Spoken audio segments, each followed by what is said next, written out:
Hello. There's a hissing noise on the live. Hmm. Is Can anybody else hear that? Or is it hello Dondra? How you doing? Holly, hello, hello. Hello KB. Love for all, hello. What's up, Julie? Happy Tuesday. Hello. Good to see you guys. Is there a you don't hear it? You don't hear it? Okay, good. Might be on your end, Arthur. Uh, and that's not what we need. What's up, Trisha? How you doing? What up, Abby? How you doing? Just getting started. Hey, thank you for the rose, Debbie. We did it. Um, is that the Bible? LOL, because I love the verse. It is the Bible. Absolutely. Korima. We are about to dive into. How's your phone? My phone is better now. Thank you. I have no idea what was going on with it yesterday. That was the craziest thing. But yeah, my phone just kept like losing everything. I haven't seen it do that for a while, so I don't know. Maybe it's just a AT&T thing, but yeah, we are doing well so far. Um, oh, you're not feeling well? Ugh, dang. Sorry about that, Holly. That is such a bummer. My head hurts after this debate. I need more Jesus. Oh man, I didn't even watch it. Was it bad? Oh, how did it go? Was it terrible? I look forward to these studies every day, right, Abby? I mean, these are. I'm glad because I do too. I'm doing how are you doing, Dondra? Maybe it's my earbuds crackling. Is it just me? Do you hear something too? Arthur said that he heard a hissing sound, so I don't know what that's referring to. A migraine for you, man. It was what you would expect. Yeah, uh, that's probably why I didn't watch it. You didn't miss anything. Neither said anything worth hearing. Sounds about right. I love how long they are, and I listen to them over and over on YouTube. Do you really? That's funny. You probably have heard me say some strange things. Then hopefully it's not nothing too bad. I went out and came back in, and the hissing stopped. Awesome, Wendy. That's good to hear. That is good to hear. Well, thanks for watching them, Abby. That's very encouraging. It's fun stuff, fun diving into these chapters, and we're going to be talking about some stuff tonight here in Matthew 13, and we're just moving on right along. I honestly think that this one, that this tonight might be one of the shorter chapters because we're only doing one chapter. So when you factor in the recap and then the chapter, it might be one of the shortest ones that we will do. So. We shall see how that turns out, I suppose. But we'll not that we're going for a long study, not that that's ever the goal, but it's we keep going until we touch on everything for the most part. So we'll see how long it goes tonight. Um, Whoa, hello, Peter Anthony. Um, Hello, Given Grace. How are you? What's up, oh buddy? Hi there. How you doing? Um, Thank you for the ice cream cone, Given Grace. I get mad, so I turn it off. Okay. Well, we're about to dive on in, and who knows? Maybe you guys can fill me in on how the debate went. As per usual, I feel like it's just a smoke and mirrors type situation, and I'd imagine that it was everybody versus Trump, and it's just the same old type of thing.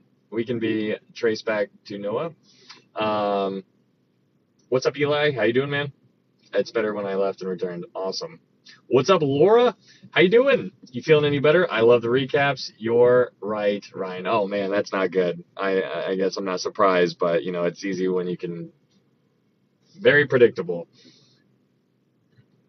Hello, Carol. Hello, hello. I love the recaps. Let's go, Michelle. I'm glad you like the recaps. The recaps definitely help things to stay inside our mind a little bit longer. And it's kind of funny, because when I see something without reading, after I just see like a verse, then like my mind just starts going all over the place with it. And so I'm sure that's what your guys' minds are doing now too, from all these recaps, which is the whole point of it. But we're going to be building on that tonight as we get going. Hello, Cheryl. Thank you so much. I love them too. I'm learning so much. Let's go. Let's go, Carol. Last night was awesome. I read Matthew 13 afterwards. Very cool. Well, get on up here, Wendy, and let's tag team this chapter together. I'm just kidding. You don't have to do that. Hello, Cat Corner. Hello. Hello, hello. Oh, look who's here. What's up, CJ? Is it your birthday? I think CJ or Enjoy is turning 21 today, or is that here in a couple hours? She said she was 21, and I'm not going to ask any questions about it. If she's 21, then she's 21. I'm just saying. But I would if I wasn't at work. Oh man, that is funny. Well, you don't have to worry about a thing, Wendy. You just keep taking care of those people that you got at work. You do you. And yeah, that is. We'll be here whenever you get a second to sit down and listen or whatever you do. I think you said you have headphones in your ears, so we're just with you wherever you go, apparently. Which is kind of cool. Which is kind of cool to think about.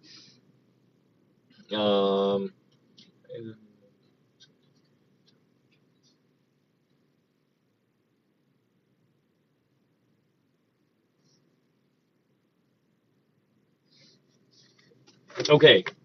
LOL, always. Let's go. Okay, so let's go ahead and do this thing. Let's go ahead and get started. We are going to dive in.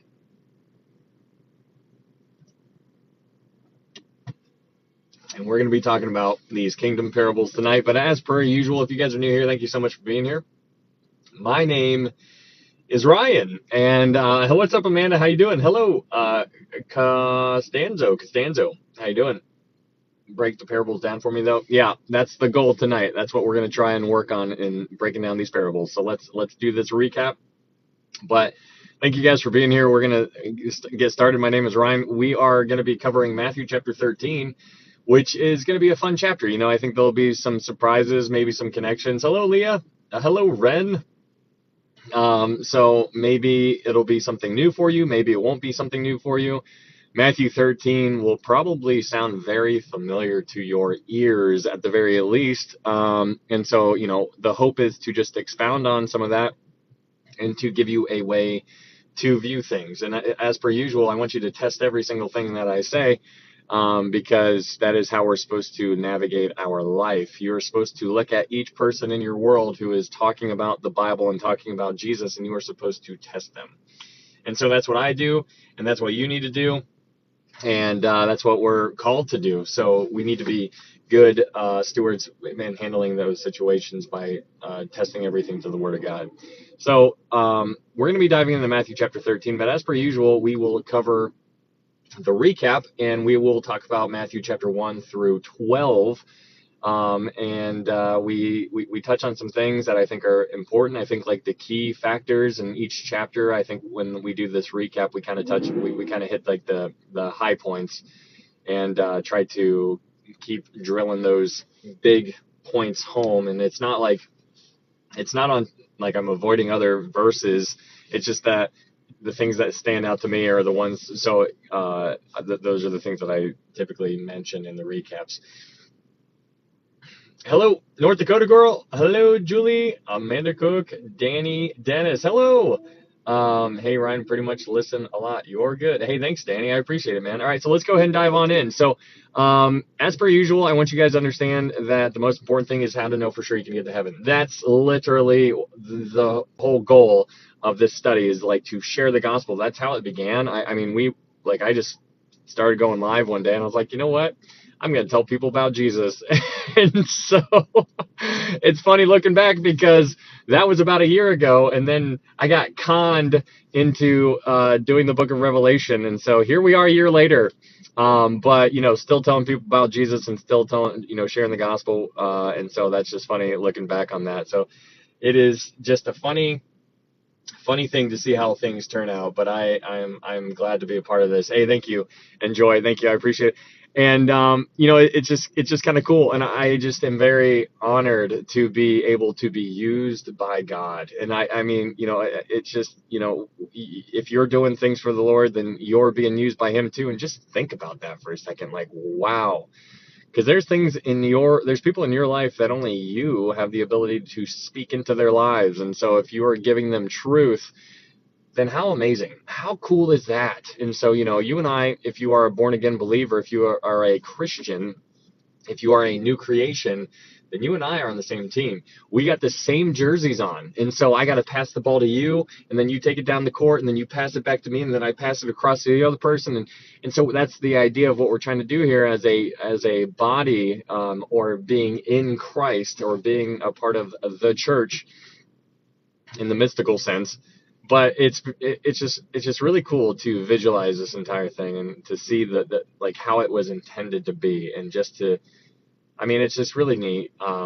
You know, I just think it's really cool. So let's go ahead and dive on in. The original OG crew is here when you rolled out live. But let's go ahead and dive on into this recap. What a great gift. Yes, right? I'm telling you what, I'm so glad you are. I learned a lot. Hey, thanks, Joanne. Thank you so much. How did you get conned? I got conned because I kept talking about Revelation. I was like, man, can I tell you guys about Jesus? And so we just kept on talking about Jesus. And next thing you know, I was just like, this says this in Revelation. And then everybody's like, you should do Revelation study. And I was like, hello? What? But yeah, it's just funny to see how it worked out, and I'm here for it, and I love it. I absolutely love the journey. I just think it's funny to see, like, I was not planning on doing a Bible study ever.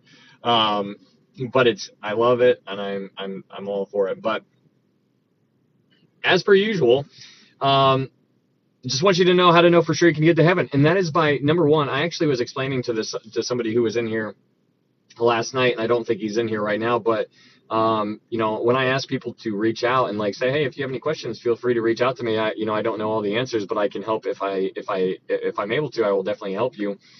And so yeah, he reached out, and I always start asking people if they know how to know for sure how to get to heaven, because if they have a question about something else, like that's a secondary issue, I'd like to get to the primary issue first. And so I always start out the conversation by redirecting it back to the gospel and be like, do you mind explaining to me how you know for sure you're going to heaven?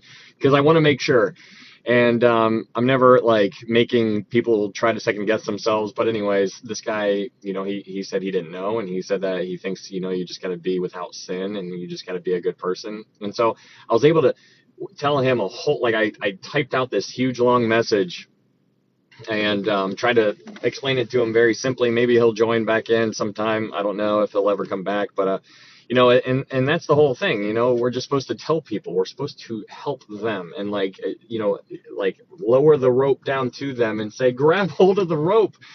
And that's all we can really do. Watering, planting, being in this proverbial field that you and I are in. Like, man, like, what are you doing with it? Are you a diligent worker? Are you being a good steward with what you have been given? And just because when I say what you have been given doesn't mean materialistic things. It means like other things, like your relationships with people, the ability to walk across the room and to open the door and to close the door. And those are all things that you have been given. And so then on top of that, your knowledge, the things that the heart that you have for people, all of these things are unique to you. And so that is something, what are you doing with what you have been given? And so I have been given certain things. And so the same question applies to me. What have I been doing with the things I have been given? And so it's really kind of cool to, imagine us being all on the same team, because it's the reality. But telling people about the gospel, which is the hope. And that's the whole point of this entire thing. But if you're new here, thank you so much for being here. My name is Ryan. All of these studies will be uploaded to YouTube if you're interested. That's there for you as a tool.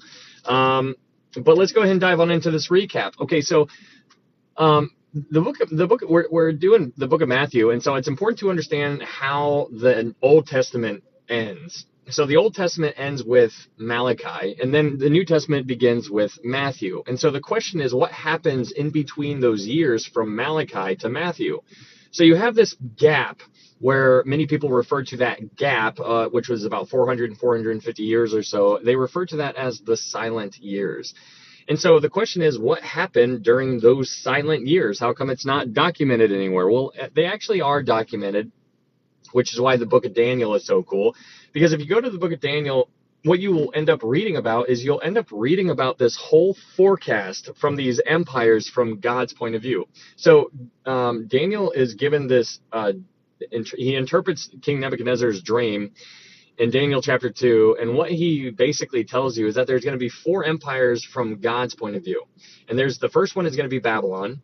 The second one is going to be the Medo-Persian Empire. The third one is going to be the Greek Empire. The fourth one is going to be the Roman Empire.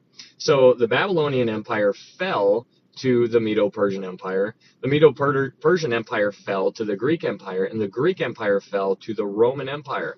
And so these silent years, these 450 years of silent years, was documented all the way back in the book of Daniel. And what you'll end up finding if you chase that down is you'll see that during the Alexander the Great, he was in charge of the Greek Empire. So Alexander the Great, he was this amazing warrior. He was a superstar. There was nothing that he couldn't do really. But he died at an early age, and so when he was on his deathbed, his 4 generals came up to him, and they're like, "What do you want us to do with your empire?" Because Alexander the Great conquered all the known land, and he basically said to give it to the strong. So he said, "Give my empire to the strong." And so that is what they ended up doing. And so there was 4 generals, and those 4 generals just basically said, "Hey, we're strong. We're going to take the empire." And so those 4 generals divided the empire into 4 sections. And so this Greek Empire broke apart into places. And so you had the Seleucid Empire, the Ptolemy, you had Lysimachus, and who I can't think of the other one off the top of my head, but there's 4 generals that actually divided that kingdom. And so that really is what was the buildup, where the Greek Empire broke apart into the 4 parts. And then while it broke apart, then the Roman Empire began to emerge and start to take over all little parts of that Greek Empire little by little by little by little.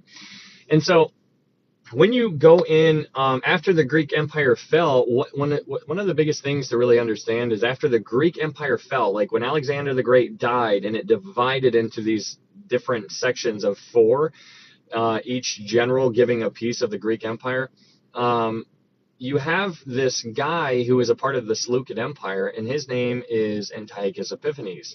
And so Antiochus Epiphanes, what he ended up doing was he went into the temple, the Jewish temple. He went into the holy place, the Holy of Holy Place, and he built a statue of Zeus. And so it's really remarkable to imagine a Gentile walking into this holy place, the Holy of Holy Place, and erecting a statue of Zeus, because that is the most unbelievable slap in the face to the Jewish people, and not only to them but to God.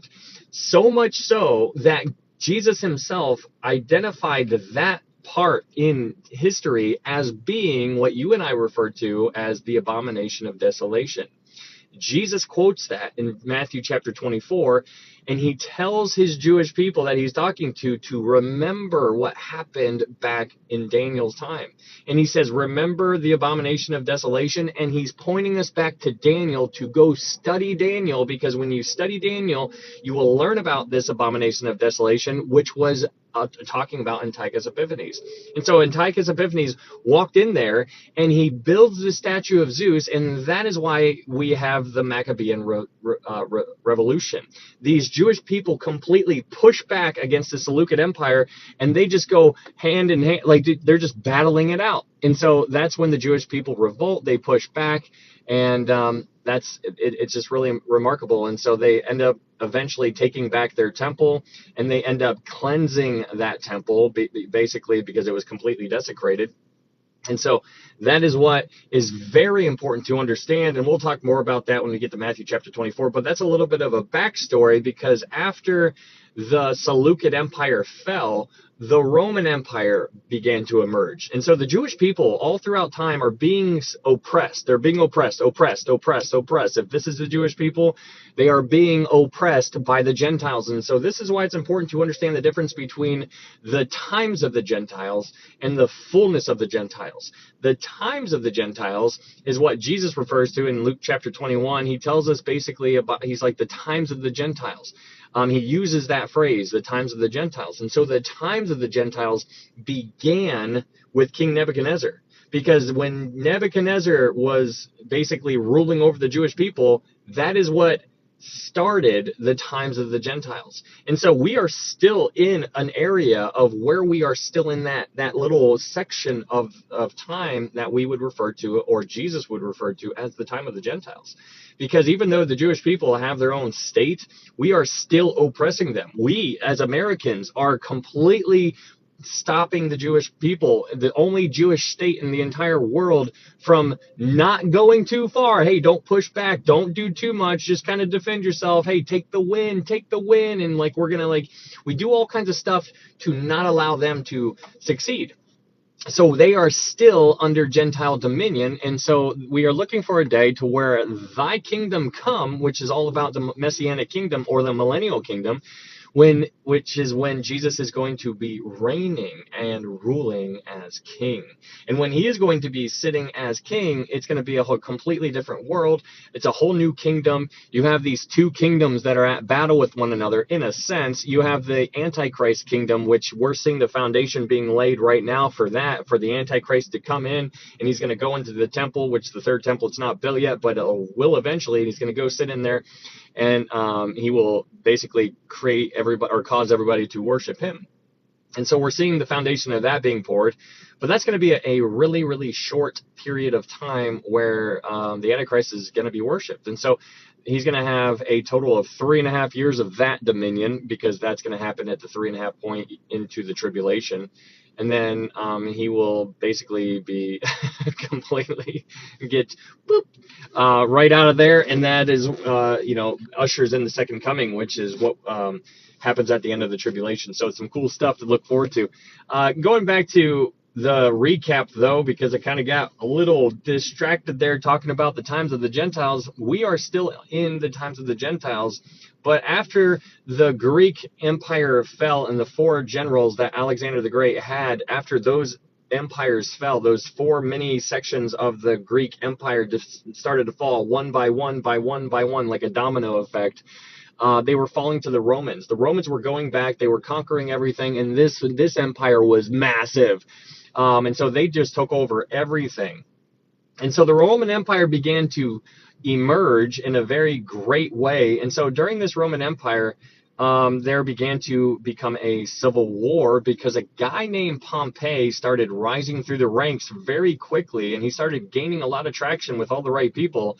And so people started worshiping and following him rather than Julius Caesar. And so there was a civil war inside the Roman Empire. And so inside the Roman Empire, you have Julius Caesar versus Pompey, in a sense. And so eventually Caesar was the one who won that little civil war. And so after he won the civil war, the thing that naturally you would do if you were Caesar is to reward the people who were loyal to you with some kind of promotion. And so that's what he ended up doing. He rewarded his people that were loyal to him with a promotion.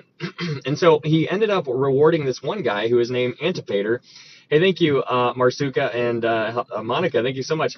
So he ended up rewarding this guy named Antipater by allowing him to be the procurator over Judea. And so now you start to see how we got this big scope of the Roman Empire, and now we're starting to narrow it down to little itty bitty Judea. And so you have this little section that we are getting closer and closer to, which is Judea, and Antipater is in charge of that section within the Roman Empire.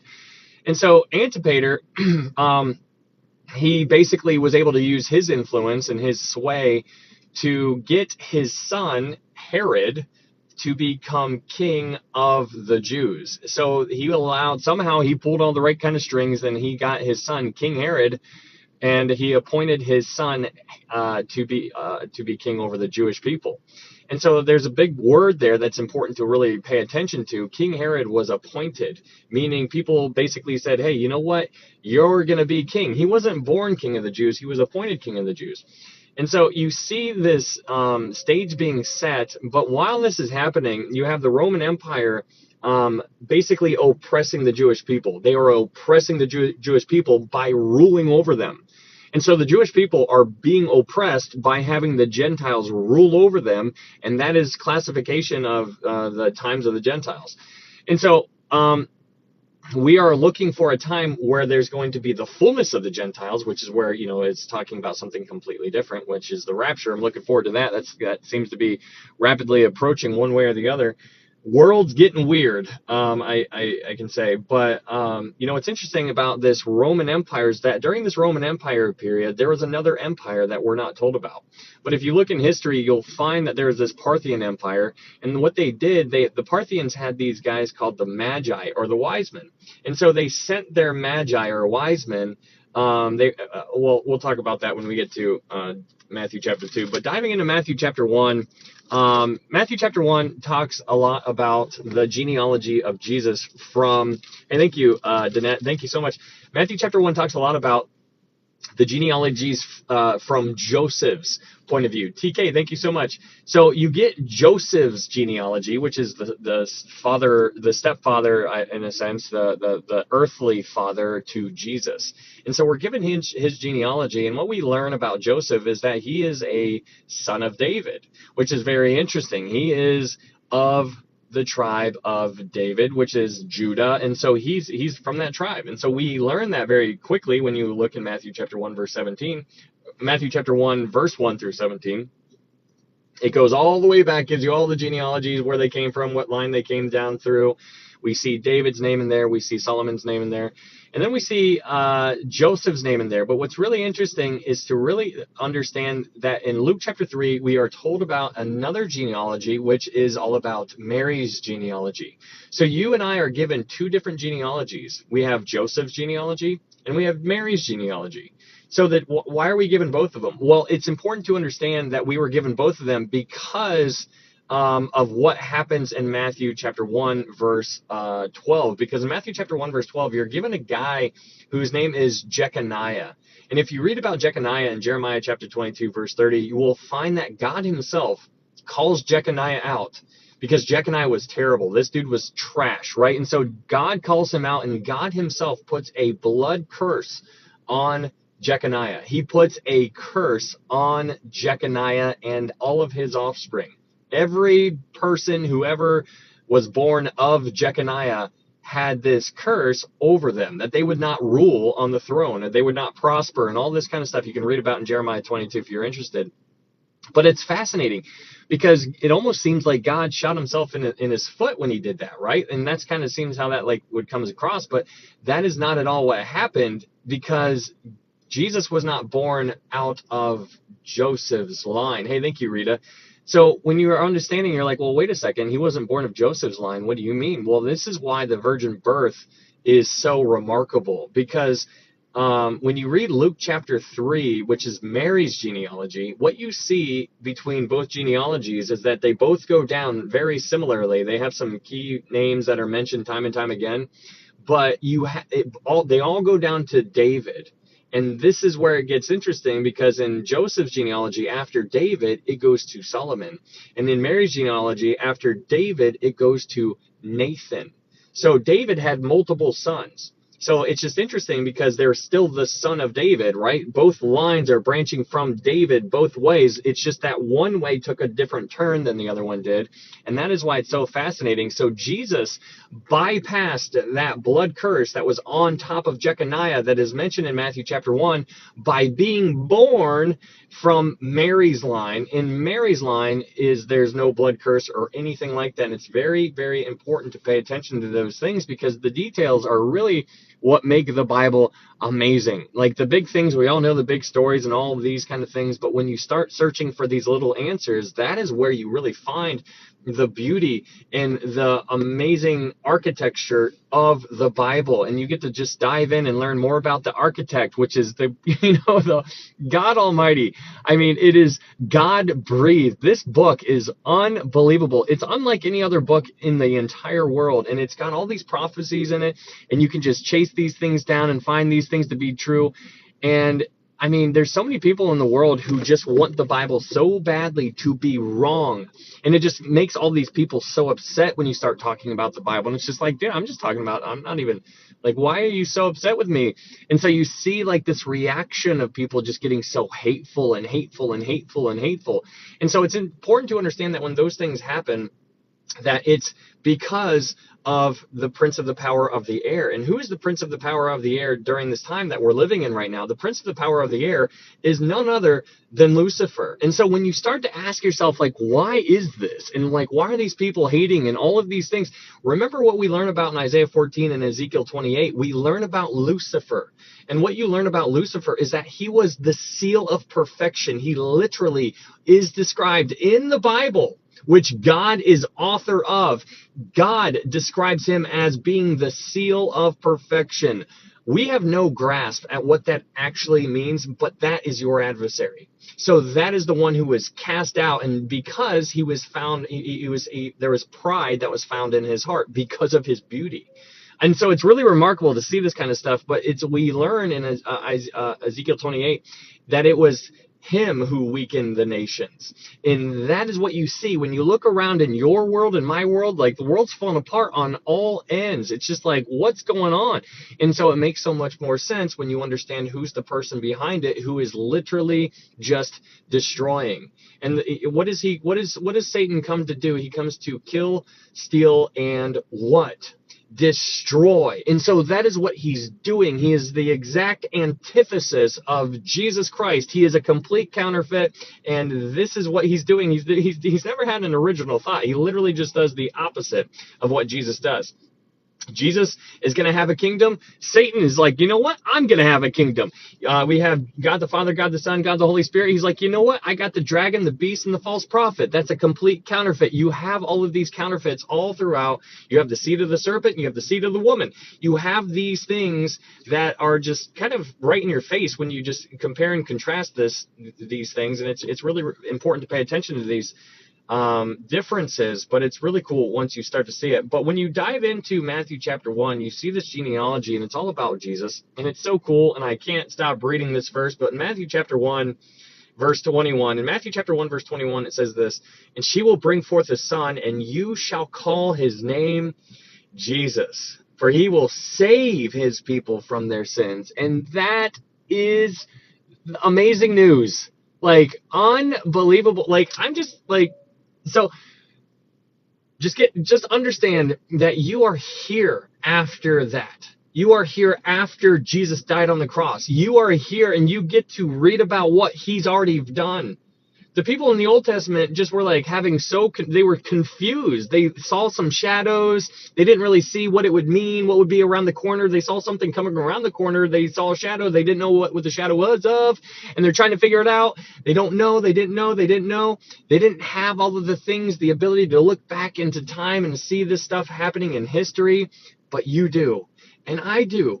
And we get to go back and we get to look and we get to see and we get to be like, oh my goodness, they didn't see this. They didn't see this. How could they not see this? This is clearly about Jesus. And so you start to point and paint all these pictures and connect all these dots, and you're like, my goodness, this is wonderful. And then you get to a verse that says, "And she will bring forth a son, and you shall call his name Jesus." I just absolutely love it. Jesus means Jehovah is salvation.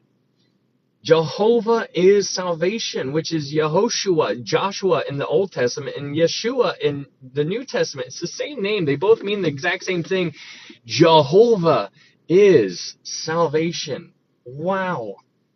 I absolutely love that. Hey, thank you, Monica.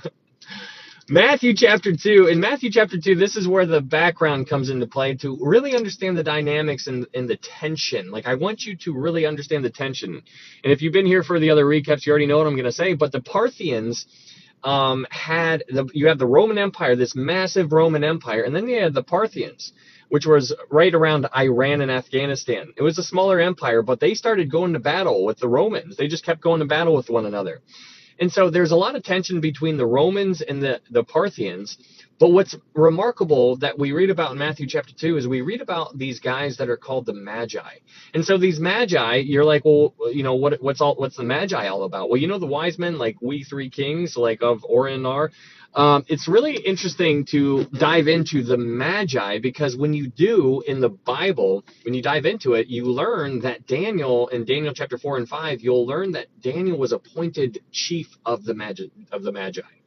Daniel was appointed chief of the Magi, and that never should have happened. Why? Because the Magi were a hereditary priesthood, which means that you could only be the chief of the Magi if you were born into the Magi. You needed to be born into it, just like the Levitical priesthood. You couldn't be a priest unless you were literally born into the priesthood.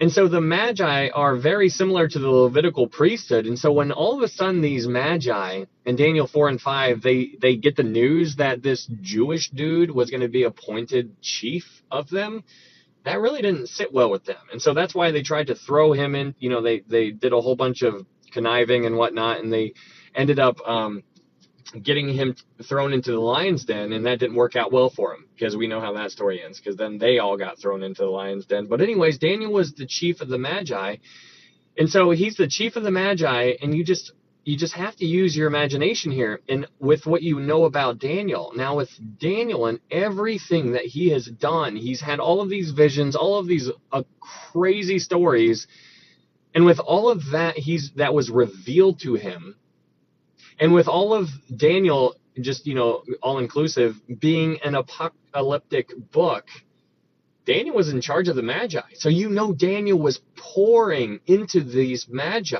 and like was pulling a couple of select few aside and being like, hey guys, come here, I want to tell you something, and I want to show you something. Can I trust you with the information that I'm going to tell you? And so he's doing this kind of stuff, and basically he gives that information to the Magi, and it's being handed down from generation to generation to generation to generation to generation to generation, all the way to Matthew chapter 2. And so in Matthew chapter 2, it goes full circle, because then the Magi show up.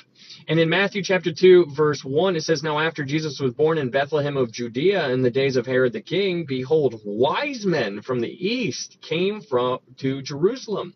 So these wise men, or Magi, came from the east. They're over here. They come from the east. They go to the west. They go to where Judea is. And they show up and they go to Herod, and they're like, hey, where is he who was born King of the Jews? And so you can just imagine, you can just feel the tension in the air. Like, these people were just like going up to the king and basically poking him in the eye by challenging him and his kingship, because they're saying, you're not the rightful king. Where's the rightful king? And so they ask him this. They're like, where's the king of the Jews? And so Herod, in verse 3, it says, when Herod the king heard this, he was troubled, and all Jerusalem with him. Everybody was unnerved. The tension was high. And you need to understand that these wise men, it wasn't three. The reason why people say that there was three wise men was just because there was three gifts, gold, frankincense, and myrrh. So people just imagine like three camels, three dudes, or maybe three dudes on one camel. That'd be weird. I mean, if you go down range, you'll see that. Like, there's like 5 dudes on a moped. You're just like, how does this even work? Like, and so, anyways, that poor moped. But you see that it's very clear that there are more than 3 wise men here, right? Like, you need to understand that there were more than 3. This was enough people to cause a ruckus in the city, because all of Jerusalem was troubled.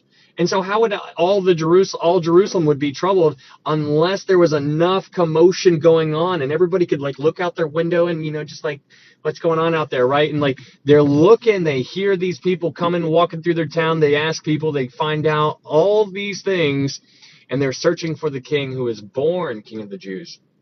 And so what you learn in Matthew chapter 2, verse 11 is that they found Jesus and they bowed down to him. And I just love that picture. Like, it's so neat. They see him and they bow down. They're bowing down to a 2-year-old child. Like, I can't even visualize that. Like, that doesn't compute in my mind.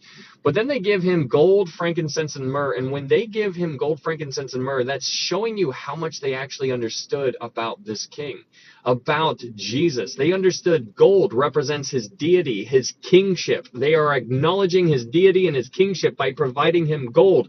Then they give him frankincense. They give him frankincense, which is speaking to his priestly role. Hey, thank you, Monica. Then they give him myrrh, and the myrrh speaks to his death. When you go back and you read about after Jesus was taken down off the cross, you see myrrh is used. And so that's so important to pay attention to. But when you read the book of Revelation, after the tribulation, you'll find that there are gifts that are given which are just gold and frankincense.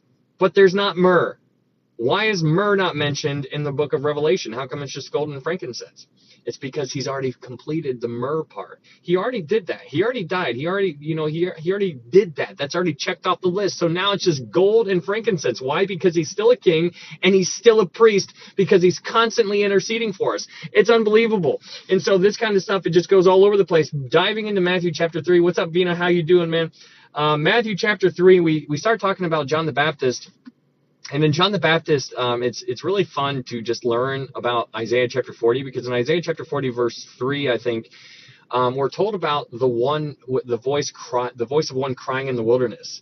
And so that is clearly telling us about John the Baptist. So centuries before John the Baptist was even born, the Bible talks about it. And so it's really cool to see this. And so here in Matthew chapter 3, we see the fulfillment of that coming to be. We see John the Baptist being born, and not being born essentially right here, but we see him rising up, and he's actually boots on the ground at this time in Matthew chapter 3. And so John the Baptist, his role was to be a forerunner for the Messiah. And what I mean by that, it's basically talking about how he if you just imagine somebody rolling out the red carpet, like if I'm just like a little servant and like I know you're the king or queen, like, and I'm before you come out the door, like I'm going to be rolling out this red carpet because you're going to be walking on that red carpet.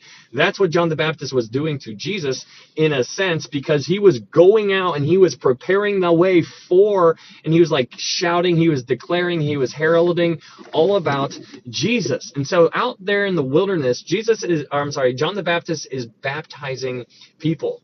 And so it's really important to understand that baptism does not save you. Baptism is not something that is needed in order to be born again. A lot of people quote John chapter 3 and say that you must be born of water and the Spirit. That's taking the text out of context. But that context there, that being born of water, is talking about being born of the amniotic fluid, most likely from the woman, because in order to be born of spirit, you must first be a human being, because it's basically ruling out the Nephilim. Like, these people weren't like, they're like, that's like something that was not born naturally. That's an abomination. Those things are completely ruled out. And so you have this whole different idea here with this water baptism that John the Baptist was doing. He was baptizing people in the Jordan, and he was basically baptizing people into identifying with his message. He was telling people about Jesus. He was telling that the Messiah is right around the corner, and everybody who believed in John the Baptist got baptized into John the Baptist.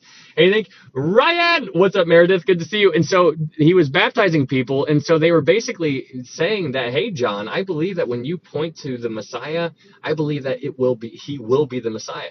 And so that's why when you read John chapter 1, John is out there, and the Pharisees and scribes and all these people come out to him, and they're like, who are you? And he's like, I'm not the Messiah. And then he he's like, are you Elijah? Are you the prophet? And he's like, no, no, no. He's like, I am the voice of one crying in the wilderness. And then out of nowhere, Jesus starts approaching. Can you just imagine the scene?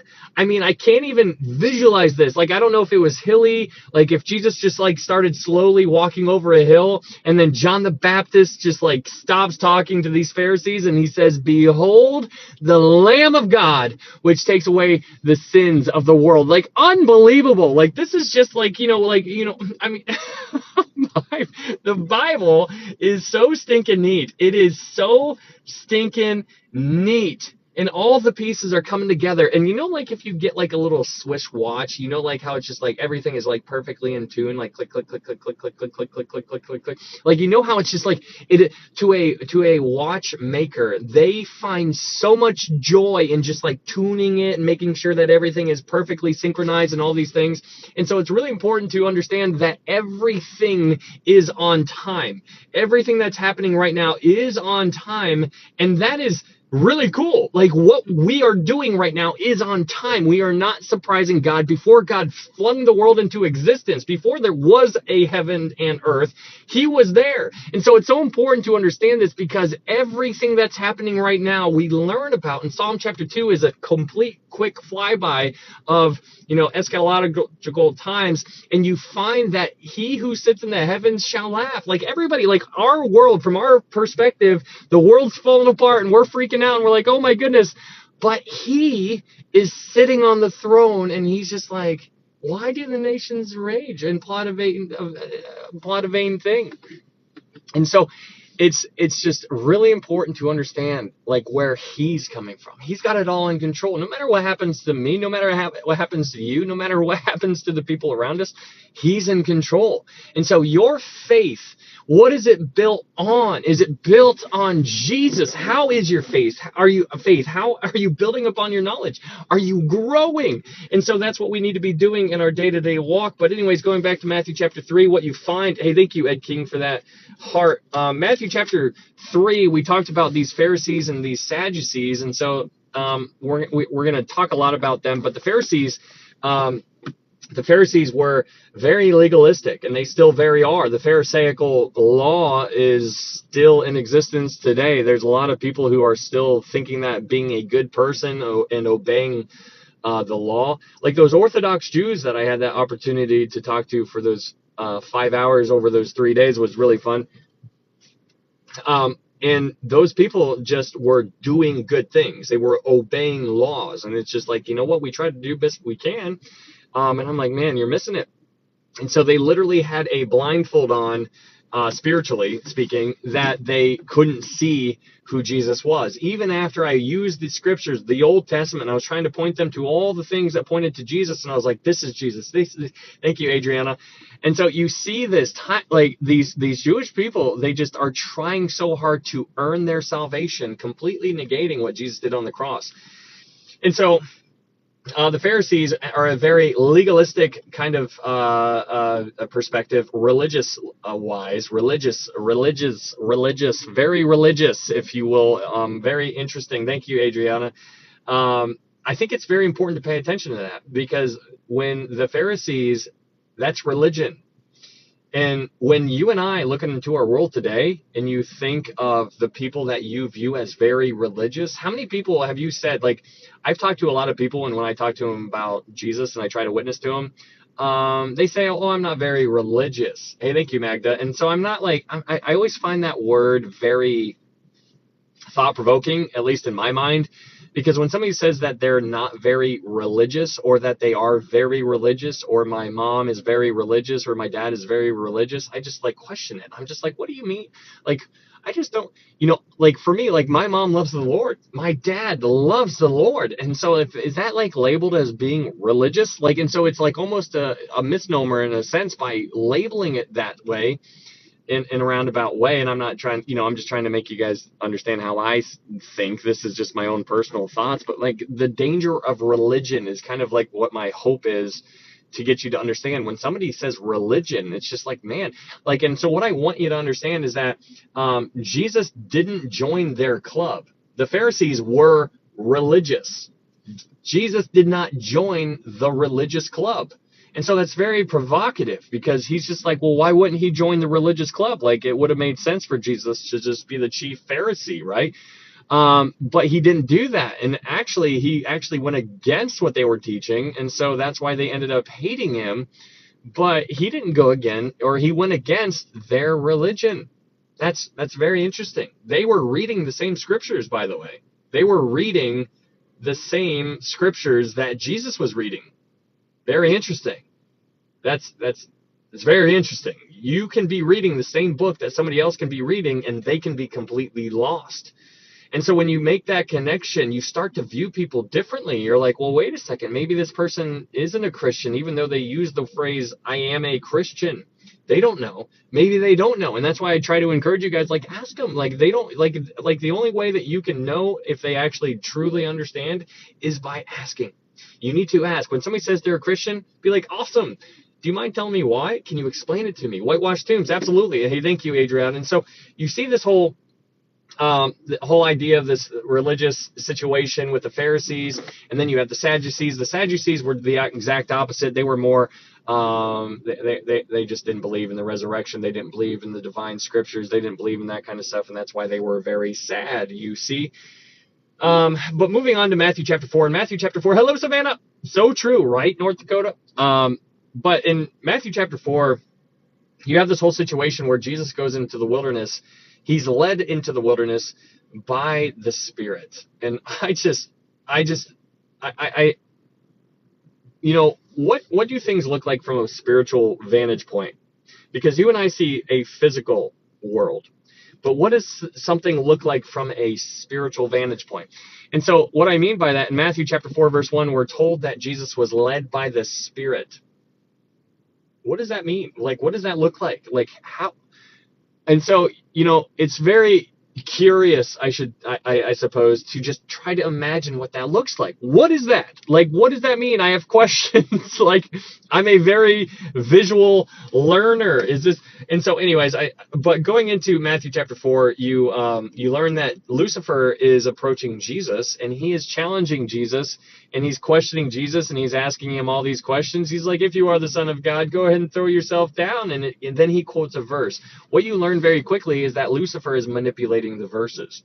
And so when you understand that that Lucifer manipulated the verses against Jesus, if he did that against Jesus, then what makes you think he's not going to do it against you? Of course he's going to do it against you. Of course he's going to do it against me. And that is why it is on you, quite literally, to find out, to search the scriptures daily and find out whether these things are so. It is quite literally on you. And so what is our excuse going to be? Like, when we stand before the Lord and be like, have you not read? Do you not know? Have you not read? And so it's just like, it's like, well, I went to church once. Like, isn't that good enough? Like, I went for 1 hour once a week, and I feel like that's kind of cool, right? Like, that's good, huh? I'm sorry. Like, what do you say? And so we are supposed to know this for us, and then to give it to other people. But going back to Matthew chapter 4, verse 8, what you find in Matthew chapter 4, verse 8, it says, again, the devil took him up on an exceedingly high mountain and showed him all the kingdoms of the world and their glory. The first thing you need to understand here is that Lucifer offered these kingdoms to Jesus. And you need to understand that they were Lucifer's to give to Jesus. This was actually in his power to give these things to Jesus. And so when you understand that Lucifer has the power to literally give those kingdoms to Jesus, it makes you like ask a whole bunch of questions, be like, well, wait a second, what else can he do?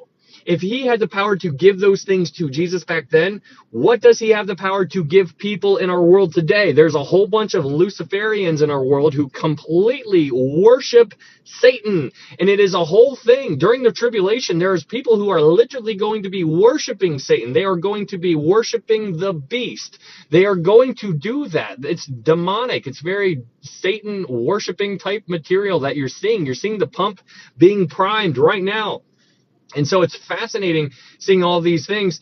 And it's remarkable when you just understand what Lucifer was actually trying to do here, because what he was trying to do in Matthew chapter 4, verse 8, when he was trying to offer all of these kingdoms to the world, offer all of these kingdoms of the world to Jesus, what you find is that he is literally trying to give Jesus a roundabout way, a shortcut a way to bypass the cross in order to get his kingdom. He was trying to. Lucifer knows that Jesus wants a kingdom. He knows that there's a kingdom that Jesus wants, and so Lucifer was trying to hand it to him, be like, here you go, here's your kingdom. All you got to do is bow down to me. And so that is what he's doing. And you know how like that had to have been very tempting in a sense to like. Because like Jesus knew he was going to the cross, he knew that before the world was even born, and that's before the foundations of the earth. Like how I mean, like in our minds, like it doesn't make any sense. Like if I was God Almighty, I would not choose to be going through the crucifixion process ever. That's not something I would do. Like I'm sorry, like that's not something I would have designed before I flung the world into existence. Thank you, Adriana. And so. I'm sorry, like that's not something I would have designed before I flung the world into existence. Thank you, Adriana. And so, when you understand that he did it for you and he did it for me, it's just like, my goodness, why? Like, what did I do? Like I am not worth that, right? And then you start to say those things, but then you forget because that's how you think. But then when you try to think how God thinks, you're like, well, wait a second, I am worth it. From God's point of view, I am worth it. I mean, for God so loved the world. He loved the world, everybody in it. It doesn't matter what color you are, how tall you are, how short you are, you know, what you can do, your athleticism, your artistic skills, how good you can cook. It doesn't matter. Those things are nothing. He cares about you. And for God so loved the world that he gave his only begotten Son, that whosoever believes in him shall not perish, but have everlasting life. Unbelievable verse. Matthew chapter 5, as we dive into Matthew chapter 5, what you understand, in Matthew chapter 5, Jesus goes on the Mount. This is Matthew chapter 5, 6, and 7 is what we would refer to as the Sermon on the Mount. The Sermon on the Mount is really, it's 3 chapters all lumped together, and this is the most awesome sermon ever. The most studied sermon ever too, and there's a lot of stuff in here. But in the first couple verses, you're given the Beatitudes. The Beatitudes are what you are. It's be this, be attitude. It's a be attitude. It is not a do attitude. If you were a do attitude, it would be more do this, do this, do this, do this. But when you be something, when that is who you be, then you're naturally going to do. And so it's all about inside. And so what he's doing here is he's priming the pump to get you to understand that it's not about what's outside. It is about what's inside. And so he starts by saying, be this, because when you keep on reading, he's going to talk about, if you go to Matthew chapter 5, verse 21, in Matthew chapter 5, verse 21, Jesus says to this, he says, you have heard that it was said to those of old, you shall not murder, and whoever murders will be in danger of the judgment. And then he says, but I say, and so he goes on to let them understand that number one, they were interpreting the law incorrectly. The law, the way they were interpreting it was incorrect. And so then Jesus is like, but I say this. And he's like, you have heard this, but I say this. You have heard this, but I say this.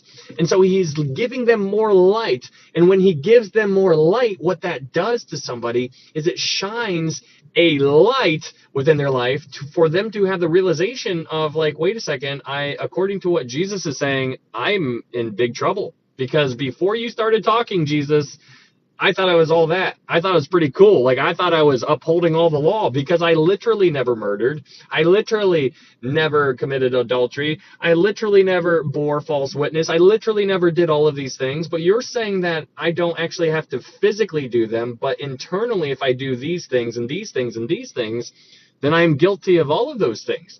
And so that was what he was doing. He was shining a massive light on what their shortcomings were. And so all of these Pharisees who were just thinking that they were so cool, all of a sudden got knocked down a couple of pegs, and they're like, wait a second.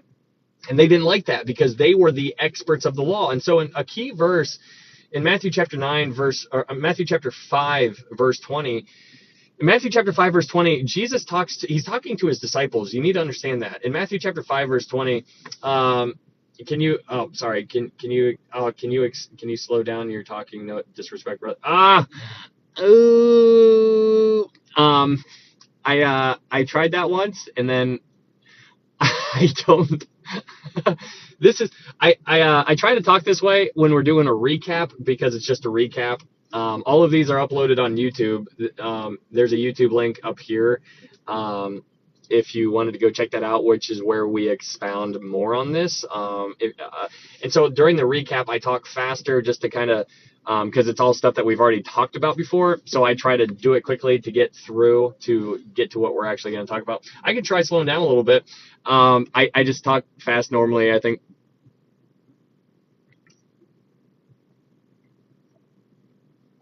I tried this once. It's tough. Okay. So Matthew, no. I'm totally kidding. But Matthew chapter 5, take a sip, slows down, breathe. Sheesh. What's up, Paul? How you doing, man? So in Matthew chapter 5, verse 20, are you a northerner? I beg your finest pardon. I am a Pennsylvanian, an Ohioan. I'm a Texan.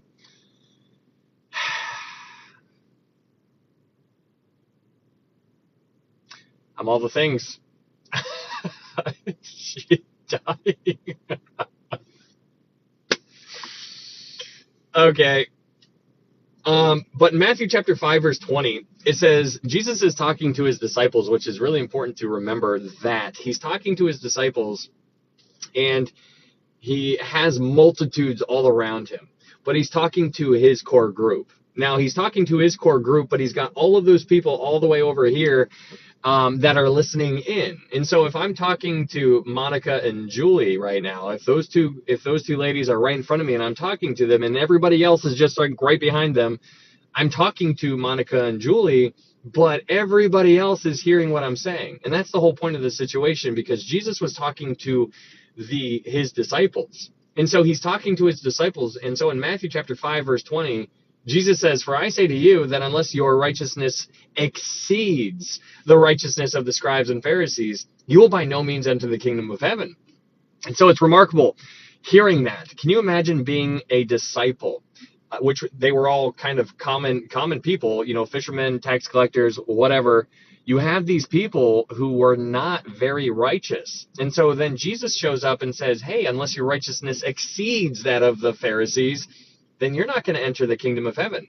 And so when you understand how a Jewish person thinks, you learn very quickly when you read the Gospels, Matthew, Mark, Luke, and John, you'll find that the Jewish people were quite literally expecting the kingdom. They thought the kingdom would just show up. In Acts chapter 1, when Jesus is about to ascend into heaven, what you find is that the disciples go up to Jesus right before he ascends up into heaven, and they say to Jesus, they're like, hey, are you going to give us the kingdom now? And then Jesus just looks at him, he's like, it's not for you to know the times or seasons. And so what you're seeing, and that's just one example, you see this all throughout the Gospels, you see it very clearly that these people were literally expecting the kingdom. They're still expecting the kingdom. The kingdom is what it's all about to the Jewish people. They are looking for this. Thy kingdom come. But in Matthew chapter 5, they get the bad news that they need to exceed. Their righteousness needs to exceed that of the scribes and Pharisees, which is not possible. So that's the bad news. And Jesus is giving them a lot of bad news. And so the question is, how do we get to the kingdom of heaven? What's the answer? And so that is what Jesus is kind of priming the pump, in a sense, of getting them to think. He's like, if I'm telling you that you can't get to the kingdom of heaven or enter the kingdom of heaven unless your righteousness exceeds the Pharisees, their thoughts would automatically be like, well, how do I do it then? Like, what are you saying, Rabbi? What are you teaching us, teacher? What do you mean by that? And so that's really is it's part of his sermon here. But in Matthew chapter 6, he then teaches his disciples how to pray. In Matthew chapter 6, verse 9 through 13, he teaches the disciples a way to pray.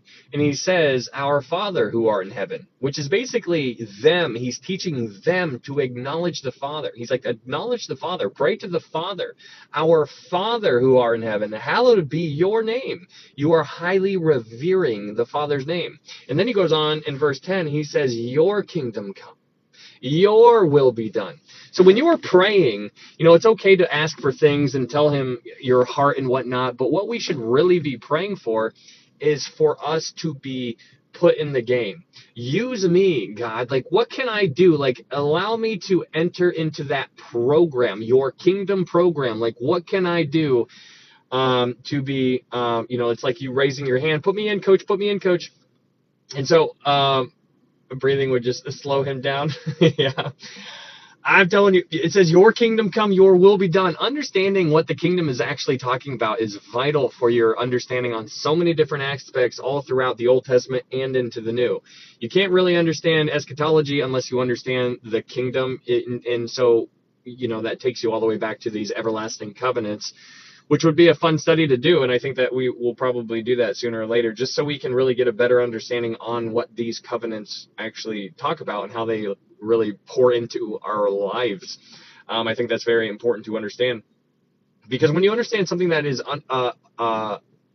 everlasting or unconditional, or forever, then you start to view things differently. And so it's important to understand what is eternal, something that is forever. When you understand something that is forever, it's just like, well, now all of a sudden I got to weigh that in my decision-making process when I tackle other things in the Bible. So when I start tackling this secondary issue over here, like if I understand that this over here is eternal, well, that has to factor into this secondary issue somehow. And so you start to think differently is all I'm saying. Anyways, Matthew chapter 6, he gives them the prayer that he tells the disciples to pray like this. And so I think it's important to understand, to really pay attention to how short this prayer is. There's a lot of people who pray very loudly and very out loud and, very exotic. It's just like shouting and hooting and hollering, and they're doing the worm on the ground. they're on the ground doing the worm. They're doing the worm on the ground. What is going on here? But you know what I mean. They're just getting all kinds of weird. And so here you have lowly Jesus. You have lowly Jesus who is actually. You have lowly Jesus who is telling them how to telling them how to pray. And I think it's so interesting to pay attention to how he's telling them how to pray and how short it was. He doesn't talk long. He doesn't. The point of the matter is to understand that it's about your heart posture. Where's your heart? There's a whole bunch of people who pray openly and loud and they put their hands up in the air. And we talked about that before because in Isaiah chapter 1, it talks about, how God is sick of these things and that these people are doing. He's like, I'm sick of your sacrifices. I'm sick of your offerings. He's like, you're praying to me. You have hands up in the air. And he's like, I'm not listening to what you're saying. He's like, what are you doing? Do you not understand that I desire mercy rather than sacrifice? He's like, you're missing the whole point. And then Jesus shows up and he starts echoing that entire thing just physically. And so they had the picture back then. Jesus is fulfilling that picture. And these Pharisees, they couldn't see it. They just couldn't see it. Anyways, moving into Matthew chapter 7, when we dive into Matthew chapter 7, you get into this situation here where it says Matthew chapter 7, verse 13. In Matthew chapter 7, verse 13, Jesus is still talking to everybody on the Sermon on the Mount. He's talking to a large multitude, but he's actually addressing his disciples. And he says this in Matthew chapter 7, verse 13. He says, enter by the narrow gate. For wide is the gate and broad is the way that leads to destruction, and there are many who go in by it. Because narrow is the gate and difficult is the way which leads to life, and there are few who find it. So I think it's interesting to pay attention to what he's drawing a very stark contrast to two things here. He has the narrow gate, and he's comparing it to the broad gate. So you have a broad gate, and then you have a narrow gate, right? And so what is the broad gate actually alluding to? And so basically, in context, what Jesus is doing is he is straight up combating the Pharisaical law, the Pharisaical teaching. He is going against all of the Pharisees' teachings. He's like, the broad way is the Pharisees. He's like, this is the Pharisees. He says the broad way is like, oh, if we're born of Abraham, then we're good to go. If we die right now, Father Abraham will save us on the sole fact that we are Jewish. And so that was their teaching. And so then they were just abiding by laws because they were just trying to do better and get a higher posture inside the kingdom.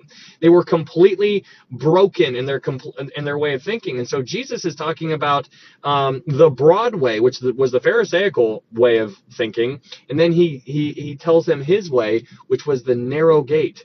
And so he's contrasting the broad way, which is the Pharisaical way, or compared to the narrow way, which was Jesus's way. And so then he goes on to verse 21. In Matthew chapter 7, verse 21, he says, "Not everyone who says to me, 'Lord, Lord,' shall enter the kingdom of heaven, but he who does the will of my Father in heaven." And then he goes on in verse 22, he says, "Many will say to me in that day." Now get the picture still. Remember that Jesus is literally sitting down. He's talking to his disciples, and he points to himself. He's like, "Many will say to me in that day."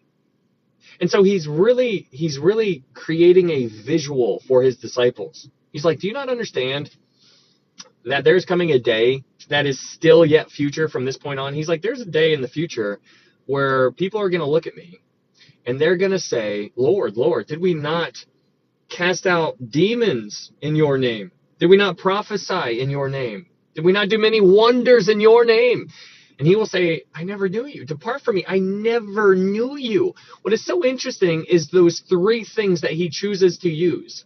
The three things that he chooses to use is prophesying, casting out demons, and many wonders. You know what's interesting when you just look at the scriptures?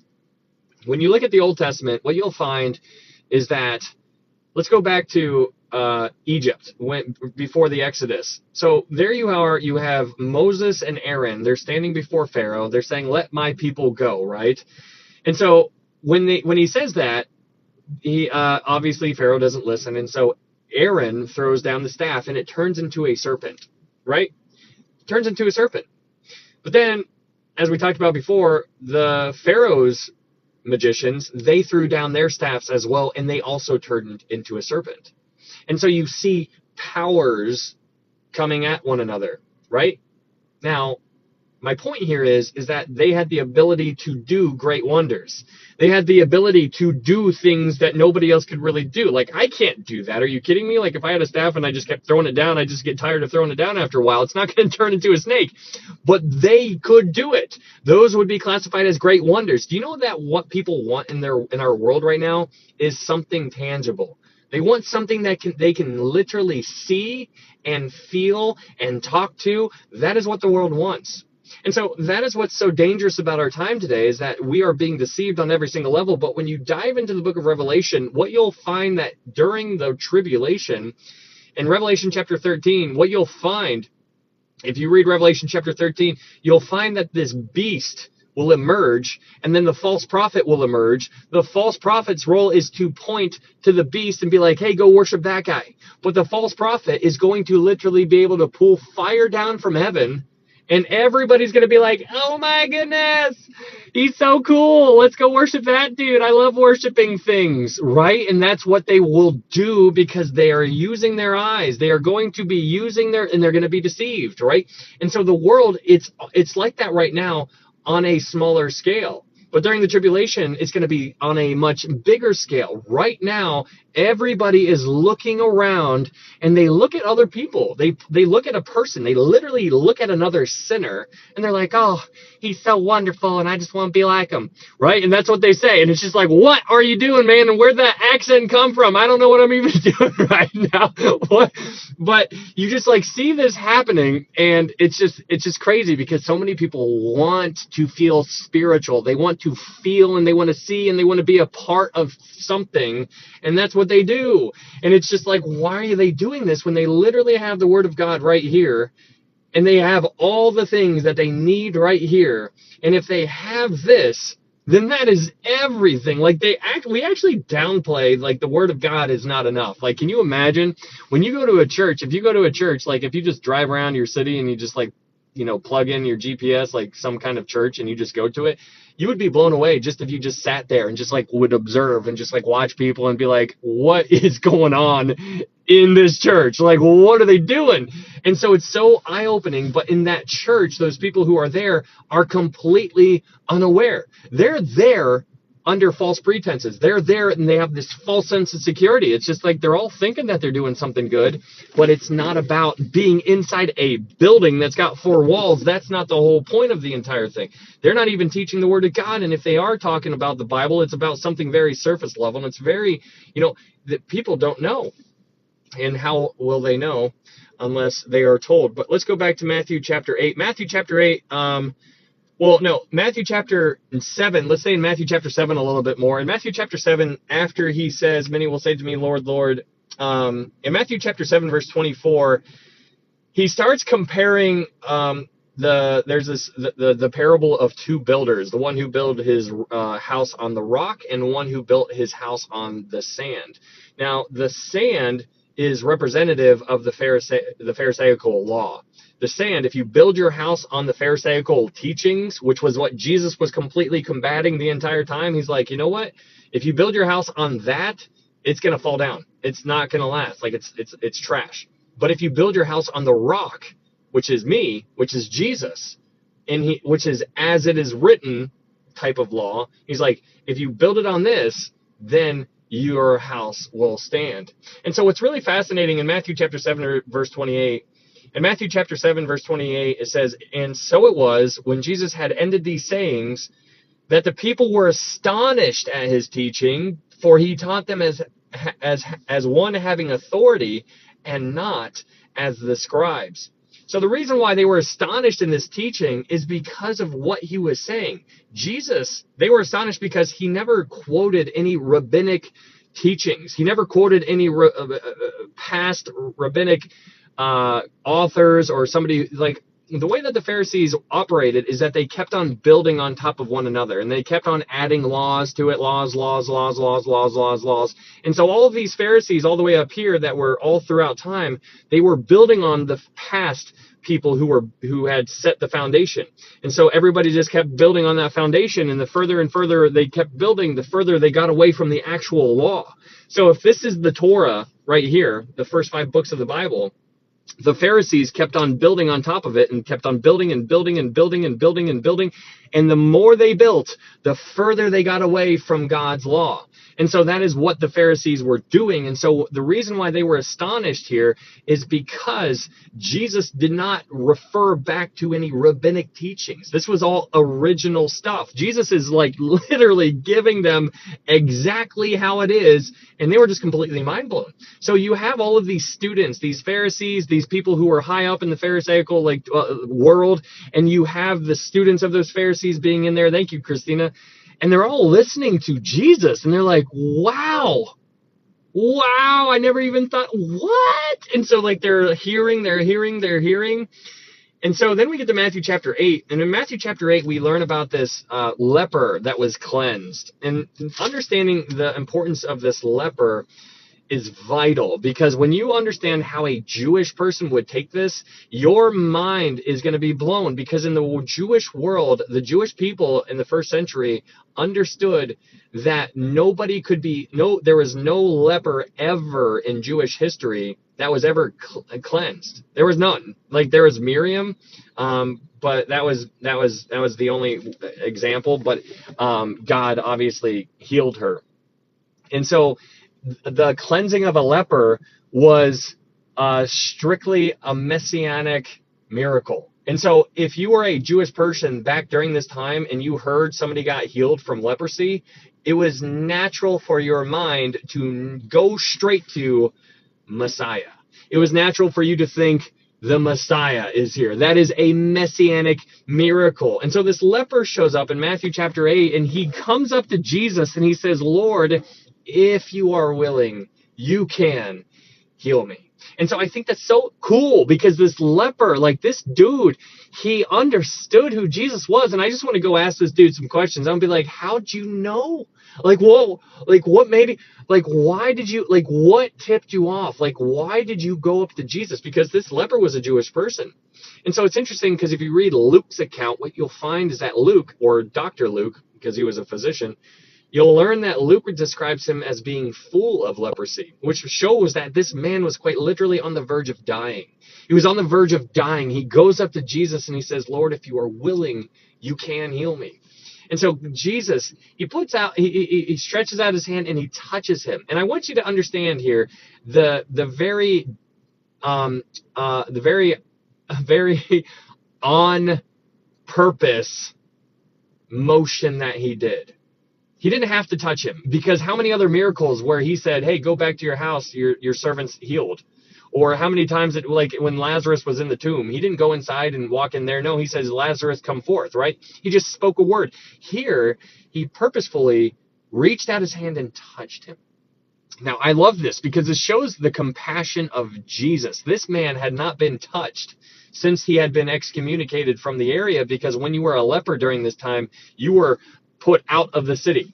And so whenever anybody was walking by you or around you, you had to call out, unclean, unclean. And then everybody would walk around you like you're going to blow up or something like that.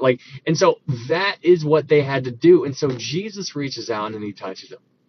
And I just think it's the most cool thing ever. The words that we're given here in this book, just really paint a picture of who he is. Thank you, Adriana. Thank you so much. And it's so fun to just learn more about Jesus, because this is that Jesus that reached out and touched this leper is the same one who loves you so much. And he would have done the same thing for you. And he's done that same thing for me. It's just oh. Anyways, Matthew chapter 8, verse 4, Jesus tells this leper to go back to the priests as a testimony to them. Now, it's important to understand what that means. So Jesus literally sent this leper to the priests as a testimony to the priests. Can you imagine being a priest when this leper walks up and you're like, aren't you that dude who had leprosy? And you're like, yeah, that was me. He's like, where'd the leprosy go? And it's like, I don't know, it ran away. But they would ask him all kinds of questions. And then that man, that leper, do you see the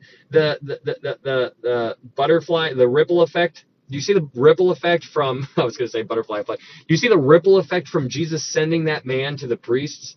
Because that man went to the priest, and what do you think he told him? He told those priests about Jesus.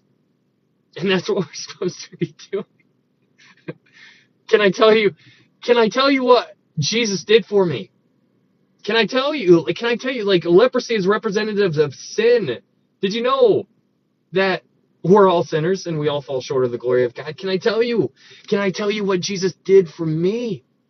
That man that went to those priests and gave them his account, what happened? Your life is literally transformed. What happened? Tell me about it, please. I would love to tell you. Where do I start? Oh, Matthew chapter 8, moving on. In Matthew chapter 8, this whole chapter is painting a picture of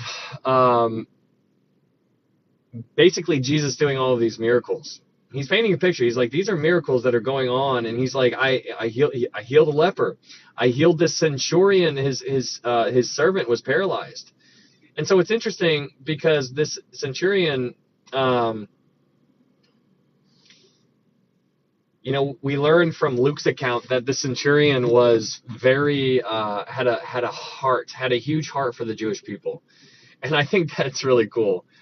This centurion, who is Roman, mind you, he had a heart for the Jewish people, and he built them a synagogue. That's how much he loved the Jewish people. He really tried to look out for them. And so then he goes to Jesus and he's like, can you help me out?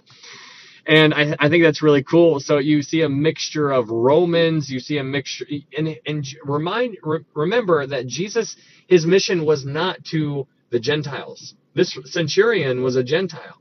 And so this little miracle that Jesus did for the centurion's servant was out of his prerogative. He shouldn't have been. His whole mission field was to the lost sheep of Israel. That is where Jesus was going. But then a Gentile came up to him, and Jesus, he's not going to say no. It's just crazy to see how he's like, yeah, I can. And so it's fascinating to understand that this centurion, Jesus marveled in verse 10. Matthew chapter 8, verse 10. In Matthew chapter 8, verse 10, it says this: when Jesus heard it, he marveled. And so when we went through this passage, we talked about how there's only 2 times where Jesus actually marveled. And Jesus marveled here about the faith of a Gentile.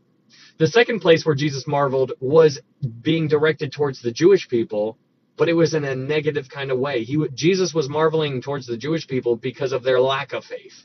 Here, he's marveling towards a Gentile because of the amount of his faith, how massive it was. He's like, I'm marveling at how much faith you have. And so he compares that. When you go back and you understand there's 2 times he marvels, one is towards the Gentiles and he's marveling in a good way. One is towards the Jewish people and it's in a bad way. Both times, 2 times Jesus marvels, and it's important to pay attention to that. He continues healing people. He heals Peter's mother-in-law in Matthew chapter 8. And then in Matthew chapter 8, verse 23, Jesus calms the wind. And it's really in the seas. And it's so interesting to really get the picture, because in Matthew chapter 8, when Jesus was on the boat in the Sea of Galilee, now when we say the Sea of Galilee, we tend to visualize a very large body of water. Just picture a lake. It was a lake. Where you can see the other side. Like, it's over there. I'm here. I could literally swim across it if you give me enough time. But that it's a lake. And so you have these professional fishermen who are on this boat. Jesus wants to go to the other side and he falls asleep, and then all of a sudden there's this great storm that just happens out of nowhere. And again, remember, these are professional fishermen who've been living on that water since they were born. Like, these dudes knew what they were doing.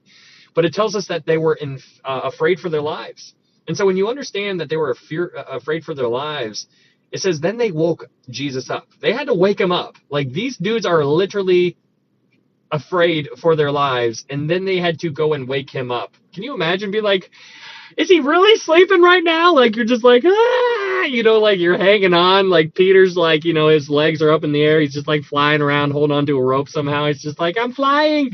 You're doing it, Peter. You're flying. Anyways, and so you see this whole situation where Jesus is completely sleeping, and they had to go wake him up. And then Jesus got up in verse 26, Matthew chapter 8, verse 26, it says that Jesus rebuked the winds and the sea. And I think it's very fascinating because, number one, he calls them, O ye of little faith.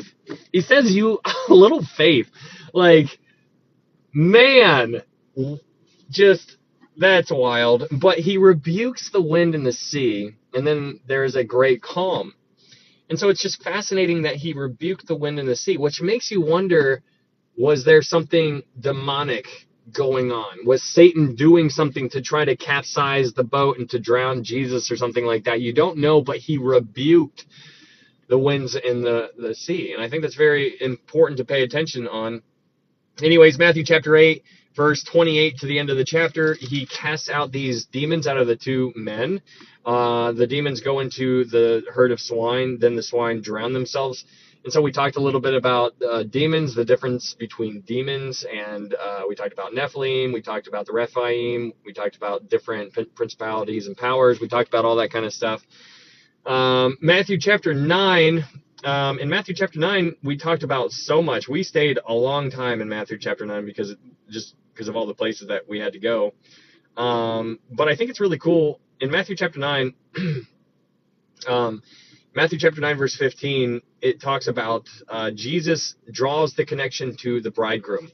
He talks about the bridegroom. He just brings up this whole situation of the bridegroom. Can you imagine just like having a conversation with somebody and then somebody just casually inserting the word bridegroom into a conversation to where like, where did that come from? Well, Jesus does that, and he talks about the bridegroom. And so it's fascinating to understand what the allusion is, because it's talking about the Galilean wedding. And so the bridegroom, when you dive into that, you're like, what is this about? And so when you understand the Galilean wedding, you just get all kinds of pumped up. And so we talked a lot about that because that is an amazing picture for all kinds of reasons, and I absolutely love it. But in Matthew chapter 9, just to kind of, fly by this a little bit, Matthew chapter 9, he's still healing more people. He healed a paralyzed man. He cast out 2 more demons. sometimes, and what's interesting about this is that sometimes he touches people and heals them. Sometimes he speaks a word and heals them. Sometimes he's there, sometimes he's not there. What does he need? What is required in order for Jesus to do a miracle? Nothing. He doesn't need to do anything. Sometimes somebody just touched him and then they got healed. The woman that was like walking through the crowd just touched his garment. She didn't even touch him. She touched his clothes, and then she was healed. And then we're told very clearly that it was her faith that made her well. It was her faith. And so faith, man, like it's just really, it's really, important. But, these fair in Matthew chapter 9, verse 32. In Matthew chapter 9, verse 32, we learn about this demon-possessed man who couldn't speak. He was mute. And so this demon-possessed man couldn't speak. And so when you understand the significance there, you understand that the rabbis back then actually did cast out demons. But they had a very specific order of operations on how they went about casting demons out. Number one, they had to acknowledge what the name of that demon was. And so they would go up to the demon-possessed person and they'd be like, "What is your name?" And they would ask the demon its name. And Jesus even did that. When Jesus was talking to the one guy, he was like, "What is your name?" And the demon says, "We are legion, for we are many," right? And so you see this, it's a very, very natural rabbinic way of casting demons out. And but what do you do as a rabbi when the man can't speak? How do you cast out a demon if the man can't speak and tell us what his name is? Well, that was the conundrum that the rabbis had. And so when they ever found a mute, a person who could not speak, that was demon possessed, they just said, "Good luck, buddy. Hope we'll send you, we'll DoorDash you some food here in a little bit, and hopefully you get well." But Jesus goes up to him and he just casts out the demon. And so the rabbis and all the people in the world in the area were just completely confused by this. They're like, "How in the world? He's literally doing whatever he wants to," and they're trying to figure it out. They're like, "Who is he?" And so it's really crazy because in Matthew chapter 8 and chapter 9, leave a tip. In Matthew chapter 8 and chapter 9, what Jesus is doing is he is authenticating who he is. He's like, dude, I am the Messiah. And he's like, I'm not only going to show you that I'm the Messiah, I'm going to back it up. Everything I'm going to do is to demonstrate to you that I am the Messiah. And so that's what Jesus is doing in Matthew chapter 8 and chapter 9. Then we get to Matthew chapter 10. Matthew chapter 10, Jesus selects his 12 apostles. And what's important to understand in Matthew chapter 10 is that what is going on here? I don't know what's in Matthew. Sorry, I had an alert on my phone. Matthew chapter 10, Jesus selects 12 apostles. And this is why this is this is where we got into that conversation yesterday where I was like, those people with disciple in their name? Well, just so you guys know, I messaged that guy later and I was like, dude, I'm sorry. I hope I did not offend you. And he was such a good sport. If you were here for that, then you know what I'm talking about. And if not, then okay. But there's a difference because in Matthew chapter 10, verse 1, they are called disciples. In Matthew chapter 10, verse 2, they are called apostles. So in verse 1, there's disciples. In verse 2, they're called apostles. Now, the difference between disciples and apostles is somebody like that is a student, like a learner. And so we are all, if you're born again, you're a disciple of Christ. And so am I. But the apostles are ones that were sent forth. And so they had the authority of the king. It was funny. I felt terrible, Katie. But an apostle is one that is sent forth. And so he chose the 12 and he sends them out into the area. He sends them out into Judea. And so a disciple goes that way. One disciple goes that way. One disciple goes that way. They're all spreading out, going all over the place, telling everybody that they can about the Messiah and about the kingdom. They're like, the kingdom of heaven is at hand. That's what they were telling everybody. And not only were they preaching that, they were doing all kinds of signs and wonders to back up their message. And so they were basically rolling out the red carpet in all of these cities because Jesus was following behind them. So they would go to a city, they'd be like telling everybody what they could, and then that person would leave, and then the people would coming up behind, Jesus would come up behind them. And thank you, Karen. So that's what's going on in Matthew chapter 10. They had the authority of the king, the person. They basically were, whatever they were saying was basically representing Christ. And that's what's going on in Matthew chapter 10. Matthew chapter 11, moving on to Matthew chapter 11, John the Baptist is in prison because the dude was calling it how he saw it, which is why I can appreciate John the Baptist. He literally, everybody knew where he stood. And so I think I really appreciate that about John the Baptist, because there's some pastors who, in our world, who like, they just kind of go whatever way the wind's blowing, right? Like, hey, what do you think about this issue? And they're like, well, I can see it. Yeah, I can see it your way, or I can see it this way. And, they're not very firm on anything. They're just a people pleaser. John the Baptist was not that kind of guy. This dude would call it how he saw it. And he's like, he got him in trouble. But I mean, that's crazy. And so in Matthew chapter 11, what you learn is the question. What we learn in Matthew chapter 11 is that John was the greatest among the Old Testament saints, according to Jesus. That's what he says. Because in verse 11, Matthew chapter 11, verse 11, Jesus says this. Jesus says, assuredly I say to you, among those born of women, there has not risen one greater than John the Baptist. That is quite a statement, because if you were going to ask me, hey, which one is the greatest Old Testament saint, who would you say? Who would you say? Yeah, absolutely, right. But who would you say? Who would you say would be the greatest Old Testament saint? Some people might say David. Some people would say Abraham. Some people would say Moses. You have a lot of good choices. Some people would say Daniel. You have Joseph. You have a lot of good choices. But would anybody ever say John the Baptist? And so Jesus did, which is why I think it's important to understand, because when you study the Bible, what you'll find is that doesn't really make that much sense, because we are given about this much information about John the Baptist. We don't know much about him. We know he's in Isaiah. He's introduced in Isaiah. We see him in each one of the Gospels, but we have very, very little about, we know very, very little about John the Baptist. But Jesus, just because we aren't given that much information about him, doesn't mean he didn't do a ton. Like, this dude had to have gone everywhere, and we are given this much information about him, which I think is very provocative, but it's also, the Bible clearly did what they should have done correctly. They were focusing on Jesus, because it's not about John the Baptist. It's not about him. And so even though he did all of these amazing things that we will never hear about while we are on this earth, it doesn't take away from what he did. It just shows you that the focus is supposed to be on Jesus. It's like, here's Matthew, and this is him, and here's Jesus. And that's the whole point of the entire thing. Here's John the Baptist, which, if he is the greatest and he was this big, then I'm not even in there at all. Like, I'm just like, man, you can't even see what I've done. And so it's really interesting to see how Jesus, thank you, Travis, thank you so much. It's interesting to see that Jesus identified John the Baptist as being the greatest of the Old Testament saints. And we know from Luke 16:16 that we know from Luke 16:16 that John the Baptist was the end of the Old Testament, which is all the prophets were until John.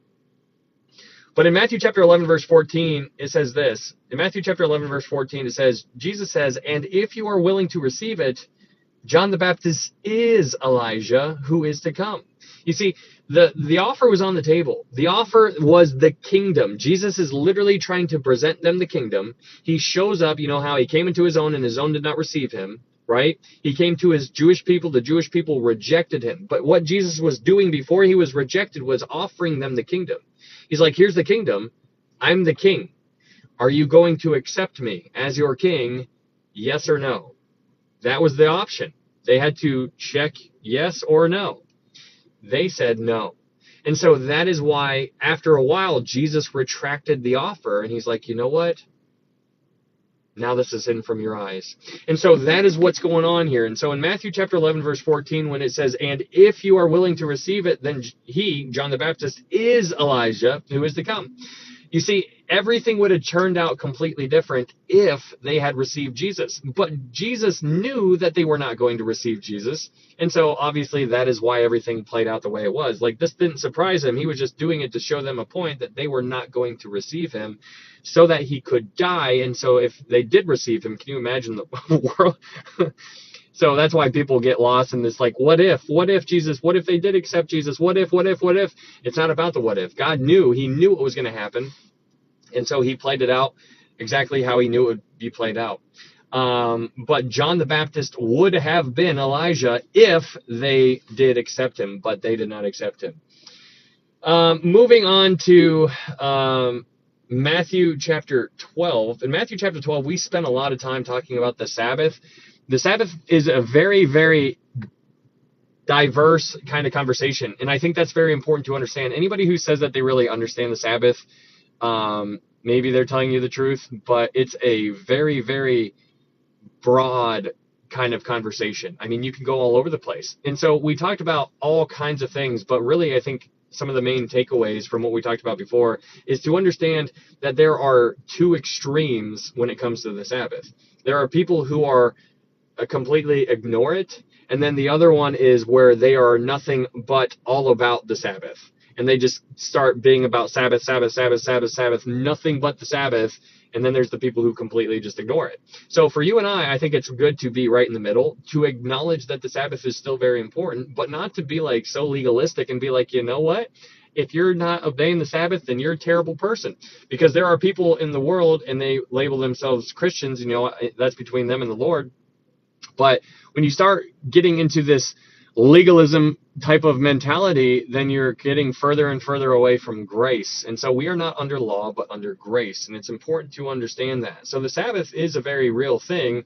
And it's also interesting to pay attention to the future, because during the millennial kingdom, the millennial temple is going to be opened on the Sabbath, which is interesting. It's, you know, it's there, the Sabbath is still going to be a thing in the future. And so since the Sabbath is a thing today, since it was a thing in the past, and to acknowledge that it's a thing in the future, that's important to pay attention to. So it is important, but we are not under the law, we are under grace. And so in Matthew chapter 12, what you have here is that Jesus, his disciples were basically getting, the Pharisees were basically calling out Jesus's disciples because they were doing stuff on the Sabbath and they were breaking all the Pharisaical laws. These Pharisaical laws were just man-made laws. And so these man-made laws were set in place, and they just kept adding to the laws, adding to the laws, adding to the laws. And so what you have is you have the Torah that God gave them. The Torah is God's law, written down. That's the Torah. Genesis, Exodus, Leviticus, Numbers, Deuteronomy. The first 5 books of Moses is called the Torah. So that is what you have written down. But when you have the Pharisees, what they did is that they kept on adding to it. And then that created the Pharisaical law. And then they kept on adding to it. And then you had the Talmudic law. And then you kept adding to it. And then you had the Kabbalah. And the Kabbalah was a very, mysticism. It was a whole bunch of traditions and oral traditions and rituals and all this stuff that man invented. And so the further you kept on building on top of the law, the further you got away from God's law. And so Jesus shows up, and he's confronting these Pharisees in Matthew chapter 12, and they're doing what is not lawful on the Sabbath. And so Jesus basically is combating these people, and he's talking about the Sabbath. The Sabbath is like the topic in this entire thing. But we learn in verse 8, Matthew chapter 12, verse 8, it says, Jesus says, "For the Son of Man is Lord even of the Sabbath." But before that, in verse 7, he says, "If you had known what this means," hey, thank you, Pima, if you've known what this means, "I desire mercy and not sacrifice, you would not have condemned the guiltless." So these Pharisees, these people who were the experts of the law, air quotes, experts of the law, they were condemning his disciples. And so Jesus is like, if you had known what it means that I desire mercy and not sacrifice, like that is unbelievable. Can you imagine? That is the God of the universe saying very clearly, he says, the God of the universe says, I desire mercy and not sacrifice.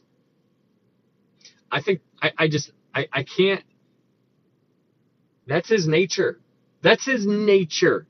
He's not forcing that. He's not forcing to desire mercy. That's who he is.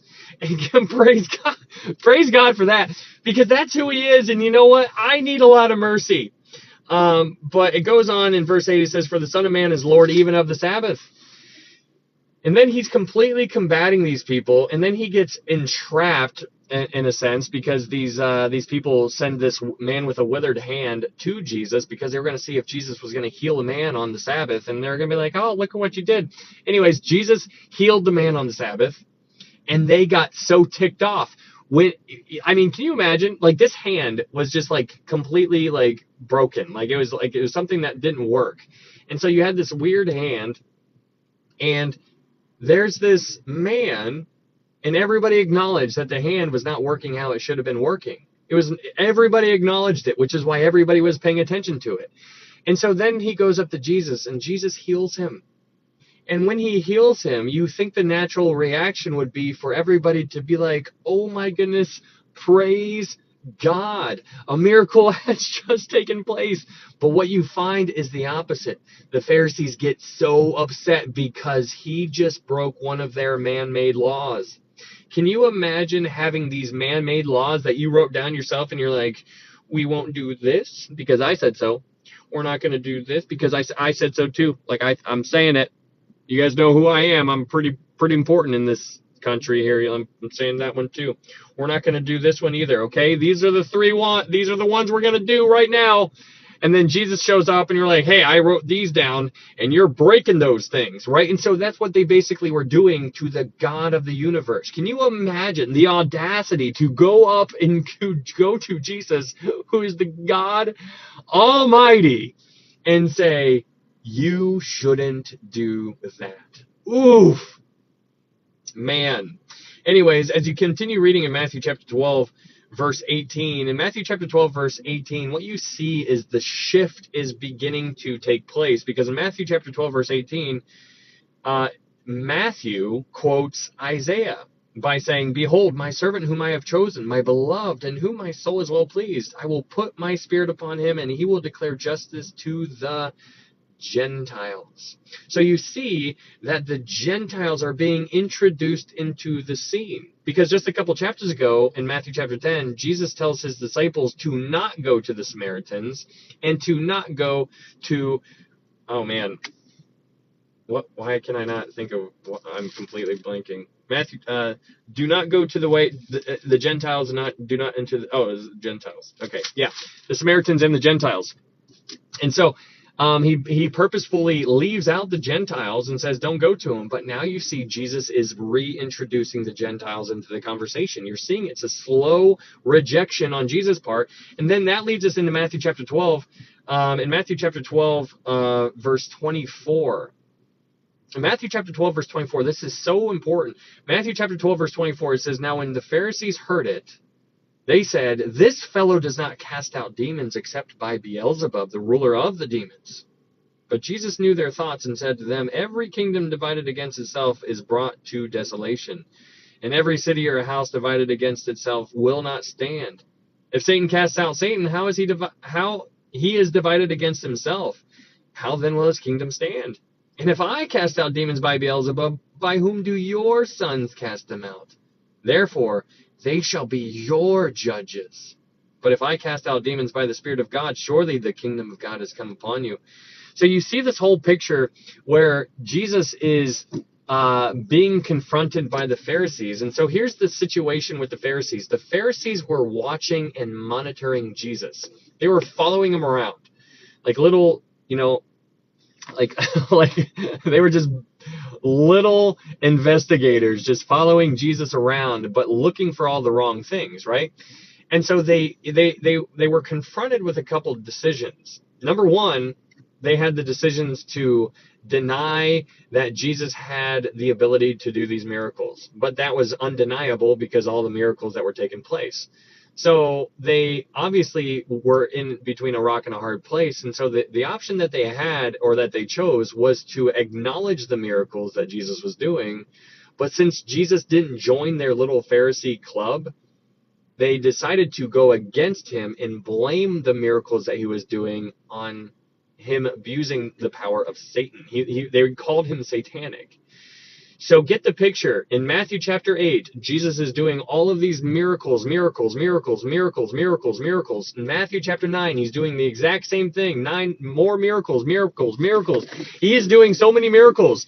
Matthew chapter 10, he chooses 12 apostles. He sends them out, and now they can do miracles. And get the picture. The Pharisees knew these people. They're like, you never used to be able to do these miracles, and now all of a sudden you can? What's that about? That had to make some alarm bells going off. They are paying attention to all of these details, right? And so then we get all the way to Matthew chapter 12, and after all of this massive build-up to I am the Messiah, the Pharisees finally come to this rejection of Jesus where they say, you're satanic, and you are doing this by the power of Satan. Well, so when you get to this whole, this is the rejection. The rejection of Jesus didn't happen at the cross. The rejection of Jesus didn't occur right when he was being nailed to the tree. That is not when it happened. This is when it happened. Happened way back here. You're seeing the build up slowly, but then you get to this point in Matthew chapter 12 where Jesus gets called satanic. And can you imagine being God Almighty and somebody pointing a finger at you and saying, you are doing this by the power of Satan? Man, this is like a line drawn in the sand, because after this took place, everything changed. This was the tipping point for the Jewish people. And so the Pharisees were the leaders back then. And so these were the religious leaders, the air quotes religious leaders. And so many people followed the Pharisees. Many people, the Pharisees were very influential. So when you get to Matthew chapter 12, verse 31, it says, therefore I say to you, every sin and blasphemy will be forgiven men, but the blasphemy against the Spirit will not be forgiven men. Anyone who speaks a word against the Son of Man, it will be forgiven him, but whoever speaks against the Holy Spirit, it will not be forgiven him, either in this age or in the age to come. What's really interesting about this is that we talked about, we talked about the difference between the Holy Spirit. The Holy Spirit convicts you of your sin, right? But Satan, he condemns you of your sin. So if you are convicted of your sin, what that's doing is it's drawing you closer to the Lord. When you mess up, if you feel convicted, that's the Holy Spirit trying to grab you and bring you back in, being like, come on back, like it's okay, come on back. If you are being pushed away, that is condemnation. In Romans 8:1, Paul tells us there is now, therefore, now no condemnation to those who are in Christ Jesus. He's not condemning us. It's not him. And so if you are being condemned, if it's not of him, then who is it of? It's of Satan. So Satan condemning is pushing you away. Conviction is pulling you in. And so that's the difference there. But Matthew chapter 12, verse 31 and 32, you get this whole picture of this unpardonable sin. And so I think it's really interesting to at least entertain, and I told you guys this before, and I said, this is a possibility, but the unpardonable sin, if you pay attention to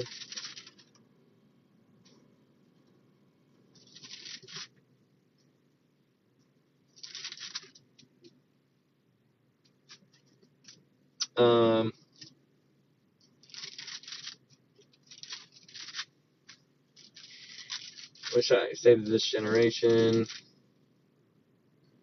Oh, Matthew chapter 11. If you go to Matthew chapter 11, verse 16.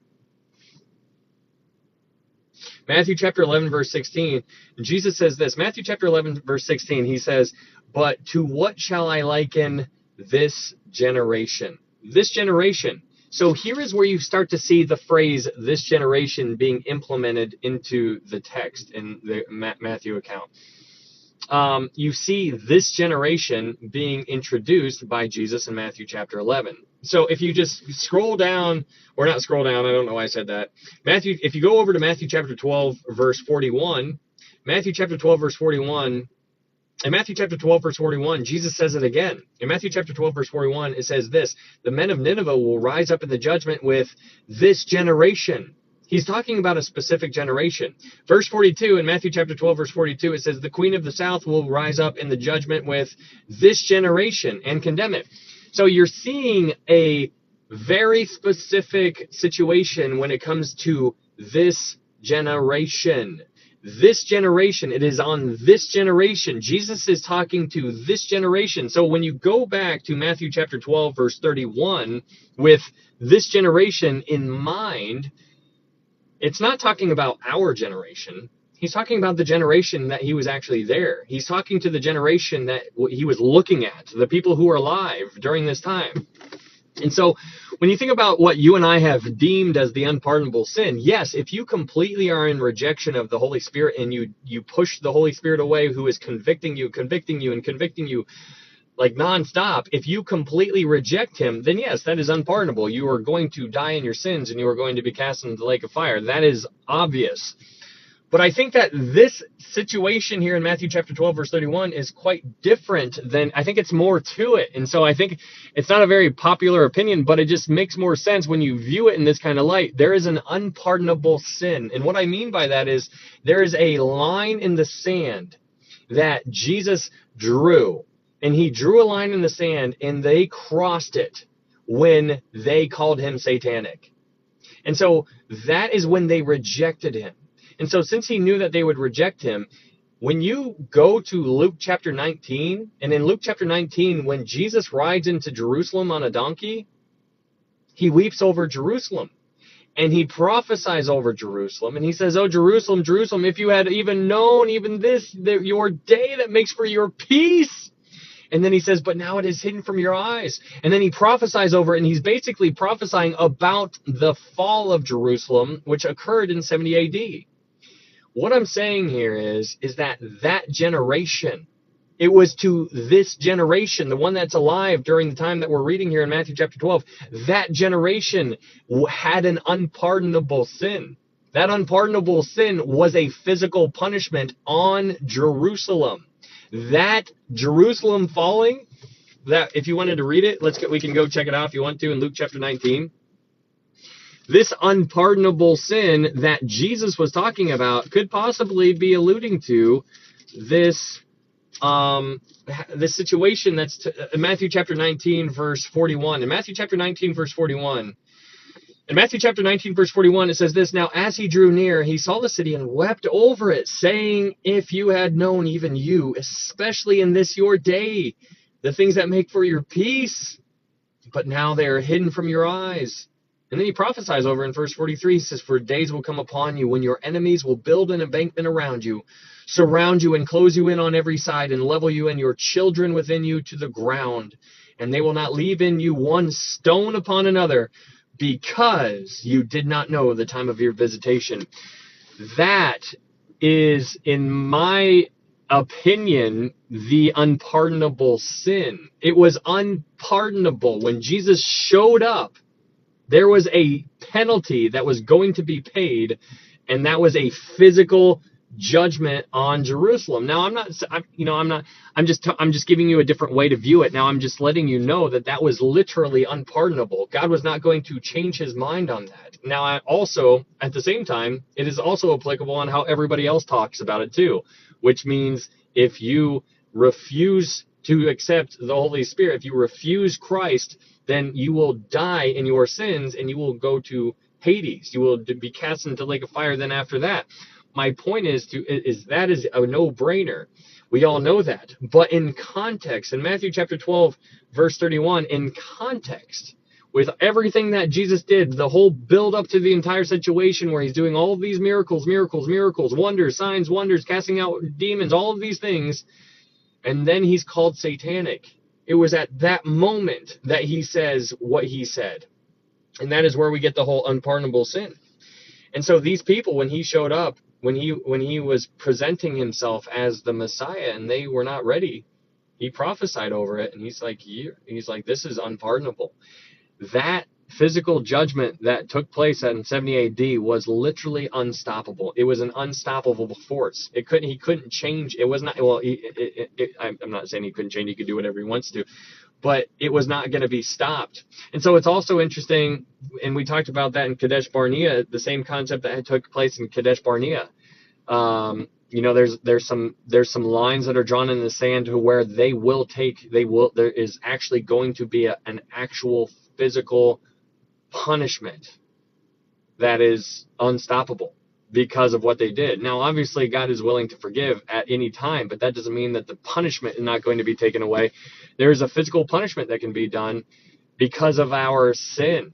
And so that is really, that's very sobering thought. That's a very sobering thought when you think about your life and my walk and your walk, and what we do matters, and how we treat people and how we act in our life matters. And so you get the situation that just because, literally, think about this for a second, Jesus literally allowed the city to be destroyed in 70 AD for the sole purpose that they just weren't ready. Think about that. That's crazy. You see how big that is? For them not being ready, Jesus prophesied over Jerusalem and said, you're all going to be destroyed. There's not going to be a single stone left upon another. And sure enough, in 70 AD, the Romans completely swarmed in there and destroyed the entire temple. And then inside the temple, which is really fascinating about this, inside the temple, there was all kinds of gold, right? Gold. And so when they destroyed the temple, what they ended up doing is they ended up cutting down, on the Mount of Olives. They called it the Mount of Olives because there was all kinds of olive trees. What did they do in order to, what is very flammable? Olive oil, right? And so they had these olive trees, which had the oil inside. They cut all of them down and they threw it inside the temple, and it basically created so much heat inside the temple that the rocks split. And then when the rocks split, they started crumbling down, and then the temple fell down. But then they got all upset, the Romans did, because they wanted the gold inside. But the gold melted, and so I forget his name, but the guy in charge, the Roman dude, he ordered that all of the rocks be thrown out to retrieve the gold, because the gold melted and it got all twisted inside the rocks. And so the people literally went in there and they started throwing rocks around off top of one another just to retrieve the gold that melted all in the crevices. It's really fascinating seeing this kind of stuff. But my point here is to get you to understand that in this context, you start to see the idea of this generation.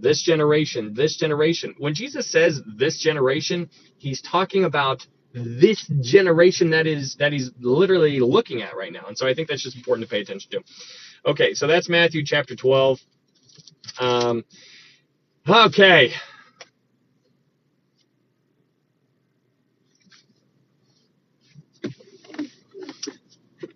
Okay, so that is the recap. If you guys are new here, thank you so much for being here. That is Matthew chapter 1 through 12. I'm just giving you a way to think. We're just doing a Bible study. All of these studies are uploaded to YouTube. If you're interested, there's a YouTube link up in my TikTok profile where we do all these verse by verse Bible studies. We've done Revelation, we've done Daniel, Ruth, Hebrews, James, John, Acts, all the Pauline epistles. We've done Isaiah, and we've done Zechariah. And now we are going through the book of Matthew. And so all of these are uploaded to YouTube. There's a YouTube link up here if you are interested in a verse-by-verse Bible study. That's what we're doing. And I want you to test all the things that I'm saying. Like, I don't get everything right, but I give you a way to view things. And, I'm an imperfect person. I'm a sinner saved by grace. And that's the one thing I want you to understand more than anything else, is how to know for sure you can get to heaven. That's the whole point of these Bible studies. This is the primary issue. How do you get to heaven? The only way to heaven is by understanding that you are a sinner. When you understand that you are a sinner, Romans 3:23, Paul tells us that for all have sinned and fall short of the glory of God. Right? That's what he tells us. For all have sinned and fall short of the glory of God. That's bad news. Romans 6:23 says, for the wages of sin is death. That's more bad news. The wages of sin is death. That means we're under death penalty. But the gift of God is eternal life through Jesus Christ our Lord. And so that is what we need to understand. It's through Jesus Christ our Lord. Paul tells us in Ephesians 2:8-9, for by grace are you saved through faith. And that not of yourselves, it is the gift of God, not of works, lest any man should boast. It is nothing you can do. You can't earn it. It is for by grace are you saved through faith. You are saved through faith. And so that's very important to understand. There's people who will teach, that you need to get water baptized and you need to go get dunked underwater in order to get saved. And I'm just like, no, no. It is Christ plus nothing. And so that's the most important thing. So that is what I want you to understand most importantly. Is there a YouTube for Revelations? Yep, Lori. Yep, there is a YouTube. There's a link up here. If you click on my little face, that's right here, a little blue thing. Just click on that, and then you should see a link in there. Or Mark just pinned it. There it is. If you just type this in, ITZ_sheesh. If you just type that in YouTube, then you'll see it. You'll find me there, and all those studies are up there. Oh right. Yep. Absolutely. Yeah. Yep.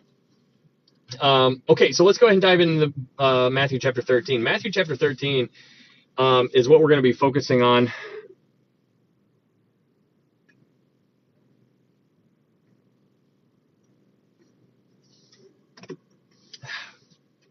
I do apologize because I know I talk fast. Sometimes, I don't know. Matthew chapter 13. So Matthew chapter 13, just to kind of set the stage on what we're actually going to be talking about now. Since we're in Matthew chapter 13, I'll be talking slower because we are actually going to be discussing things. But during the recap, just when we're doing a review, I tend to talk quicker. I'm here for it. Let's go, respiratory.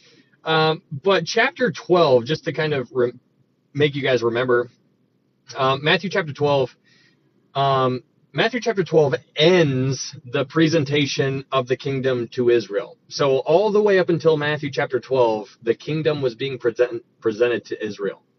Now that we're in Matthew chapter 13, that has been retracted. And so that's very important to understand. So Matthew 1 through 12, the kingdom was being presented to Israel, essentially. And then here in Matthew 13, that offer has been withdrawn. And so when we dive into Matthew chapter 13, we are going to be talking about the kingdom parables. And these are things that many people have heard before. So a lot of things here you probably have heard, or at least are going to sound familiar. And that's cool. But we're going to try to expound on some of these things. But what I want you guys to note is that the parables are given to the people in public. These parables are given in public. Hello, Monique. So these parables are given to all the people publicly, but the explanation of these parables are given to the disciples in private.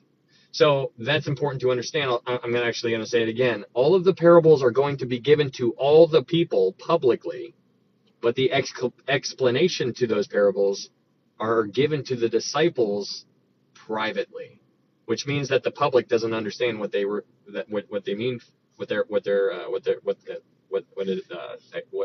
don't get the explanation.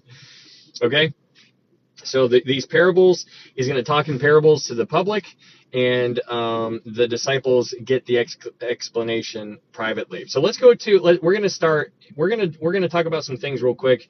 We're going to bounce around just because I think let's talk about these parables being why. The question is why parables? And let's answer that question before we read. So we're going to be reading Matthew chapter 13. Let's go to verse 10. We're not going to read chronologically here. We're going to go to verse 10. Matthew chapter 13, verse 10. So in Matthew chapter 13, verse 10, we're going to read just a couple verses, and then we're going to bounce somewhere else, and then we'll go back and we'll read from the beginning. But I just want you to get the idea. Matthew chapter 13, verse 10. In Matthew chapter 13, verse 10, it says this. And the disciples came and said to him, "Why do you speak to them in parables?" He answered and said to them, "Because it has been given to you to know the mysteries of the kingdom of heaven, but to them it has not been given." Interesting. So in verse 11, it says, Jesus says, "Because it has been given to you to know the mysteries of the kingdom of heaven." So they know. But to them, it has not been given. So parables, the question is, why parables? So parables were not given as an easy way to understand. Like when we think of the word parable, we think it's just like, oh, it's just like a way to kind of describe something that everybody knows what he's talking about, right? Like that's kind of like what we think when we think of a parable. But a parable is pretty much the exact opposite. The parables are so the lost wouldn't understand. So he's talking parables because they already rejected him. So now he's talking to his own, the people who are his people. He's talking to the people who are born again, the people who already are followers of Christ. And so the parables, the people who are followers of Christ, they would understand what these parables mean. But the lost people wouldn't understand. So he's kind of speaking in code.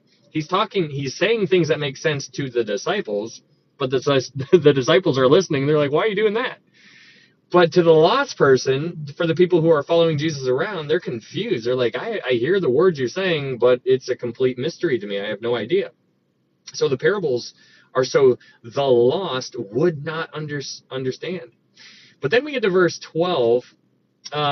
In verse 12, it says this. Jesus continues in verse 12. It says, for whoever has, to him more will be given, and he will have abundance. But whoever does not have, even what he has, will be taken away from him. Now, here in verse 12, what this is essentially saying is that the Lord will give you some light. He's gonna allow you to have some light or some truth. So, but after you are given that light, or after you're given that truth, then he's going to see what you're going to do with that light or with that truth. If you do well with that light or truth, then he'll give you more. But if you reject it, he's going to take away what he's given you, just like any relationship that has any trust in it. So if you and I are buddies, and like we start hanging out for the first, we just met each other a week ago, and I'm like, hey man, yeah, come on over, you can hang out for a little bit. You come over, you kind of walk in, you kind of take your shoes off, you do everything respectfully, and then little by little our friendship grows and grows and grows. Next thing you know, I give you my garage door code, where I give you a key to my house just in case I need something, where everything is, yeah, go ahead and go out in the back, do whatever you want to. You have all of that access, but it doesn't start to where you have all the stuff. It starts at the door, the front door. And so I see how everything plays, and the more trust, then the more I'm allowing you to do whatever you want to inside my house. That's just how that works in any kind of relationship.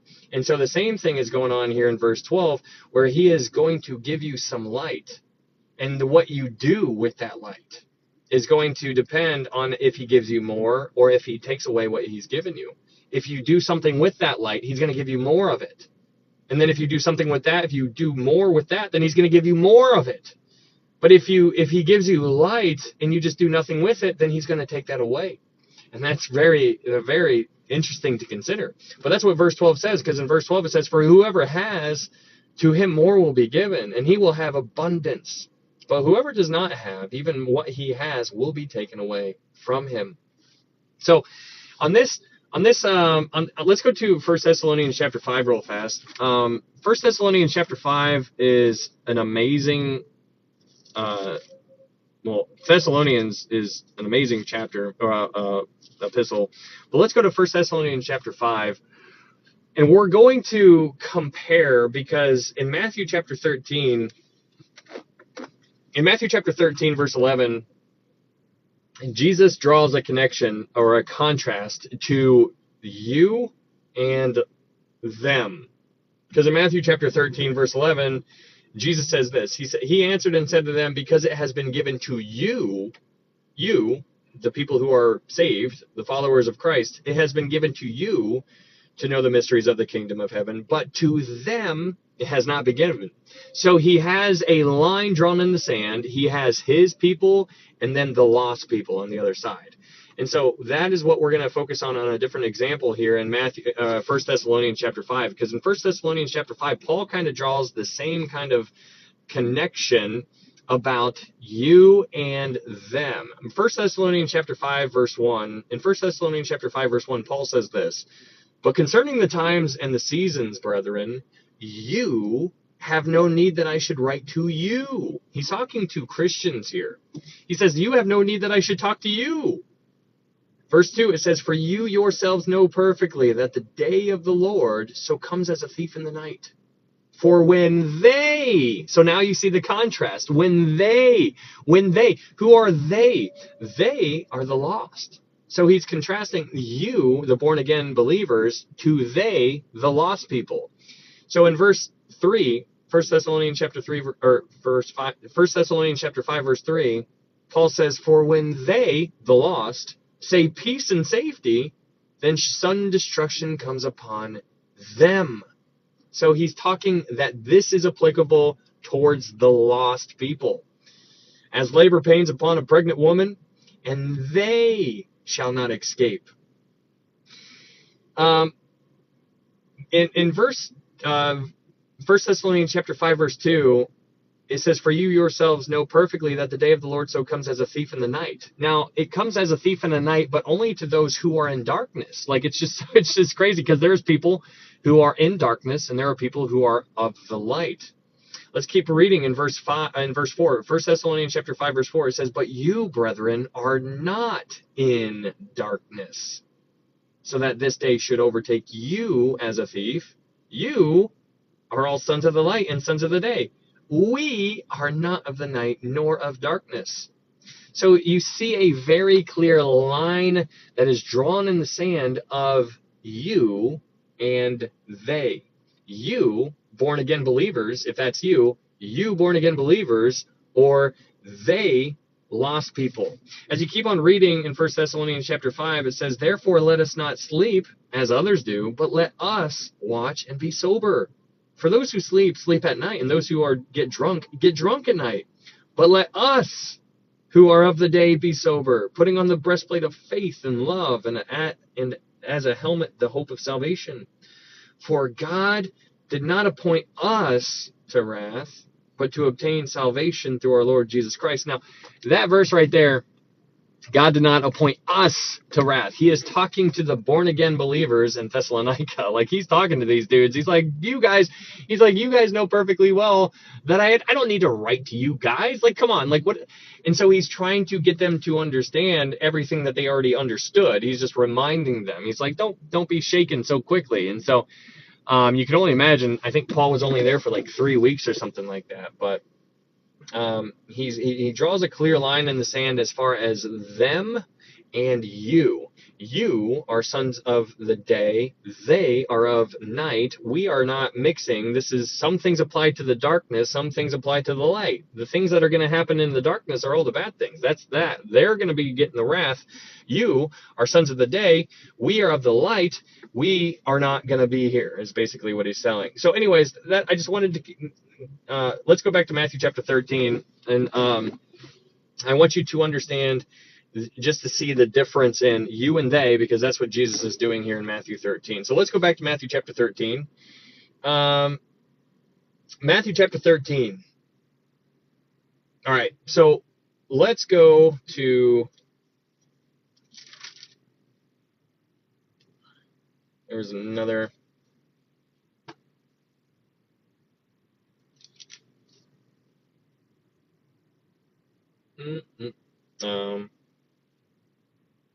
okay. All right, so let's go ahead and let's go back to verse 1 now. Matthew chapter 13, verse 1. So that's what I want you to understand as far as, like, why parables? Why is parables? Why is he talking in parables? He's talking in parables because he's talking so that they wouldn't understand. They completely rejected him. They've already rejected him, and so now he's talking to his people. He's like, it's been given to you to know the mysteries of the kingdom of heaven, but to them it has not been given. All right. So let's go Matthew chapter 13, verse 1, and let's start reading at the beginning. But with that in mind, he's talking in parables, and that's why I wanted you just to understand why he was talking in parables. Matthew chapter 13, verse 1. We're going to read from verse 1 now. Matthew chapter 13, verse 1, it says this. On the same day, Jesus went out of the house and sat by the sea. And great multitudes were gathered together to him, so that he got into a boat and sat. and the whole multitude stood on the shore. So interesting to see, like, very clearly, like, we're told that he's sitting down again. Why is Jesus sitting? Why are we told that he is sitting down? There's a reason for him sitting down. He is sitting down because that was the teaching position. If you were a teacher, if you were a rabbi, you would be sitting down. In Luke chapter 4, we are told that Jesus stands up, he goes across, he picks up the book of Isaiah, he reads the book of Isaiah, and then he closes the book of Isaiah, he gives it back, and then he goes back, and then he sits down. And all the eyes were trained on Jesus, and then Jesus says, he's like, this has been fulfilled in your hearing. And so it's interesting, when he was sitting down, everybody else was standing. And so it's important to pay attention. So here in verse 2, Matthew chapter 13, verse 2, we see that Jesus is sitting. He is in the teaching position. So now in Matthew chapter 13, verse 3, it says this, then he spoke many things to them in parables, saying, behold, a sower went out to sow. And as he sowed, some seed fell by the wayside, and the birds came and devoured them. Some fell on stony places where they did not have much earth, and they immediately sprang up because they had no depth of earth. But when the sun was up, they were scorched, and because they had no root, they withered away. And some fell among thorns, and the thorns sprang up and choked them. But others fell on good ground and yielded a crop, some 100-fold, some 60, some 30. He who has ears to hear, let him hear. Now, this is very this passage is the parable. He's talking to the public in parables, and then he'll give the explanation privately. So here is the parable. Here's what everybody in the area could hear. Everybody heard that. But what I want you, before we move to this other passage, I want you to look at verse 9, Matthew chapter 13, verse 9. In Matthew chapter 13, verse 9, it says, he who has ears to hear, let him hear. Here's a question for you guys. What does that remind you of? What does that remind you of? He who has ears to hear, let him hear. What? So, somebody please tell me that you know what what does this remind you of? I just need to see. So I'm sure somebody knows what it's got to remind you of something. What is that? Where is this found in the Bible? He who had, absolutely, Dankus Bagel, Revelation. If you read Revelation, yeah, Ed King, Revelation. If you read Matthew chapter, and here in Matthew chapter 13, verse 9, Jesus says, he who has ears to hear, let him hear. If you read Revelation chapter 2 and 3, which we're going to go there at the end of Matthew 13, we'll go there and we'll check it out a little bit. In Revelation chapter 2 and 3, there are 7 letters to 7 churches that Jesus writes himself. So Jesus writes these letters to these 7 churches. There's 7 churches all over the place, and Jesus writes them these 7 letters. Now, John is the one who actually writes it down, but you get the idea. And at the end of every single letter, Jesus ends each letter by saying, he who has ears to hear, let him hear what the Spirit says to the churches. That's what he says.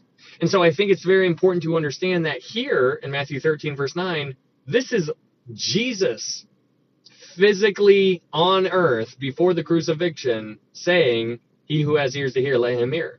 I think it's very important to draw a connection in Revelation chapter 2 and 3. If you just go read Revelation chapter 2 and 3, you will see it being mentioned 7 times.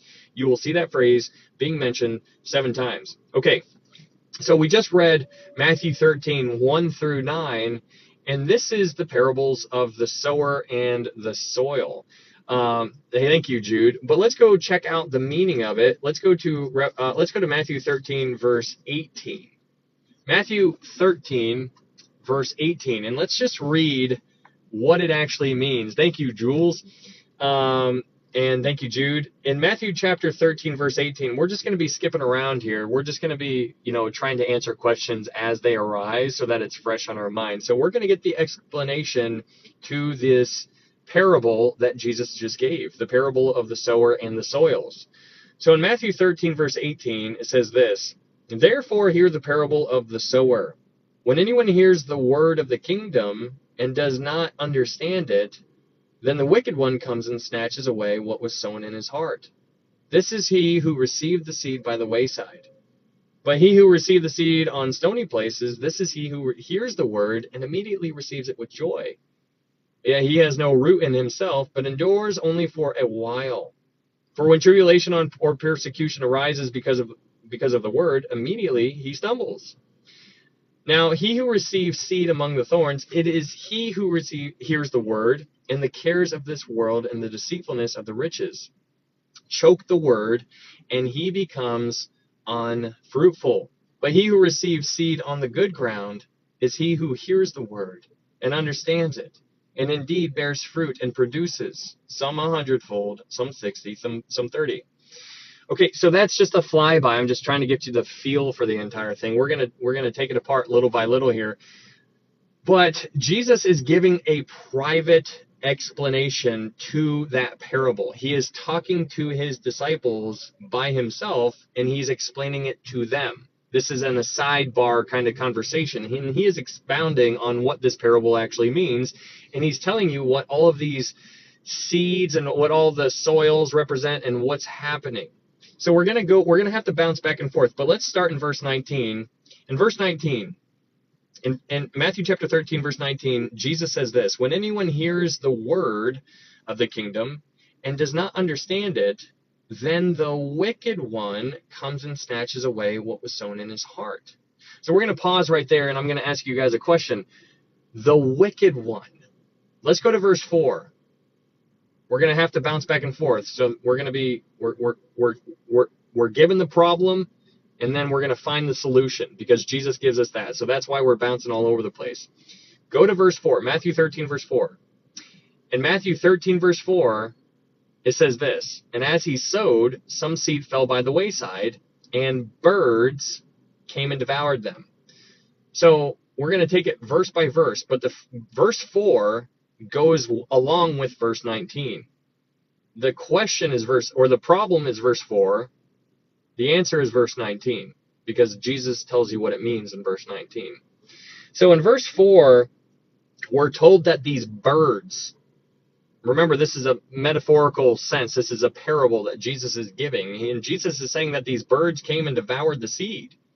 What are the birds? Well, if you read verse 19, you see that Jesus tells you what the birds are. And he's being very direct about what these birds are.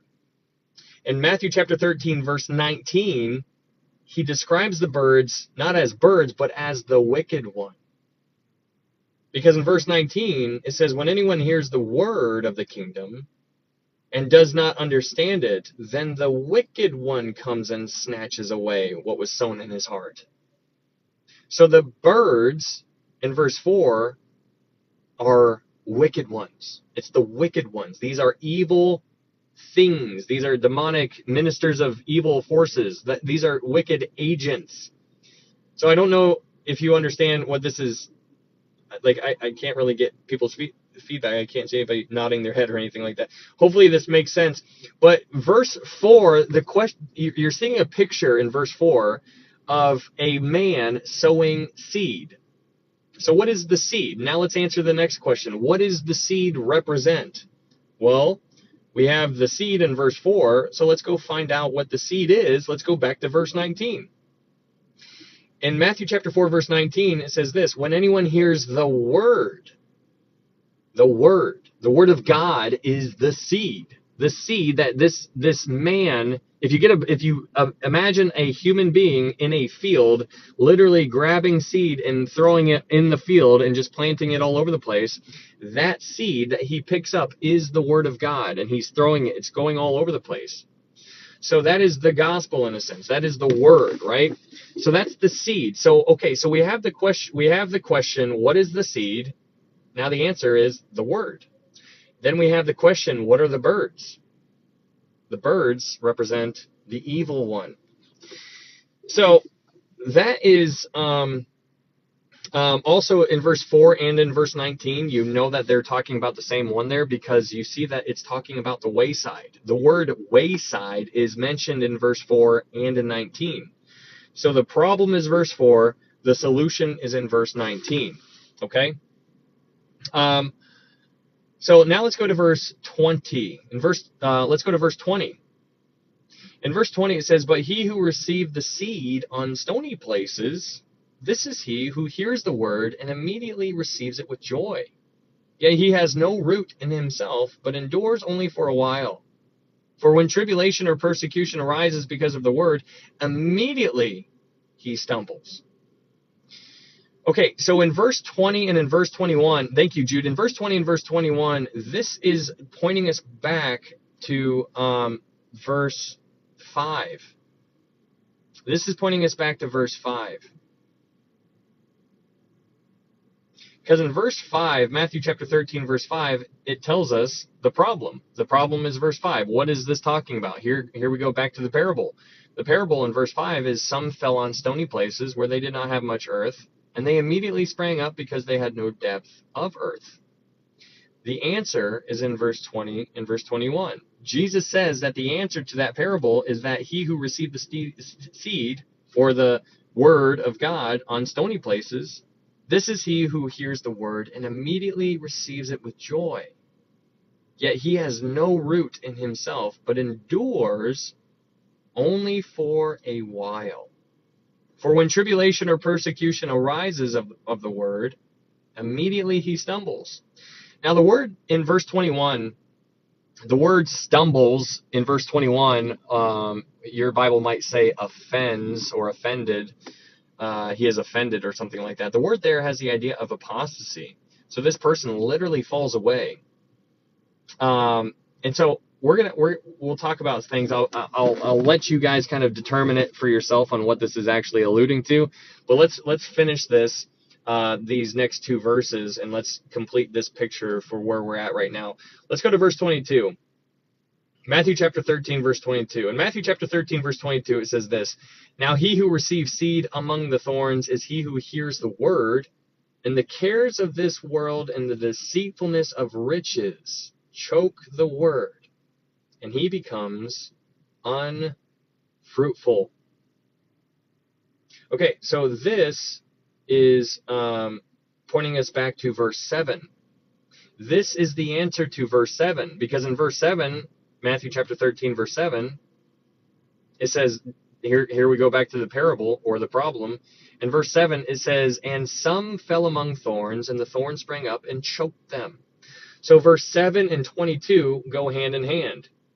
So the problem is verse 7, the answer is in verse 22, or the explanation is in verse 22. But what I think is very interesting in verse 22 is that it tells you what is they're being choked by. They're being choked by the cares of this world and the deceitfulness of riches. The deceitfulness of riches choke the word. That is crazy. Does this describe you? I wonder. The cares of this world and the deceitfulness of riches. Do you understand? Like, I think kind of zooming in on that phrase a little bit really will make it mean something for you.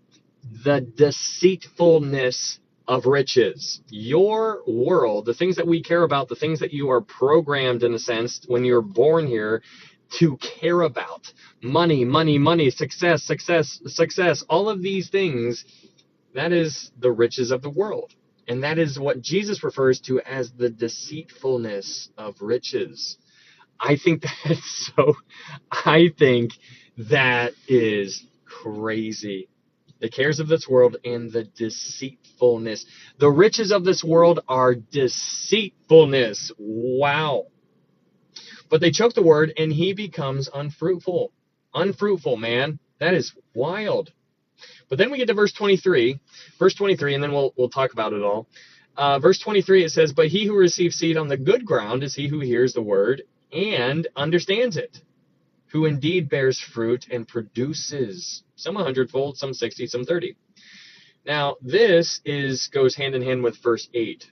So verse 8 and verse 23 go hand in hand. Verse 8 and verse 23 go hand in hand. Verse 8 says this: "But others fell on good ground and yielded a crop, some 100-fold, some 60, and some 30. Okay, so we just went through both sides of it. You have the parable, or the question, like the big question mark in everybody's mind, like, what's he talking about? And then you have the solution that Jesus gives to his disciples in private. He gives the explanation to his disciples in private, but he gives the parable to everybody. And so everybody's just like scratching their head, like, I have no idea what he's talking about. And that's why it's important to understand what we started off this chapter by talking about. Like, why is Jesus talking in parables? Jesus says it's given to you to know the mysteries, but to them it has not been given. There's a difference between you and them. There's a difference between you and them. If you are a you, you'll understand. If you are a them, you're just like, what's going on? I have no idea what the heck he's talking about here. But in verse 23, where it says, at the end of verse 23, it says some 100-fold, some 60, and some 30. I think that's very interesting because you see it go from 100 to 60 to 30. So does this mean that the yield of the laborer as time progresses is getting smaller and smaller and smaller? Like, it's just an interesting thought. Like, I'm not saying that's what it is, but I find it, everything that we are given is there on purpose. I don't know if there's a connection somewhere in there. Maybe there is.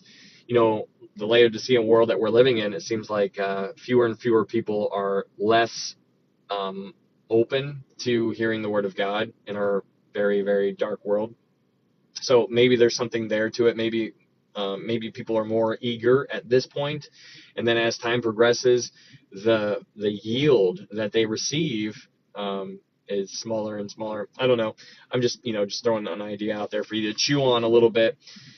But let's do a little bit of a recap of just that right now. And so you have the first three soils. The first three soils, let's just talk about the first three ones. The first three soils are without understanding in verse 19. In verse 19, we learn that they are without understanding.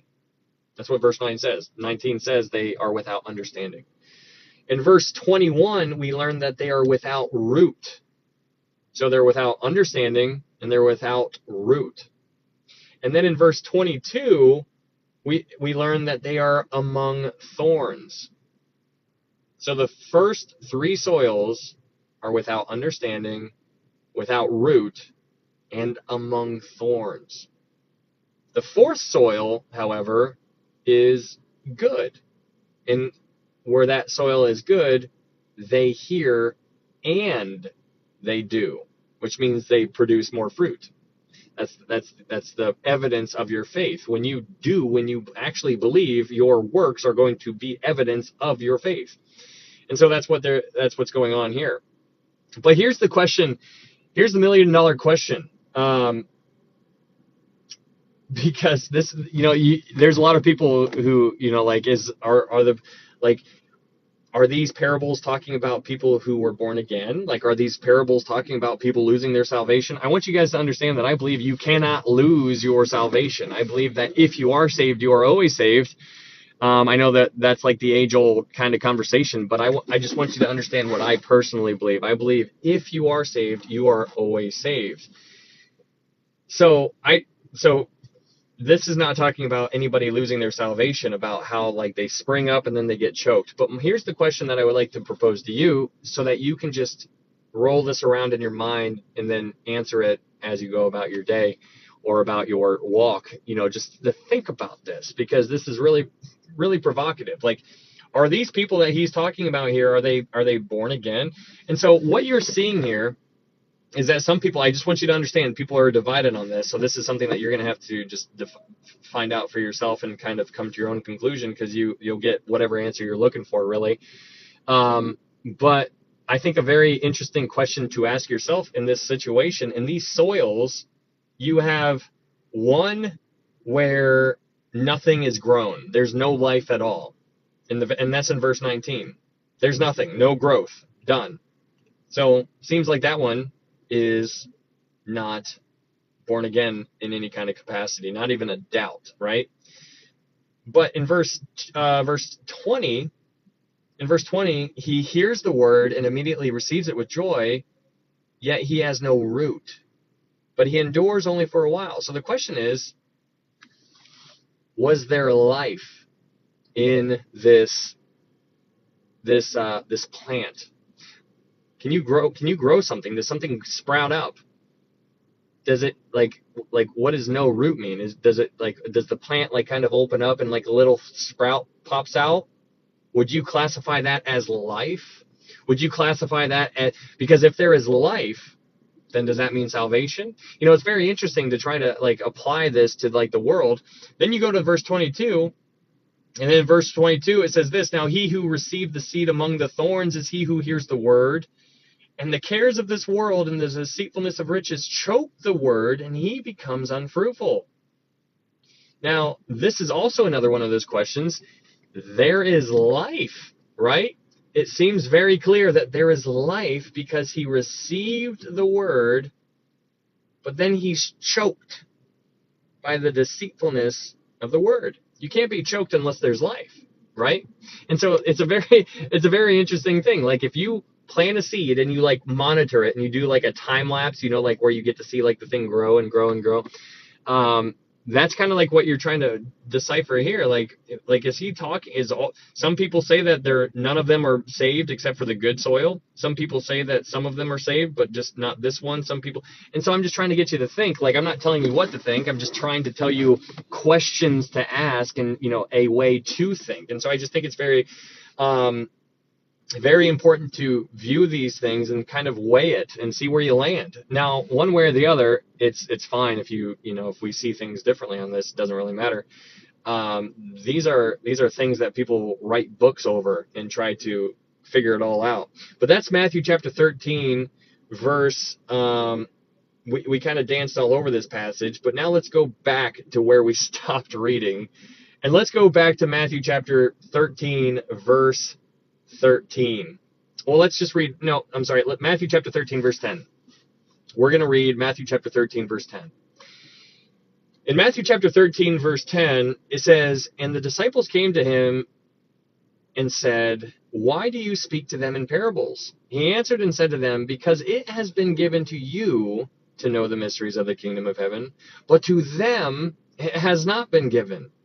For whoever has, to him much more, or more will be given, and he will have abundance.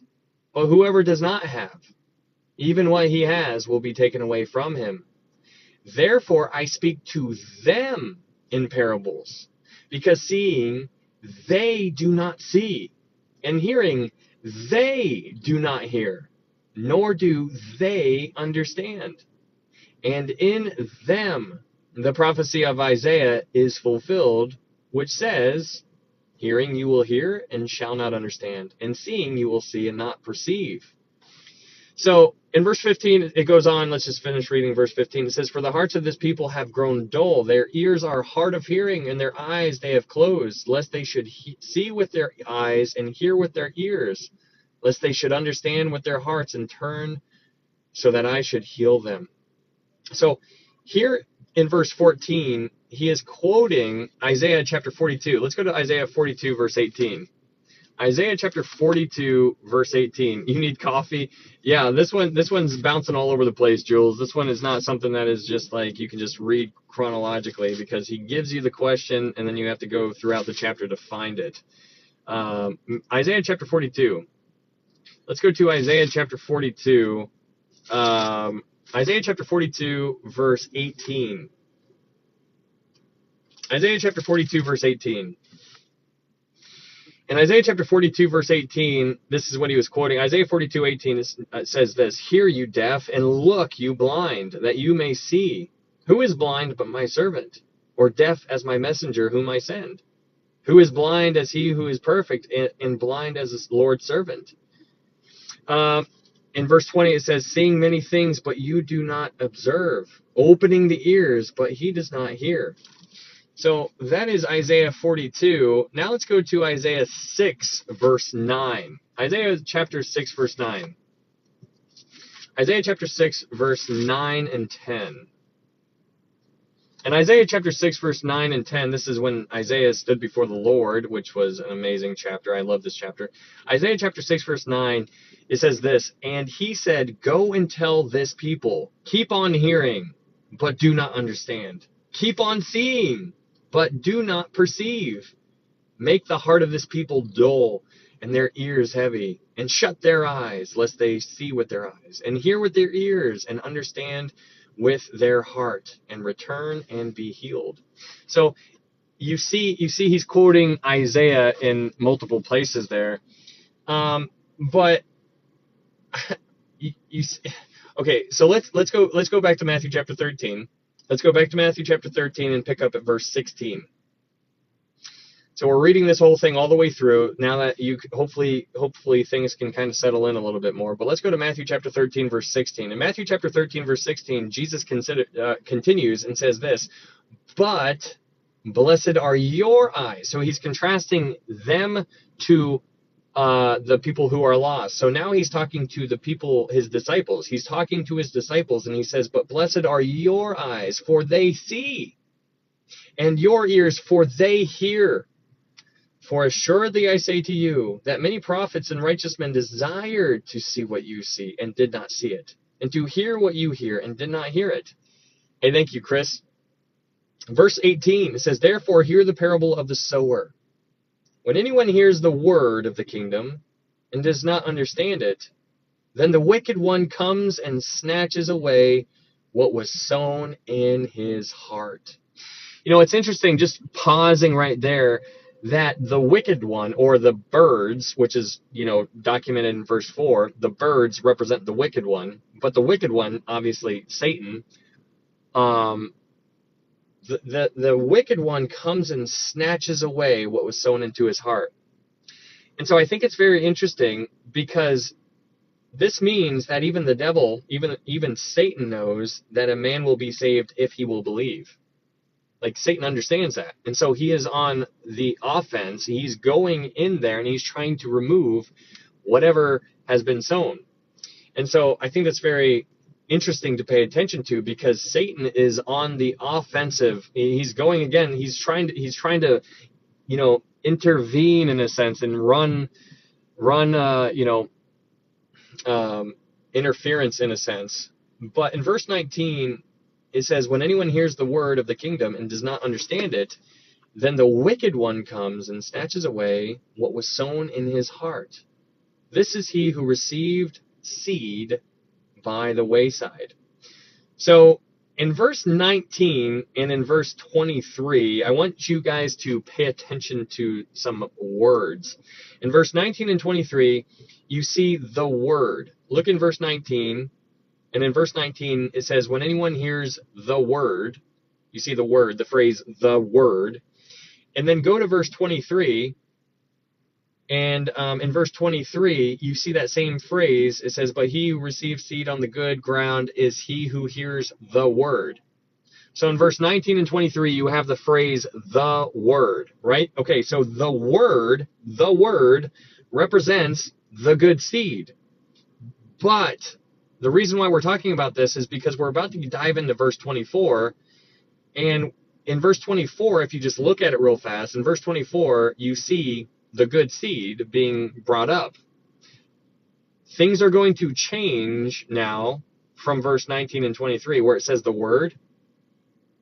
The word in verse 24 is not going to be the good seed. The good seed in verse 24 is going to be you. It's going to be the Christians.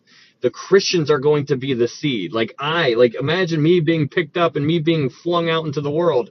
That's what he's doing here in verse 24. So in verse 19 and 23, the word is the good seed. But in verse 24 through 30, the good seed is going to be the Christians. The good seed in verse 24 through 30 is going to be the fruit of the word. The fruit of the word is me, like a born again. If you are a born again believer, you are that good seed that is mentioned in verse 24. And so I just want you to make the connection here, because you have the same words being used, but the meanings change. So I'll say it again. In verse 19 and verse 23, you have the word, which is being representative of the seed. But when you get to verse 24, the good seed is going to be redefined as the born-again believer, as the Christian. Meaning that if you are a Christian, you are literally a seed that he is flinging out into the field. And you are that. You are supposed to be doing what a good seed is supposed to do. So hopefully that makes sense. Okay, let's go to verse 24. In verse 24, this is this is difficult to. Hopefully you guys are getting this, because it's challenging, because it's very circular. Like, there's a lot of moving parts. It keeps bouncing all back and forth, and it's kind of cool. So as per usual, all of this will be uploaded to YouTube. If you wanted to go back and check it out again, there's a YouTube link up in my TikTok profile, which might be helpful to you on this chapter, to go back and pause play, whatever. Okay, let's dive into Matthew chapter 13 verse 24. Let's move on. Matthew chapter 13 verse 24. In Matthew chapter 13, verse 24, Jesus continues and says this. Here we go to another parable. In Matthew chapter 13, verse 24, Jesus says this. Another parable he put forth to them, saying, the kingdom of heaven is like a man who sowed good seed in his field. Now, okay, again, just so you are with me, the good seed here is you. If you're born again, the good seed is me. The good seed are Christians, brothers and sisters in Christ. That is the good seed that he is sowing in his field.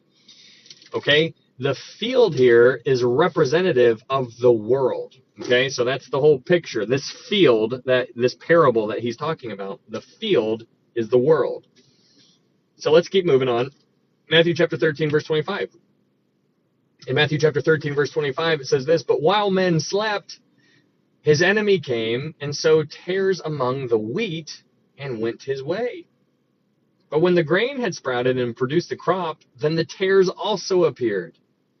So the servants of the owner came and said to him, Sir, did you not sow good seed in your field?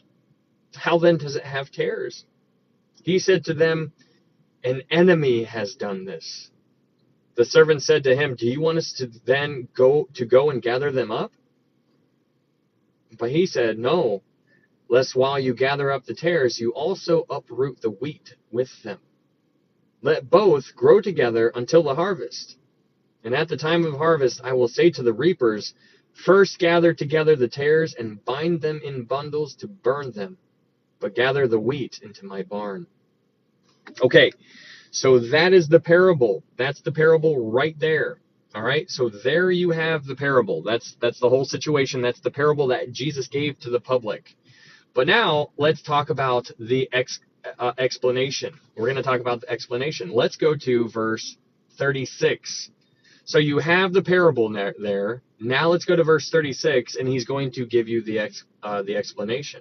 Now this is a very private explanation, okay? So in verse 36, Jesus is going to expound on that parable, and he's going to tell us what that parable that we just read means.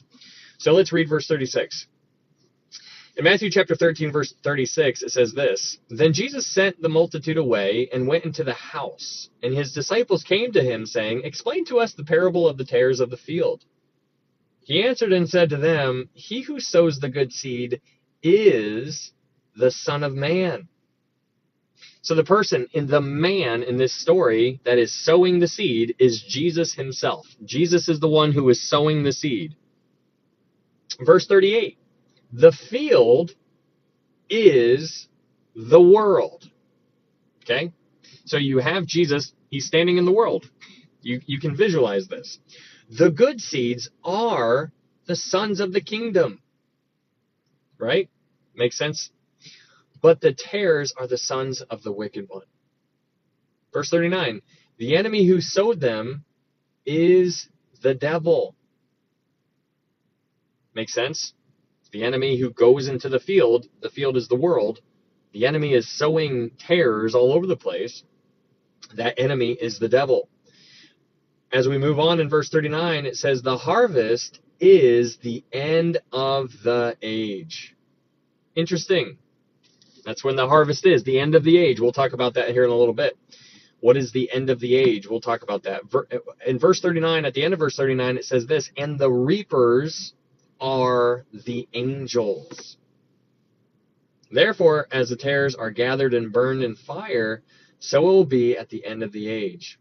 Okay, so let's go back to verse 24. And now that you have all the definitions there, or at least a feel for it, now we'll go back and we'll reread verse 24 through 30, and we'll kind of build on top of that, and hopefully it will make more sense as we go. Matthew chapter 13, verse 24. Matthew chapter 13, verse 24, it says this. Another parable he put forth to them, saying, the kingdom of heaven is like a man who sowed good seed in his field. So you're seeing it already. That man is the Son of Man. That man that he's talking about here is Jesus Christ. Jesus is sowing seed in this field, and that field is representative of the entire earth. This is representative of the entire earth, and it's good seed. This good seed is you and I. If you are born again, he's literally in there and he's throwing you out there. He's like, go ahead. Let's go to verse 25. In verse 25, it says, but while men slept, his enemy came and sowed tares among the wheat and went his way. Okay, so here in verse 25, I think I want to draw your attention to something. In verse 24, you have, it says a man, singular. And that man, singular, is representative of Jesus Christ. So you have man in verse 24, but if in verse 25, you have men. It says, but while men slept. So you have a difference there. You have a contrast between the man and men. So it says here in verse 25, it says, but while men slept, his enemy came and sowed tares among the wheat and went his way. So in verse 25, I just want you to understand the Christians in verse 25 are identified as the wheat. We are the wheat. You are the wheat. We are wheat. The tares are the counterfeit. The tares are the fake, the lost souls. And what's interesting about the tares is that sometimes they're indistinguishable at a certain level. There's a certain seed in Palestine that looks just like wheat. It looks just like wheat. And while it's growing, it looks just like wheat. But when it matures, it turns black.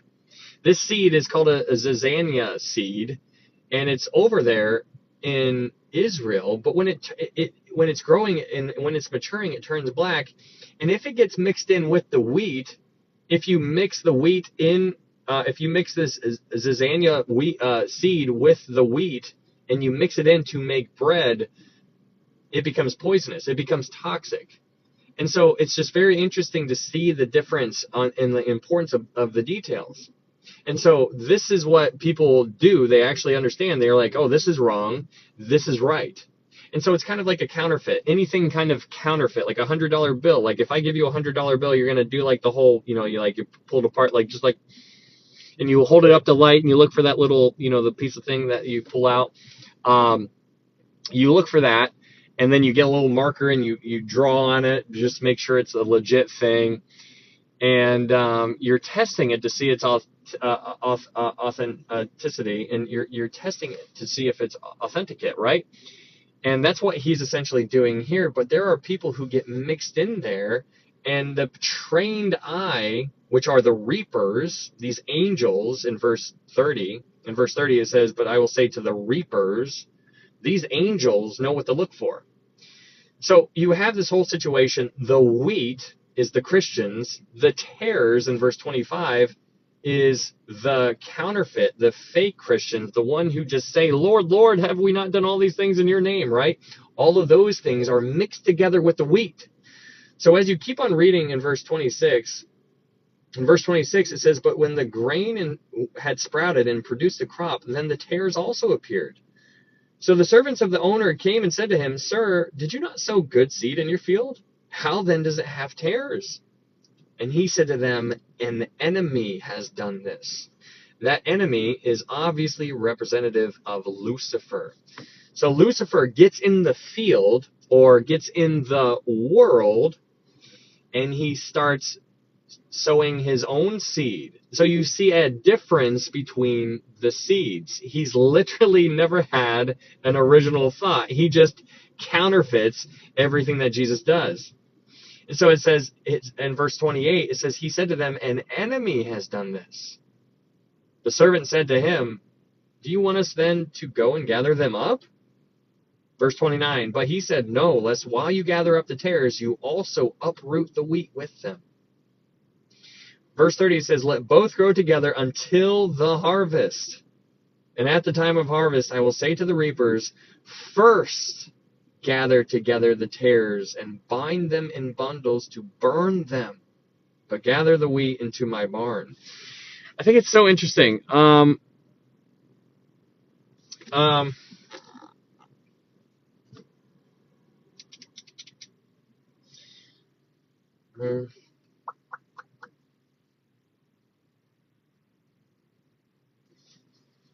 Let me look something up real fast. Hey, thanks, Andrew.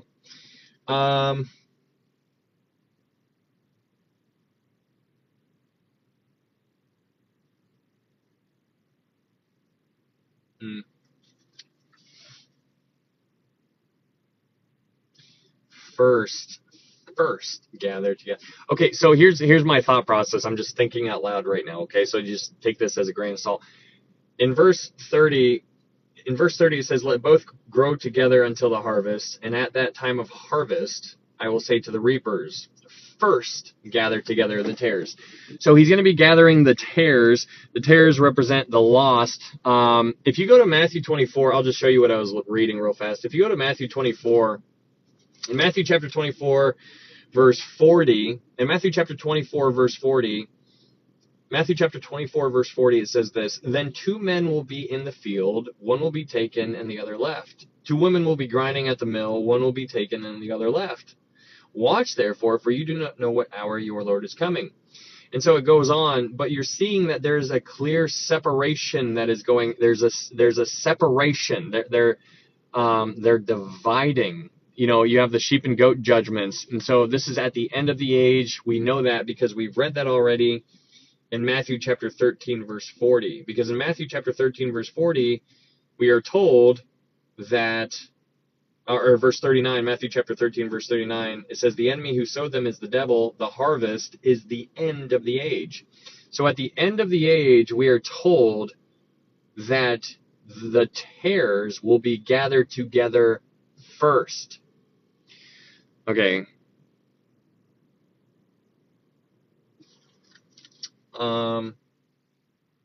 It's very interesting.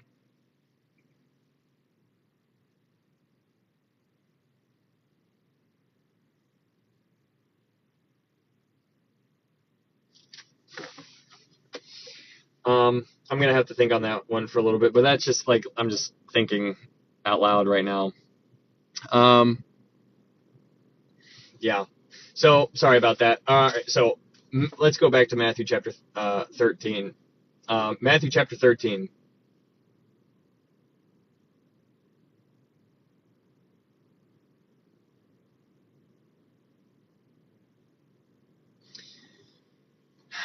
Okay, so let's do Matthew chapter 13. Matthew, I'll have to think about. I'll be thinking about that one for a little bit. Matthew chapter 13. We're looking at the word first in my mind right now. First, like there's an order to this kind of things. Like first, grab these, and so Matthew chapter 13. Let's move on to verse 31. Matthew chapter 13, verse 31. Now we're gonna get to this interesting thing. So not the rapture, but Judgment Day. Matthew 24, what we read, verse 40, is not talking about the rapture. Matthew 24, verse 40, the rapture is not there. Let's read. Let's go back to Matthew chapter 13. I've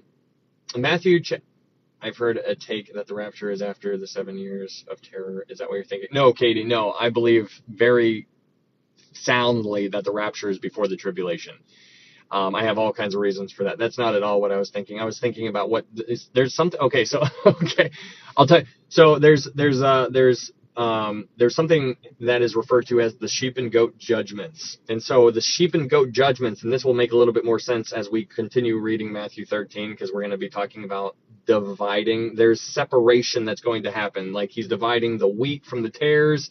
He's dividing the good fish from the bad fish. He's dividing all of these things and he's separating them. There's a separation that's actually happening.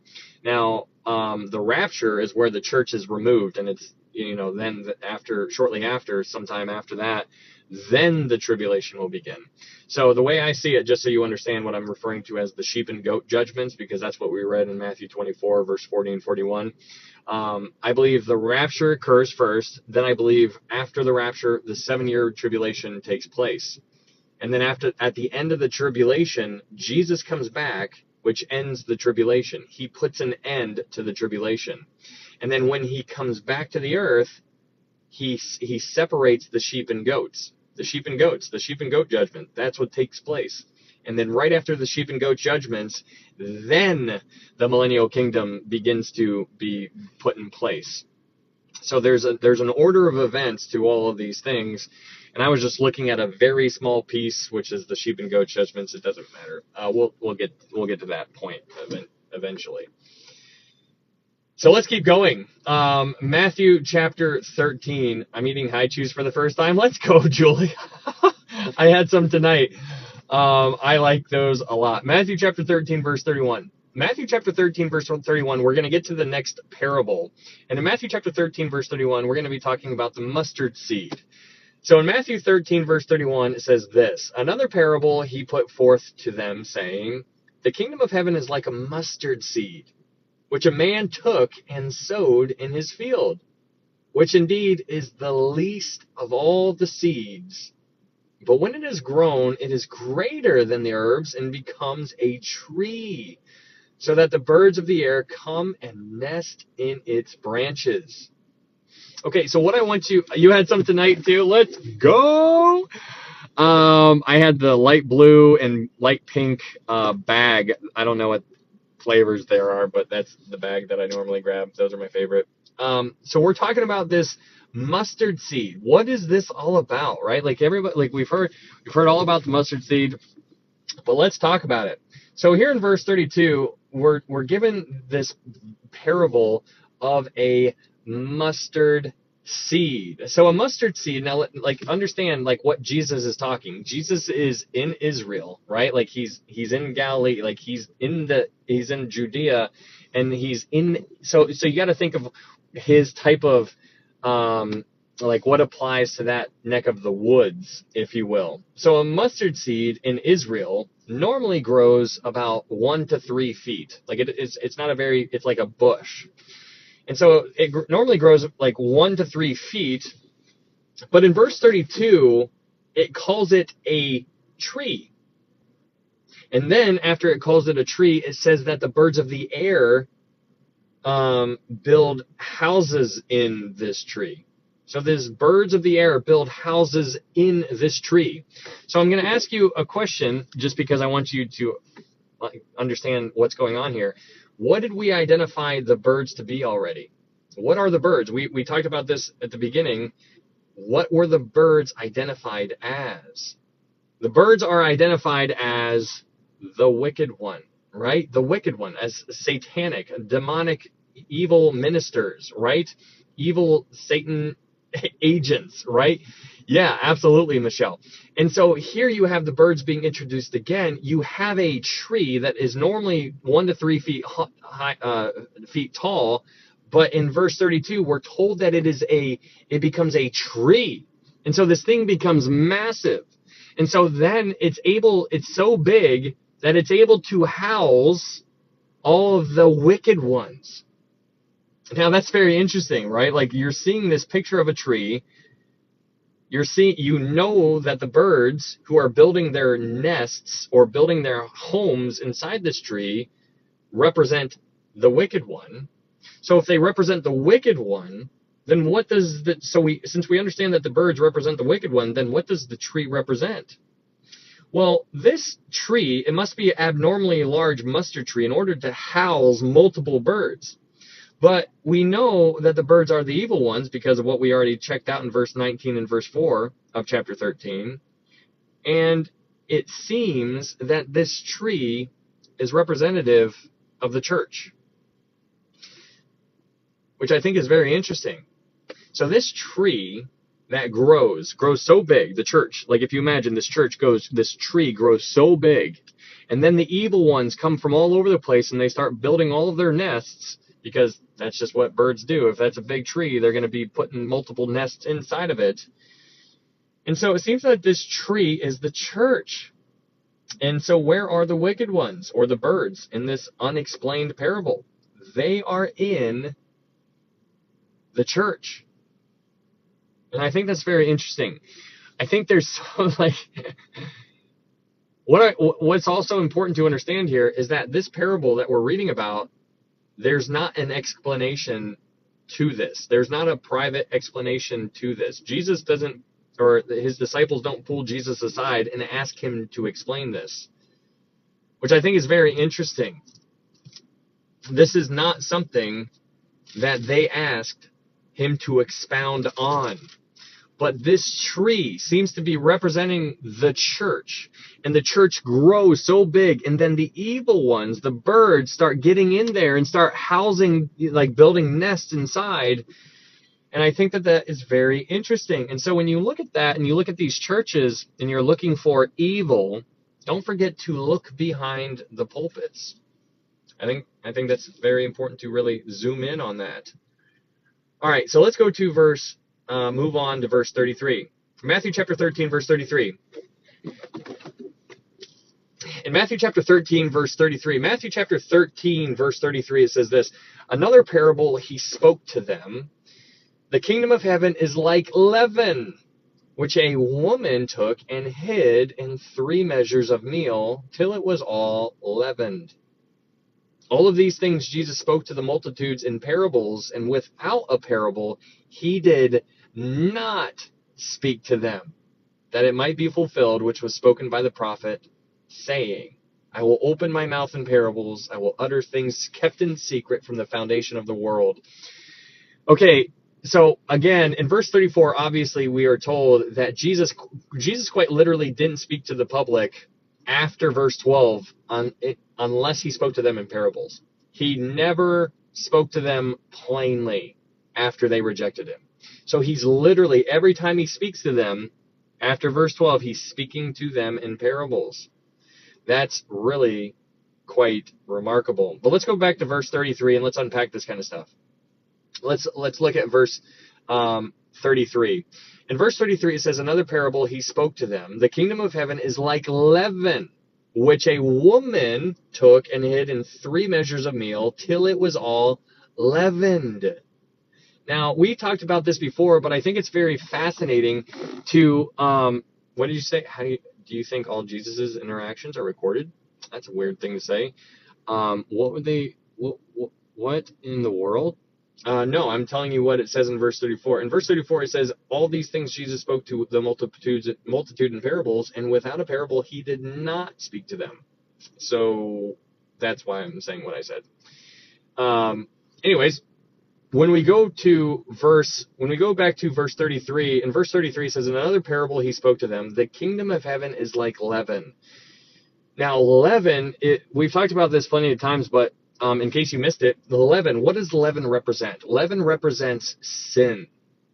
Every time you look at leaven, there's certain idioms in the Bible that represent something. Leaven represents sin, and leprosy represents sin.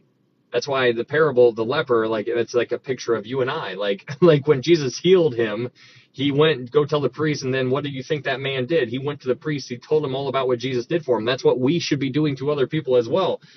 But here, we're talking about leaven. Now, why is leaven an idiom for sin? It's an idiom for sin because of what leaven does. Leaven puffs up. And puffing up is a picture of pride. If I am so puffed up in my ability to do whatever I do, then I am very prideful. I'm very puffed up. And so what you do, like if you're making food, if you want bread to rise, you add leaven to it. And so then that's why the bread gets all puffy-uppy, right? And so if you want the bread to be unleavened, you remove the leaven from it, and then it's really flat. It's very thin. And so that's what's interesting about the Passover, because during the Passover, they would have this whole situation, like these Orthodox Jews, they would basically try to find, they would, like on the Feast of Unleavened Bread, they would basically search their house and get rid of everything that had leaven in it, just to get, it was like a picture of them getting sin out of their life. And so that's what they would do. That's what they would do. And I think that's very interesting. But here in verse 33, now that we've established that leaven is an idiom of sin because it's essentially representing pride. And when you think about pride, like, what was the first sin? Lucifer. Lucifer was so prideful of who he was. He was he understood how beautiful he was, and then there was pride that was found in his heart, and then that is when he was cast out. But in verse 33 it says, another parable he spoke to them, the kingdom of heaven is like leaven. Now, let's go to Matthew chapter 16 real fast. Matthew chapter 16, verse 6. Go to Matthew chapter 16, verse 6. In Matthew chapter 16, verse 6, Jesus says it in a different way so that you can see it in a more clear type of picture. In Matthew chapter 16, verse 6, it says this, then Jesus said to them, take heed and beware of the leaven of the Pharisees and the Sadducees. He is quite literally warning them of the leaven. Beware of the sin. Beware of the pridefulness of the Pharisees and the Sadducees. So there you can see it in a different kind of context. But let's go back to Matthew chapter 13, verse 33. In Matthew chapter 13, verse 33, it says this, another parable he spoke to them, the kingdom of heaven is like leaven, which a woman took and hid in 3 measures of meal till it was all leavened. Now, we talked about this when we were going through our study of Zechariah, but we're going to touch on it again. What I want you to understand is that there's a couple things here that are important to understand. And the number one thing is to understand how this would come across to a Jewish mind.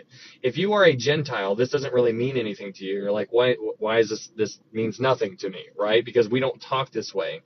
But if you are a Jewish person, this would make you this would completely shock you. Like if somebody said that a woman added leaven to something, you would be blown away.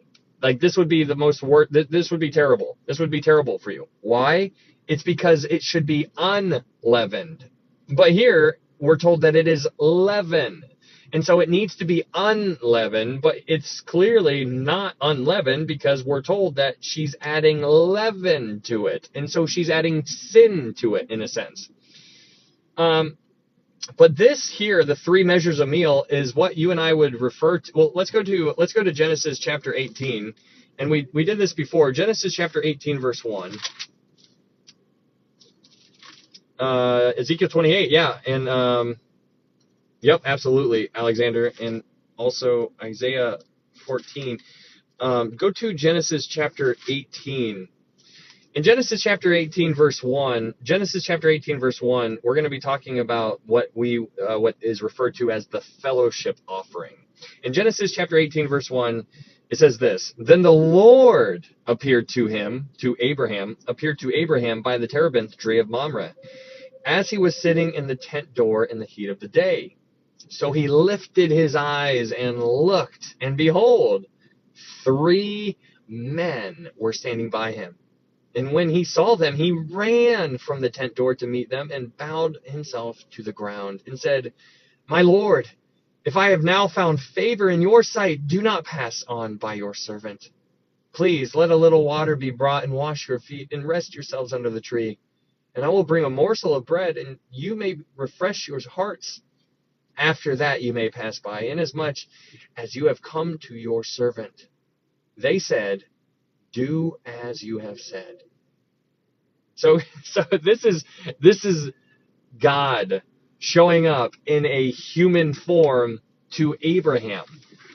And Abraham somehow acknowledges who he is. I don't understand why or how he knew who he was, but he understood that this was God. And he runs up and he's like, my Lord. And so it's God, and there's 2 angels, it seems, to be with him. But it says in verse 6, it says, so Abraham hurried into the tent to Sarah and said, quickly make 3 measures. So this is where we're drawing the connection back to Matthew chapter 13, because this is where you get the fellowship offering from, because Abraham had fellowship with the Lord. And this is what Abraham did. And so this is what is renowned, has gone on to be known to be the fellowship offering. So in Genesis chapter 18, verse 6, it says, "So Abraham hurried into the tent to Sarah and said, 'Quickly, make 3 measures of fine meal, knead it, and make cakes.'" Now here in verse 6, it says, "Make ready 3 measures of fine meal." These 3 measures of fine meal is without any leaven. There's no leaven in what he's talking about here. This is unleavened bread. And so you need to see the picture here that this is what Abraham presented. Abraham gave this to God and to the 2 other men. He gave it to them. It is unleavened, and it was Abraham who did it. Now, in contrast, going back to Matthew chapter 13, verse 33, in contrast to what we just read in in Genesis 18, in Matthew 13, verse 33, you see a woman, which is the opposite of a man. A woman is adding 3 measures of meal till it was leavened. She added leaven to it. This would be a shock to the system to a Jew. And so that is what the connection, you're seeing the opposite. In Genesis 18, which is where the fellowship offering basically was born, it was Abraham who gave God the 3 measures of meal, which was unleavened. But here in Matthew 13, verse 33, Jesus draws a connection and twists that upside down and says a woman added leaven to the 3 measures of meal. So this is a complete flipping upside down type situation. And this would make a Jewish person go into complete shock because it was supposed to be unleavened. So hopefully that makes sense to you guys. Okay, let's read verse 33 and we'll just continue reading a little bit. Matthew chapter 13, verse 33 says, "Another parable he spoke to them, the kingdom of heaven is like leaven, which a woman took and hid in 3 measures of meal till it was all leavened. All these things Jesus spoke to the multitudes in parables, and without a parable he did not speak to them." So that answers that question for whoever was asking, why do you say that? I'm saying it because that's what verse 34 says. He didn't speak to the parable or to the multitudes without a parable. Verse 35, in Matthew chapter 13, verse 35, it says, "That it might be fulfilled, which was spoken by the prophet, saying, I will open my mouth in parables. I will utter things kept secret from the foundation of the world." Now, what is interesting about verse 35 is that this is echoing Psalm 78 verse 2. Let's go to Psalm 78 verse 2. Psalm chapter 78 verse 2 is what he is quoting here. In Psalm 78 verse 2, it says this, "I will open my mouth in a parable, I will utter dark sayings of old." That's what it says in Psalm 78, verse 2. So that's parallel of what we're reading here in Matthew 13. Now let's go back to Matthew 13, verse 35, and let's read that, and let's dissect this for a little bit. In Matthew 13, verse 35, it says, "That it might be fulfilled which was spoken by the prophet, saying, I will open my mouth in parables, I will utter things kept secret from the foundation of the world." This is bananas, right? This is absolutely bananas, because what we're seeing here, he says, "I will utter things kept secret from the foundation of the world." What this is saying is that the subject of these parables that we're talking about right now are not found in the Old Testament. What we're diving into right now, they're not found in the Old Testament. These are new and unique to the New Testament saints. He's literally telling us, "I will open my mouth in parables. I will utter things kept secret." These things were kept secret. These parables are new things. You can't go back into the Old Testament and find this. This is now being revealed by Jesus right here. And I think that's very interesting. And this is very similar to, if you remember Paul. Let's go to Ephesians chapter 3. Let's go to Ephesians chapter 3, and let's talk about something that Paul did, because Paul had something very similar had the opportunity to reveal something that was kept secret. Let's read Ephesians chapter 3, verse 4. Ephesians chapter 3, Ephesians chapter 3, verse 4 is, in Ephesians chapter 3, verse 4, Paul says this, by which, when you read, you might understand my knowledge in the mystery of Christ, which in other ages was not made known to the sons of men, as it has now been revealed by the Spirit to his holy apostles and prophets. So Paul he has the privilege to reveal something to us, and he's going to let us know what he had the privilege to reveal. And that is in verse 6. In Ephesians chapter 3, verse 6, it says this, that the Gentiles should be fellow heirs of the same body and partakers of his promise in Christ through the gospel. This is unbelievable. Now you need to understand here what Paul is saying is that he's not revealing that Gentiles will be saved. Gentiles, like, that's nothing new. Like, that's Old Testament. Like, you can read the book of Isaiah and find the Gentiles all throughout the book of Isaiah. So that's nothing new. Gentiles were always going to be grafted in. But what Paul's talking about here in Ephesians chapter 3, verse 6, is that the Gentiles should be fellow heirs of the same body. Like, that's expounding on the entire picture there, and the body. And then it goes on in verse 6, it says, through the gospel.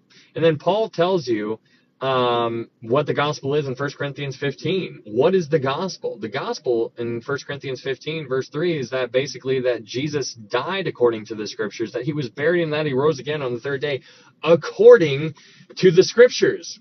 And so anyways, let's go back to Matthew 13. What I want you to see there is that in Matthew 13, verse 35, Jesus is giving us stuff that was kept secret from the foundation of the world. This was a new thing, and he's uttering these things in verse 35, Matthew 13, verse 35. Same thing, how Paul had the opportunity to reveal something to us that was not known before Ephesians chapter 3, verse 4 through 6. So you see the difference there. I'm awake. Welcome. If you guys are new here, thanks for being here. My name is Ryan. All of these studies are uploaded to YouTube. There's a YouTube link up in my TikTok profile. We do a verse-by-verse Bible study. We just try to build. We just read every single word, and we try to expound on things. So that is up there if you are interested.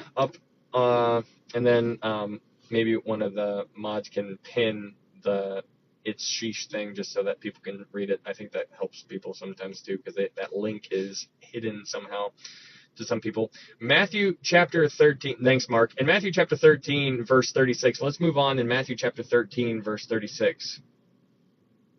In Matthew chapter 13, verse 36, it says this, then Jesus sent the multitude away and went into the house, and his disciples came to him, saying, explain to us the parable of the tares of the field. Now, this is what we read before, but we're going to read it again, and so hopefully it's kind of building on all the stuff that we've already discussed.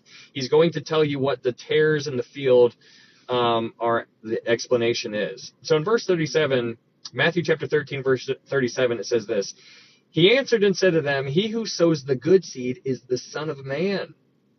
That's found in verse 24. If you go back to verse 24, the good seed, the person who is sowing the good seed is Jesus.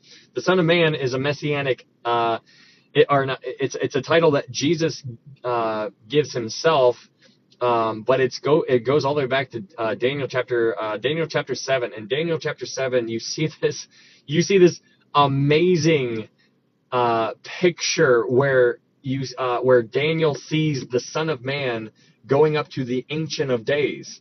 So the Son of Man is Jesus. So Daniel literally sees the Son of Man going up to the Ancient of Days, which is a picture of God the Father. So you have God the Son, which is the Son of Man, going up to the Ancient of Days, which is God the Father, and you see that interaction going on, and you can read about that in Daniel chapter 7. It's really cool. And that Daniel chapter 7 parallels Revelation chapter 5. It's amazing. So then when we go to Matthew chapter 13, verse 38, moving on to Matthew chapter 13, verse 38, it says, the field is the world. The good seeds are the sons of the kingdom. That's you. That's me. But the tares are the sons of the wicked one. The enemy who sowed them is the devil. The harvest is the end of the age, and the reapers are the angels. Verse 40, therefore as the tares are gathered and burned in the fire, so it will be at the end of this age. So here we go. Here we are to this point where we're talking about the end of this age. What is that alluding to? Well, the end of this age is referring to all that happens before the next age. What happens, so the question on the table is, what are all the things that need to happen before the next age actually comes in? Well, in order to answer that question, we need to first define what is the next age. Like, what's after this age? What the heck are you talking about? Well, this is where it's interesting, because if you read the Bible, there's something called dispensations, and so there's some people who really cringe at that word, and I don't really understand it. The word dispensation is found in the Bible like a couple times. But basically, the word dispensation has the idea of the house law. Like if you come over and you play Monopoly over at my house, we're going to play by my rules, right? But if we go over to your house, we're going to play by your rules, right? And so that's like the house law. And so in the earth, in the world, since time began, there were certain laws that applied at certain periods, and certain things applied to people back then that don't apply now.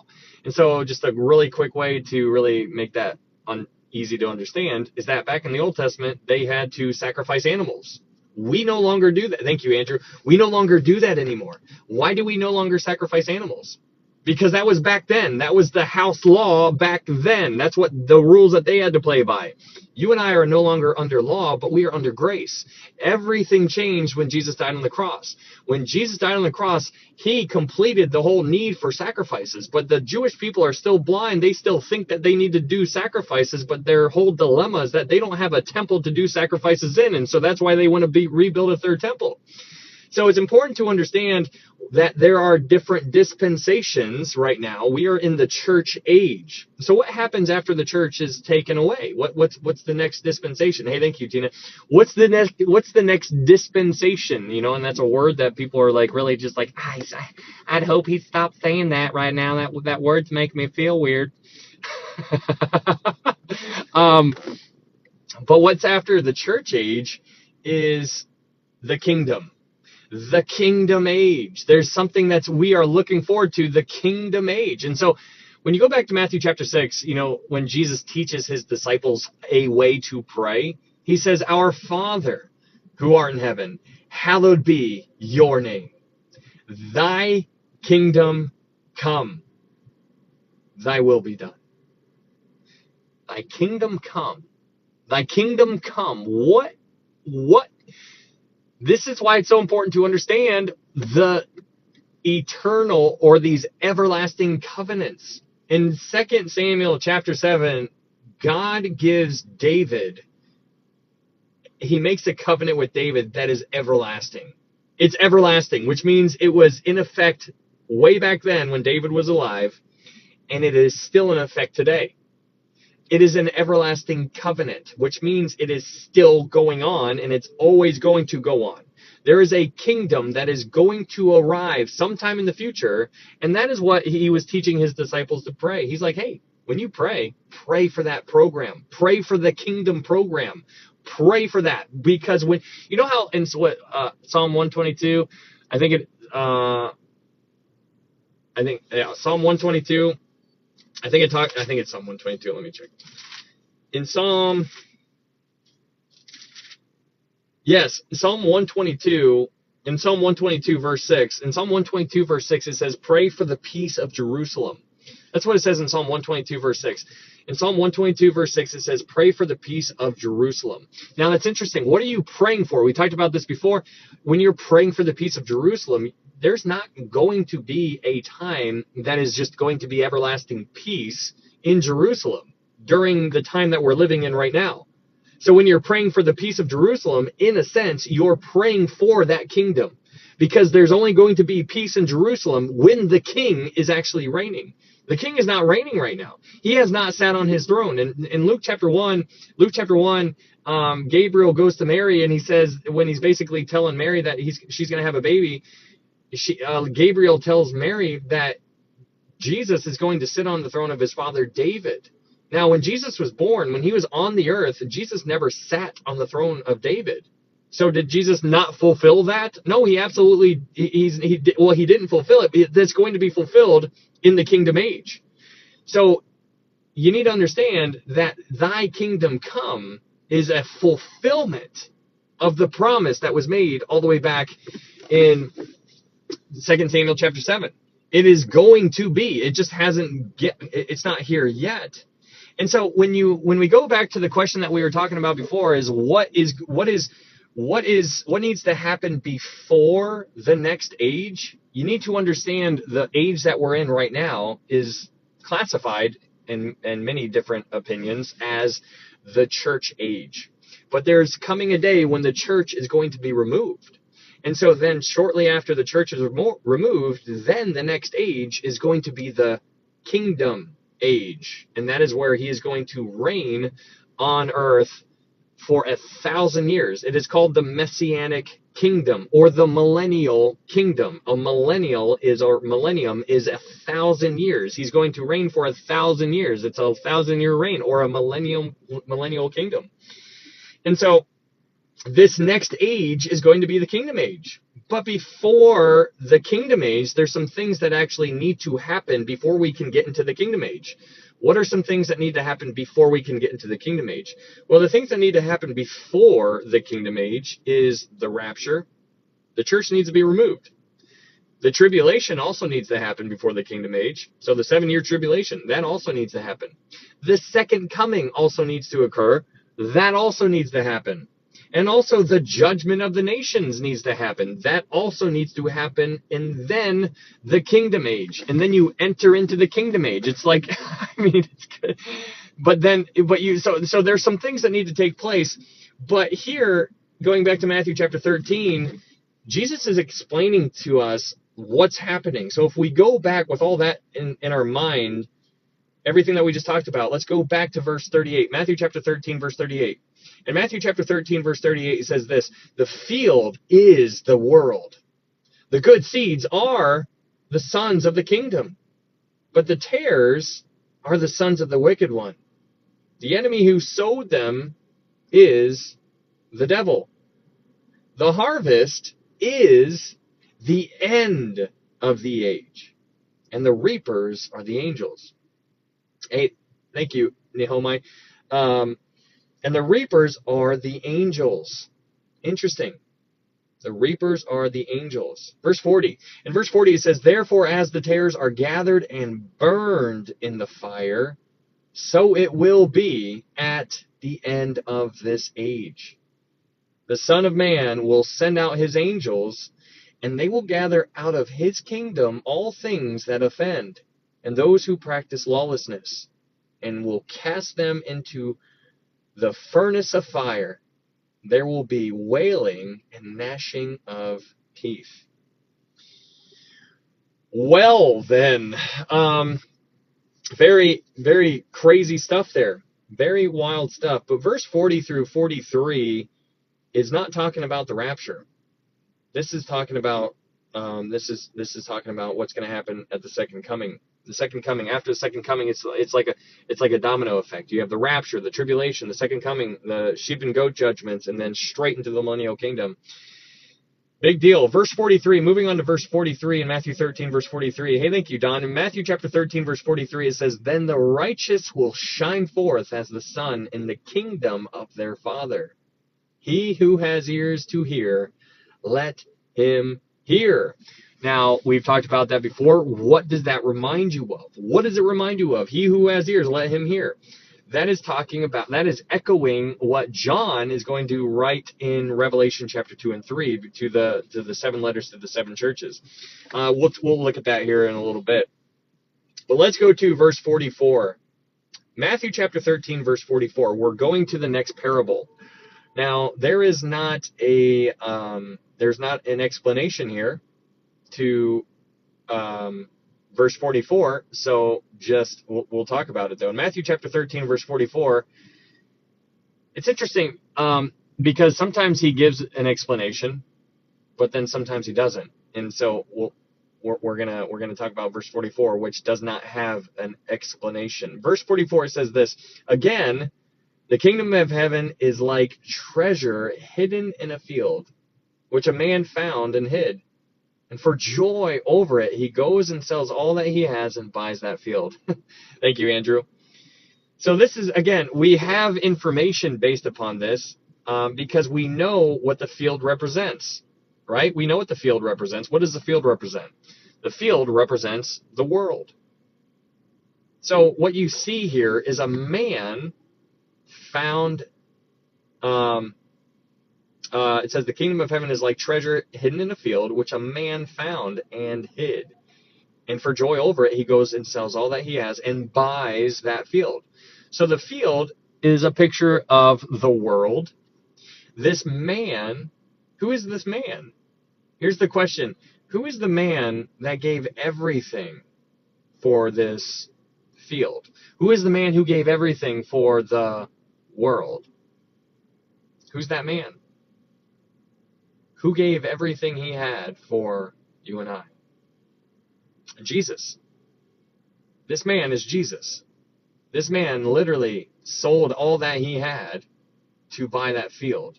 And I think it's so stinking neat. John 3:16, right? For God so loved the world that he gave his only begotten son. Like we really can't understand what that even means. Like I don't understand. I have a very elementary understanding of it, but I can't truly understand he who knew no sin became sin for us. What? What is that? What is that? But for God so loved the world that he gave his only begotten son, that whosoever believes in him should not perish, but have everlasting life. It's really, really quite something. But the man that gave everything for this world is Jesus. Let's go to verse 45. In Matthew chapter 13, verse 45, it says this: again, here comes another parable. Again, the kingdom of heaven is like a merchant seeking beautiful pearls, who, when he had found one pearl of great price, went and sold all that he had and bought it. So, you're seeing again another parable here. You have a merchant.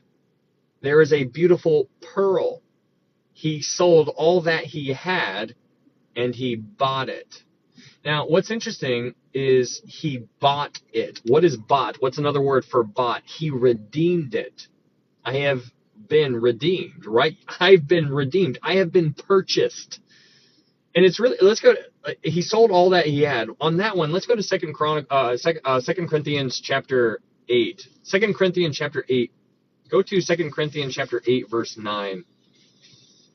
2 Corinthians chapter 8, verse 9. When we're talking about Jesus selling all that he had. In 2 Corinthians chapter 8, verse 9. In 2 Corinthians chapter 8, verse 9, Paul says, for you know the grace of our Lord Jesus Christ, that though he was rich, yet for your sakes he became poor, that you through his poverty might become rich. He, for my sake, he became poor. So when you go back to Matthew chapter 13, verse 45, it says, again, the kingdom of heaven is like a merchant seeking beautiful pearls, who, when he had found one pearl of great price, went and sold all that he had, and he bought it. I think it's very interesting. So there's a lot here in verse 45 and 46. Number one, you need to understand that this is speaking, this is a rabbi. Jesus was a Jew. Jesus is Jewish. So you have a Jewish rabbi who is, hey, thank you, Sandy. You have a Jewish rabbi who is talking about an oyster. So a pearl formulates inside an oyster. An oyster is not kosher. And so that's very important to pay attention to. So you have this Jewish rabbi, Jesus. He's speaking to Jewish people, and he's talking about a pearl, which which comes out of an oyster, which is not kosher. Now that's very interesting. So of all the jewels, pearls, that's when we're talking about pearls, like what's significant about it, pearls are the only one that is made by a living organism as a response to irritation. And so this pearl is representative of the church. So what's interesting about this pearl, when you look at what happens in the pearl is literally inside its house, inside its oyster, right? So you open up the oyster, you go in there, you take the pearl out, and then you have it. But what's interesting about this pearl, with this whole idea of the pearl being the church, the pearl, the actual pearl, when you open the oyster, it is then removed from its place of where it was grown to become an item of adornment. And so you and I, as representative of this pearl, the pearl representing the church, you and I are going to be removed and are going to be an item of adornment. The pearl is the church. Oysters are not kosher to a Jew. You're seeing this. You're seeing a very clear, a pearl.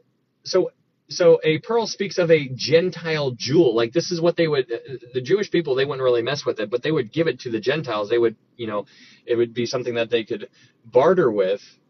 But in verse 45 and verse 46, the merchant is Jesus. The pearl is the church.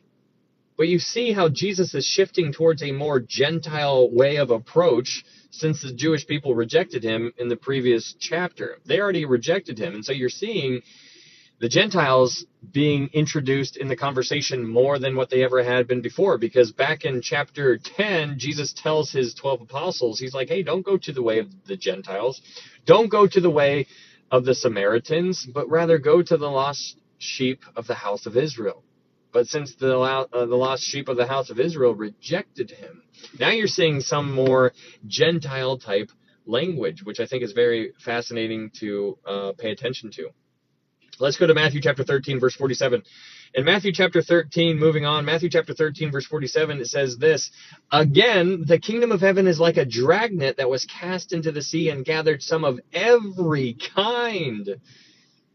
And thank you, Jess. Thank you for that. Which, when it was full, they drew to shore, and they sat down and gathered the good into vessels, but threw the bad away.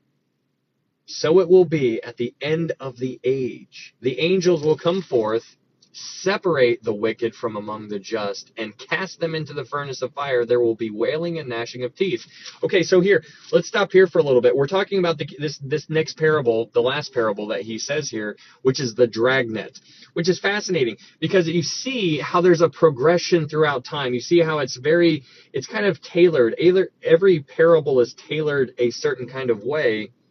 But here in verse 47 and verse 48, you have this dragnet. You have this picture of like this huge net that is literally thrown out there, and the net just goes out and spreads out, and then you just pull it in, you rake it in, and then you you pull all the fish out and you put it inside the boat, and then you open the net, and then you grab one fish. You're like, okay, we're keeping that one. We're putting that one over here. You pull out another fish. You're like, that's a bad fish. You're separating it. You pull the good fish, put it over here, pull the bad fish, throw it back. There is a separation that is going on here. But it's interesting because in verse 47, it says, in Matthew chapter 13, verse 47, it says, again, the kingdom of heaven is like a dragnet that was cast into the sea and gathered some of every kind. Every kind. If you remember in Acts chapter 1, go to Acts chapter 1 real fast. Go to Acts chapter 1. And do you remember the marching orders that Jesus gave his apostles, what he told them to do? Go to Acts chapter 1. In Acts chapter 1, verse 8, Jesus told his disciples, he told his apostles what to do. He said in Acts chapter 1, verse 8, Jesus says this, Acts chapter 1, verse 8, Jesus says, but you shall receive power when the Holy Spirit has come upon you, and you shall be witnesses to me in Jerusalem and in all Judea and Samaria and to the ends of the earth. He is telling them where to go. He's like, you're going here, here, here, and everywhere else. This is where you start. You're going here after that. Then after that, you go here. And then after that, you go to the ends of the earth. That is him throwing the net into everything. He's like, I'm just trying to get anybody who is willing. He who has ears, let him hear, right? And so it's very fascinating to see this visual. But you see in this parable, in verse 48 and 49, you're seeing that this parable ends with the fish being separated, just like the wheat and the tares. You remember the wheat and the tares? The wheat and the tares were literally separated. There's going to be a time where there is a division. There's going to be he's going to separate the wheat, the chaff, like you have the sheep, the goats, the wheat, the tares, the good fish, the bad fish. You see a separation that is going to occur, and that is very interesting. And this is how it will be at the end of the age. At the end of the age. So, okay, let's go to verse 40, or let's go to verse 50. In Matthew chapter 13, verse 50. In Matthew chapter 13, verse 50, it says this, and cast them into the furnace of fire. There will be wailing and gnashing of teeth. Jesus said to them, have you understood all these things? They said to him, yes, Lord. Now, you have to wonder if they actually did understand all these things, or if they were just saying, like, I mean, I wonder why, like how come we're not told the explanations for the parables that we weren't told? Like, we're told some explanations, but we're not told all of them. So apparently we're given the explanations for the ones that we need to know, and for the ones that we don't need to know, we don't need to know. It's just interesting. And so we're just doing the best that we can here to try to decipher this kind of stuff. But it's just fun. It's a fun adventure. And so this is what's very interesting, and it's very humbling, because, you know, we're not meant to know every single thing, and one day we'll find out. But man, being a student is really challenging, because, man, you dive into the Bible, and all of a sudden you just really begin to realize how little you actually know. And you're like, I don't really understand if this is what it's talking about, or if this is what it's talking about. And so I think it's just really important to understand and to remember to keep the main thing. But there's a lot of books that are written on all these things, and a lot of people have their own opinions on what everything means. So it's on you to dive in and to figure that out for yourself. But let's read verse 52, and then we're going to dive into Revelation for a little bit, and we're going to compare some things. Matthew chapter 13, verse 52. Matthew chapter 13, verse 52, it says this, then he said to them, therefore every scribe instructed concerning the kingdom of heaven is like a householder who brings out his treasure, things new and old. Now it came to pass, when Jesus had finished these parables, that he departed from there. When he had come to his own country, he taught them in their synagogue, so that they were astonished, and said, where did this man get this wisdom and these mighty works? Is this not the carpenter's son? Is not his mother called Mary, and his brothers James, Joseph, Simon, and Judas? And his sisters, are they not all with us? Where then did this man get all these things? So they were offended at him. But Jesus said to them, a prophet is not without honor except in his own country and in his own house. Now he did not do mighty works there, because of their unbelief. Okay, so that's the end of the chapter, Matthew chapter 13. Now, you know, a lot of that stuff that we just read is rather self-explanatory. So we will just dive into some of the things that apply to Revelation chapter 2 and 3, and I want to draw some connections there just so you can kind of see it. So what I want you to understand first is to understand that there are 7 parables. Okay, so there are 7 parables that we were given in Matthew chapter 13. These are the 7 kingdom parables. Now, when I say the number 7, and I obviously was talking about Revelation, your mind should be going to Revelation chapter 2 and 3 because of the 7 churches, right? So there are 7 kingdom parables, what we just read in Matthew 13, and there are 7 letters that are mentioned in Revelation chapter 2 and 3. Let's go to Revelation chapter 2 and 3 real fast. And We talked about this a little bit before, but we'll touch on it just a little bit, just so you can kind of get a little bit of an idea. But in Revelation chapter 2 and 3, what you have is, so John is on the island of Patmos. He has this vision. Jesus is talking to him. Jesus basically tells John to write down 7 letters to be given to 7 specific churches. And so John literally writes the letters down that Jesus is actually saying. So John is the penman, and Jesus is the author. So John is writing down the words of Jesus, and he's writing a letter to the 7 churches. You have the 7 churches, which are Ephesus, Smyrna, Pergamos, Thyatira, Sardis, Philadelphia, and Laodicea. So you have those 7 churches that are mentioned in Revelation chapter 2 and 3. And so if you study Revelation chapter 2 and 3, what you'll find is that each letter is basically set up the same way from start to finish. There's always a title that is beginning with, each letter begins with the title that Jesus chooses. Jesus chooses a title for himself that is specific to each church. And so to one church, he uses one title. To another church, he uses another title.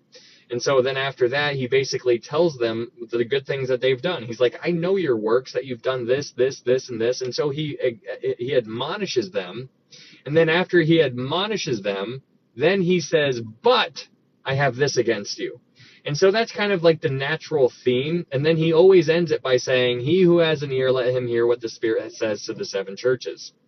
Now, there's some exceptions in there, because there's 2 churches that have nothing bad said about it, and there's 2 churches that have nothing good said about it. And so that's what's important to understand. So there's the overall general sense of the Revelation chapter 2 and 3 in a nutshell.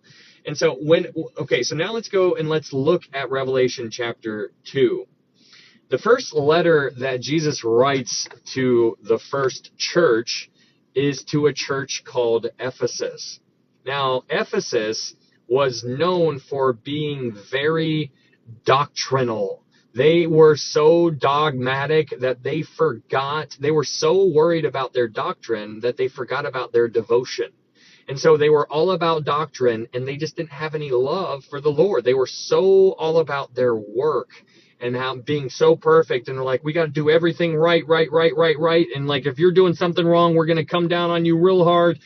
And so they were so worried about their doctrine that they forgot about their devotion to the King. And so that's what Ephesus is all about.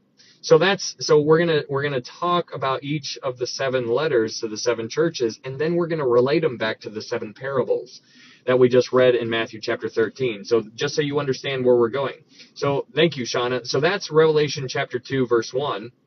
Which is in Revelation chapter 2, verse 1, it says, to the angel of the church of Ephesus. So that's Ephesus. They were all about doctrine. And then if you read, you'll see that they forgot their devotion. They forgot their first love. They were so worried about the duty of the king that they forgot their devotion to the king. So that's the Ephesus. Now, when you go to verse 8, Revelation chapter 2, verse 8, we learn about a church called Smyrna.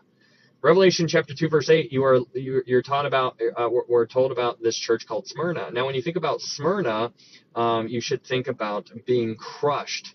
Because when you think of Smyrna, think of myrrh. And when you put myrrh, you put it inside a bowl, and what you do is you take it and you crush it in there. And so Smyrna is the crushed church, or the persecuted church. This church was getting wrecked on every single angle. They were just getting hit on every single side. And so this is why this church is called the persecuted church, because they were absolutely destroyed. This is a church that had nothing bad said against it. But this church thought that they were doing so bad. But when they received this letter, Jesus is like, you think you are poor, but you are rich. And so can you imagine thinking that you're doing so bad, and then you receive a letter from Jesus, and he's like, you're doing so good. You guys get it. That's basically what's going on in Revelation chapter 2, verse 8. But then as we continue on in Revelation chapter 2, verse 12, Revelation chapter 2, verse 12, it says this. In Revelation chapter 2, verse 12, it says, and to the angel of the church in Pergamos. So now we're talking about the church of Pergamos. Pergamos is, Pergamos. Per means mixed. Gamos means marriage. Pergamos was mixed marriage. This church was married to the world. And so that is what Pergamos is all about. This church literally was married to the world. And you can only imagine what a church married to the world looks like. It's like all bad. So that's what Pergamos is all about. Revelation chapter 2, verse 18, moving on to the church in Thyatira. In Revelation chapter 2, verse 18, it says, and to the angel of the church in Thyatira write. So here we have this church in Thyatira. Now, Thyatira was more of the medieval church, but this was more dealing with something that we can relate to a little bit more. Has more of the idea of relating to pagan practices. The Vatican, for example. The Vatican is all about, like people in our world today, a lot of Catholics think the Vatican is amazing and think that's like the Mecca, like it's the most holy place ever. The Vatican is very evil. It's completely works-based. They believe in the Pope. They think the Pope is a mediator between us and God, and he speaks. Everything he says is coming from God. It's complete. It's so wrong. It's unbelievable. And so many people are falling for it. And so that's kind of like a little way to view Thyatira. It's a very pagan practicing kind of church. But then we get to Revelation chapter 3. And in Revelation chapter 3, also in Revelation chapter 2, verse 18, in the church of Thyatira, you're told about Jezebel. You're told specifically about a woman, Jezebel. Now, that's going to be important for when we go back to Matthew 13, because we're going to talk about another woman when we go back to Matthew 13. So, anyways, moving on to the next church in Revelation chapter 3, verse 1. In Revelation chapter 3, verse 1, this is where we get to the church. It says in Revelation chapter 3, verse 1, it says, and to the angel of the church in Sardis write. So now this is the church of Sardis. So Sardis is more like the Reformation church with like Martin Luther whole movement. And this is more talking about the denominational churches. Basically where it says, you have a name that you are alive, but you are dead.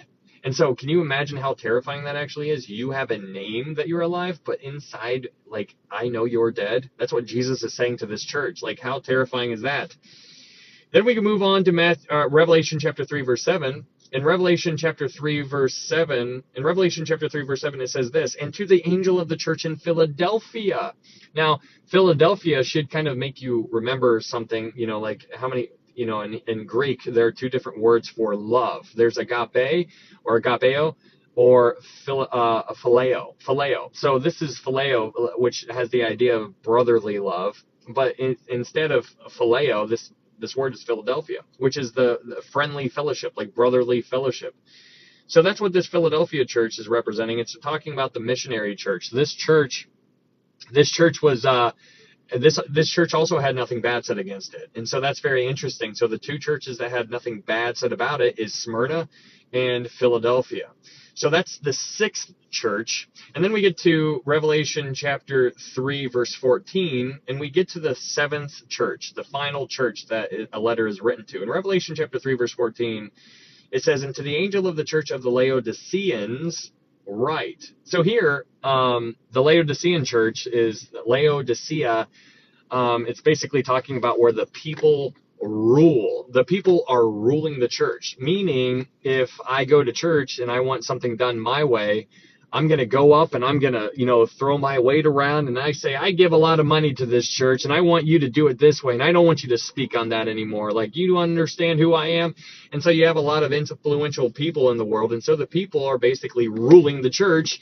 And so then the pastors stand up there and they're up there with their hands tied, or even they could care less. Maybe they're just doing it as a job and it's not supposed to be a job. It's supposed to be a calling.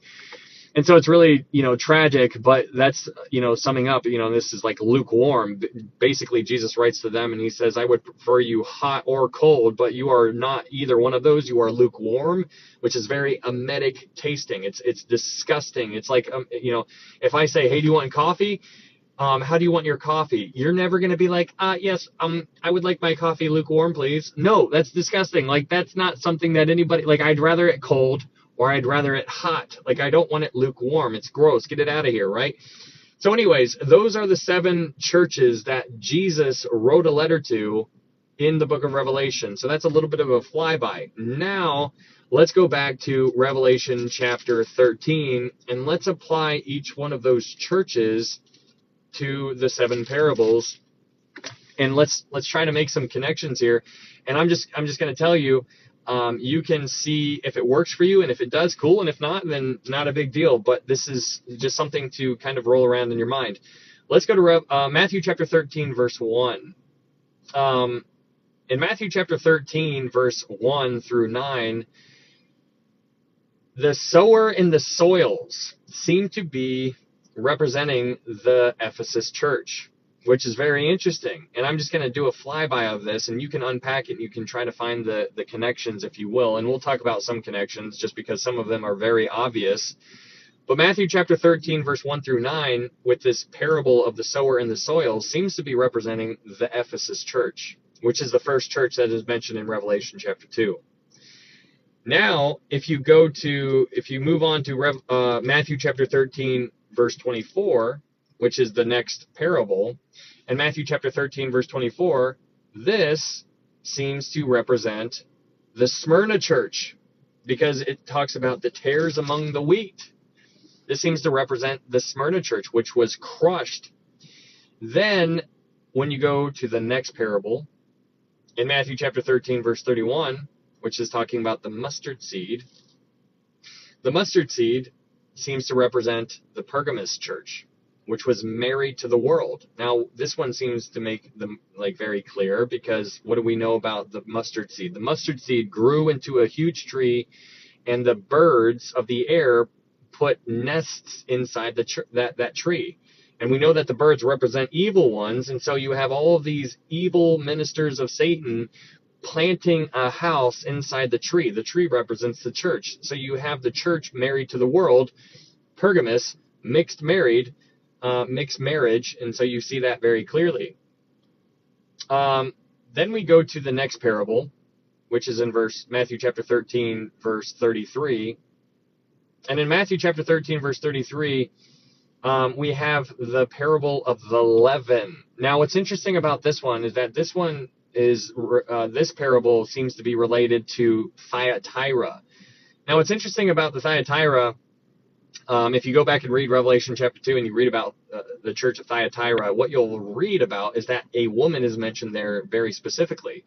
And the woman that's mentioned in Revelation chapter 2 is the woman is Jezebel. Now, what's fascinating about that is that we are told very specifically of a woman. The woman. Why are we told about a woman? What's going on? With all the studies that we've done, we see that they're women, but okay, so women in the allusions that the Bible seems to reference, the woman seems to represent some kind of evil when a woman is brought up. For example, in Zechariah chapter 6, there is a woman that is in a basket. And then this angel removes this lid off of the basket, and they look inside the basket, and they see a woman. And that woman was called wickedness. And then when you go to Matthew chapter 13, verse 33, you see this woman who is adding sin inside of the leaven. They are adding, it's supposed to be unleavened, and she's adding leaven to it, which would be terrible for a Jewish person to see. So that's another allusion with the woman. Then in Revelation chapter 2, in the church in Thyatira, you have another woman who is Jezebel, who is terrible, and so that's another allusion. And then in Revelation chapter 17, you have another allusion to a woman, which is called the false church. You have the mother, the harlot, which is talking about the false, mother of all harlots, which is talking about the false church. So anyways, going back to Matthew chapter 13, verse 33, you have a woman that is being introduced. Thank you, Shauna. You have a woman that's being introduced here, which seems to be synonymous with what's going on with the church in Thyatira in Revelation chapter 2. Then when we go to the next parable, which is in Matthew chapter 13, verse 44, Matthew chapter 13, verse 44, where it's talking about the hidden treasure, this seems to be related to Sardis church. Then the next parable, which is the parable of the pearl of great price, which is found in verse 45, this seems to be related to the Philadelphia church. And then the dragnet, which is the very last parable, this seems to be related to the Laodicean church. Now, obviously, they're all in the same order, so if you miss any of those, you could literally just look at the 7 churches in a row and then go back to each parable and literally look at them and see how it fits. See how it feels for you, at least think about it. But the Laodicean church, which is the dragnet church, it's just like he's literally just casting, trying to get anything that I can before the end. And so we understand, if you've studied the book of Revelation chapter 3, the very last church age is Laodicea. It's the Laodicean age. And so if you look at how the church began, so there's always these churches in existence since the church was born in Acts chapter 2. So since Pentecost, the church always had every one of these 7 churches in existence. But right when the church was born, the church was predominantly Ephesus. Ephesus was that church age. They were all about doctrine, and they weren't really that much about devotion for the Lord.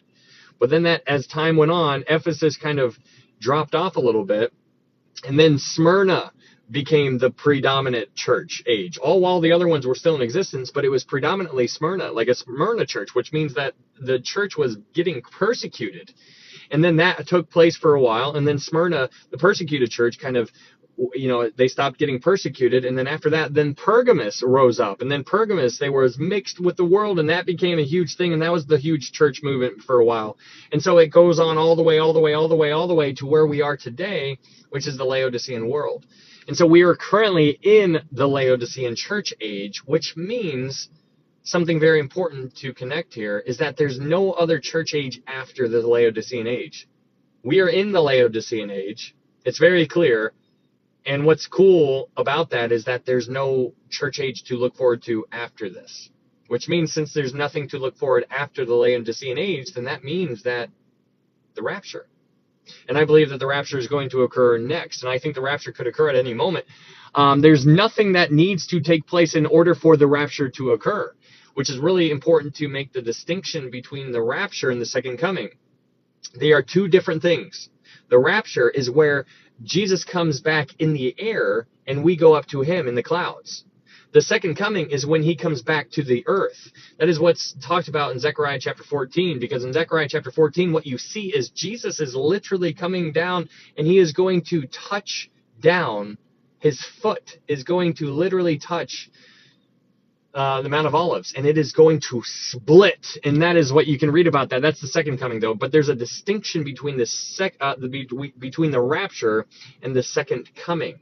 And so, anyways, I just, that's just a little bit of a flyby on those things. Not that we need to talk about that right now, but I personally believe that the next thing is going to be the rapture. After the rapture, there's going to be 7 years of tribulation on the earth. At the end of the 7-year tribulation, we are going to come back with Christ to the earth, and that is when the Battle of Armageddon is going to occur. After the Battle of Armageddon is done, then there's going to be the sheep and goat judgments, and then after that takes place, then we go into the millennial kingdom, which is a 1,000-year reign where Jesus sets up his kingdom on the earth for 1,000 years. And that is what you're praying for when you say, thy kingdom come, thy will be done. And, that's a little bit of a flyby. After the end of the millennial kingdom, Satan's going to be released. He's going to try to deceive the humans who are on the earth during that time. You and I will not be humans. We will be in our glorified form, which is amazing. But there's going to be humans who are born on the earth during the millennial kingdom. I mean, there's still going to be sin on the earth during the millennial kingdom. You and I just won't be affected by it because we will be in our glorified form if you are born again right now, which I hope you are. And if you have any questions about that, feel free to reach out to me. I want you to know that more than anything. But I believe there's only one way to heaven, and that I believe that you need to acknowledge that you are a sinner. Romans 3:23 says, for all have sinned and fall short of the glory of God. Romans 6:23 says, for the wages of sin is death, but the gift of God is eternal life through Jesus Christ our Lord. Ephesians 2:8-9 says, for by grace are you saved through faith. You are saved through faith, and that not of yourselves, it is the gift of God, not of works, lest any man should boast. There's a lot of people who like to add things to what Christ did on the cross in order to receive salvation. It is not true. It is, Paul would refer to that as a different gospel. You are quite literally saved by Christ and his completed work on the cross. For by grace are you saved through faith. You are saved through faith. It is for by grace are you saved through faith. And so it is not going into a pool and getting dunked underwater. That's not what saves you. No, that's called baptism. Yeah, you should get baptized, but it doesn't save you. And so, there's a lot of deception going on in the world. But anyways, what? Anna, what? What? So that's what I got for you guys. That is, hopefully that makes sense to you guys. It's some pretty cool stuff. Very neat things to dive in here. Very tough. Matthew, the book of Matthew is very challenging. Lots of different opinions out there. Lots of challenging, very thought-provoking verses. Tough stuff. But all of these things are uploaded to YouTube. If you guys are interested, we're just doing a Bible study. I'm not a doctor. I'm not a PhD. I'm not a master's. I don't have anything in theology or anything like that. I'm just a student. I'm a pastor's kid. My dad's a pastor. I am not a pastor. And so, you need to test me. And so, if I give you something to think about and you look into it and you dive into it and you find a different conclusion, then cool. At least you dove into it.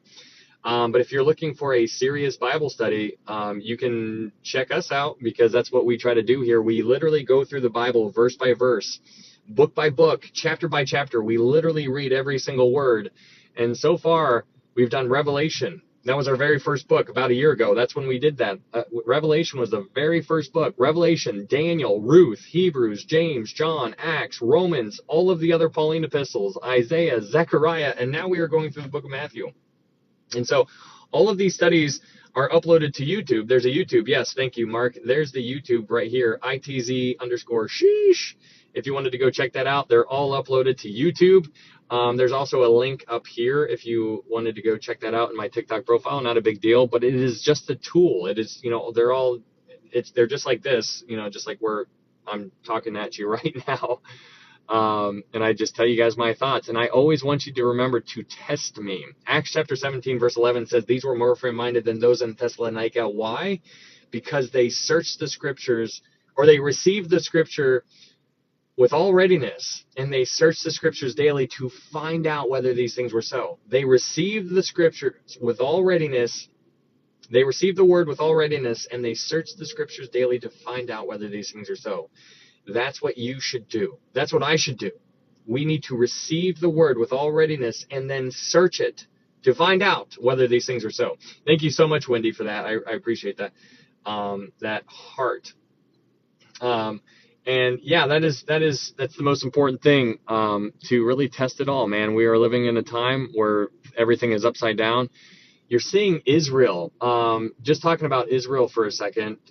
Israel is, it seems like Israel just wrecked Lebanon today, actually, just a couple hours ago. They just attacked Lebanon, Hezbollah, big time. And so Israel seems to be in a little bit between a rock and a hard place when it comes to Lebanon.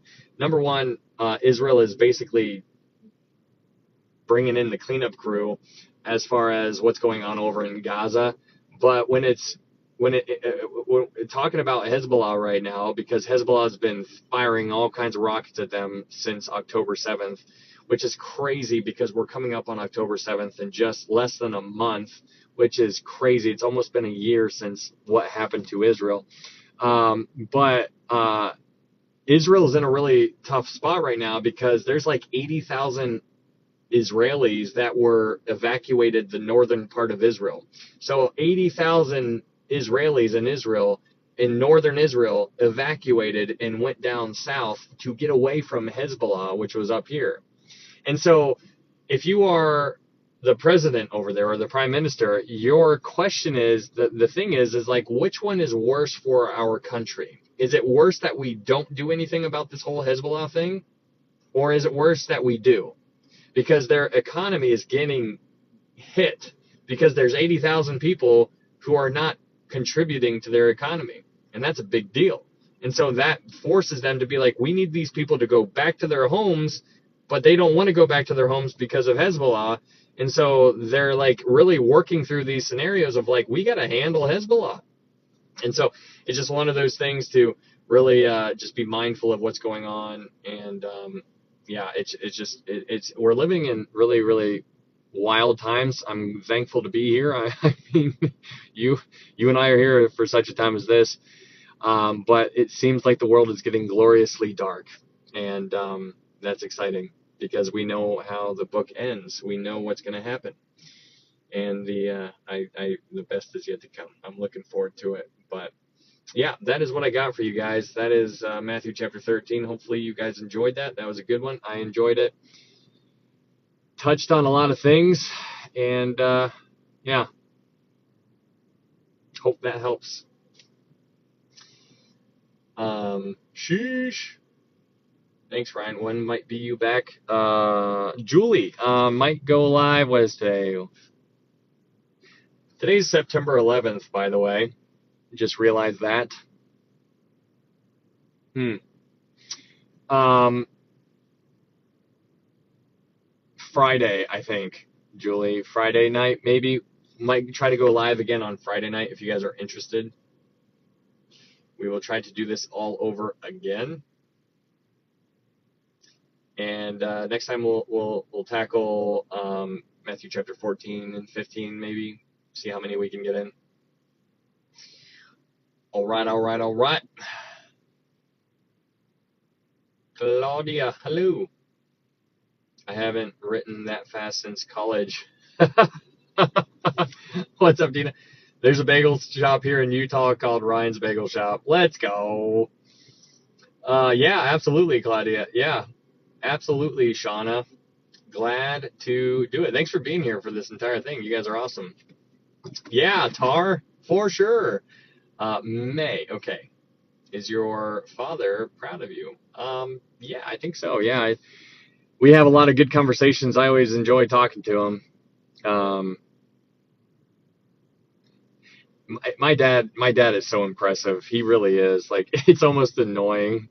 And I say that in the kindest thing ever, because annoying in a good way, because every time I have a question, like, he'll be driving and I'll call him and he's like, "What's up, man?" I'm like, "Hey, what you doing?" He's like, "Oh, just driving." And I'll be like, "Hey, can I pick your brain?" He's like, "Yeah, what's up?" And then I'll just like, he has no idea what's coming. Like, he has no idea what I'm about to throw at him. And so then I just throw at him whatever I'm working through, and he's like, yeah. And like, he's just driving and or whatever he's doing, and he's just able to just, use the Rolodex in his mind and just like kind of cycle through things and like, pull something out and be like, this is kind of what I see it, this is how I see it, and he just knows. And I'm like, dude, like, that is so impressive to me. Like, good for you, man. Like, it is so, I just got done studying this entire chapter, and I asked you a question because I was working on this, and you literally just answered my question on something that I was just trying to work through, and you answered it, real quickly. But it's funny. What denomination? I'm a Baptist. We are both. We're Baptist. What time do you start, Claudia? Normally around midnight Eastern Standard Time. Yeah, absolutely, Amanda. Bring him on alive sometime. Yeah, maybe. Who knows? Yeah, absolutely, Rising Lion. So we're all in that field, man. So good as always. Very cool. Thank you so much. Absolutely, Abby. It's good. Oh, the bagels are good. Have a good night, Julie. Um, how can you tell what denomination someone is from? I have no idea. You just ask. I mean, we're followers of Christ. Thanks, Miley. Yeah, so good stuff. That is what I got for you guys. Yeah. Have a good night, Claudia. How's work going, Wendy? But yeah, that is what I got for you guys. Probably do this again, like I said, Friday night if you are wanting to join. We try to do this about 3 times a week. I don't know, the days always vary. But 3 times a week, they go for a pretty long time. Like I said, if you're looking for a serious Bible study, this is a pretty good one, I think. verse by verse. We really try to expound and give the backstory, and we talk on all kinds of things. And we dive into the history and the context and like who's who and who's talking to what and what's going on, what's the tension at the time, why is this applicable, what does this phrase mean. We try to unpack all those things. And so, like I said, all of those are up on YouTube, which is found in my TikTok profile. If you guys wanted to go subscribe over there, that actually encouraged me if you did, just because if they get rid of TikTok, then at least we would have a way to keep in touch over on YouTube. I don't do anything over on YouTube except upload these things right now. But if they ban TikTok, then that's the only other social media thing that I have. So awesome studying. Yeah, absolutely. Love for all. Good night and God bless. Hey, thanks, Sandy. Good seeing you. Hey, man, where did I see you? I see you from. I remember seeing you somewhere. Have a blessed day. Thank you, Vicky. You have a good one too. Thank you for Matthew 13, good stuff. Glad you liked it, Dina. It's sheesh. Yes, that is my YouTube right there. Yeah, Sandy, absolutely. Law. Oh man, crazy. This is the best Bible study I ever heard. Thanks, Cindy. Hey, thank you, Jack. Thank you so much. Good to see you too. I am in Frank. Who is Frank? I do not know Frank. But that's okay. I actually don't know a lot of people on here. So, oh wait. Oh, Frank.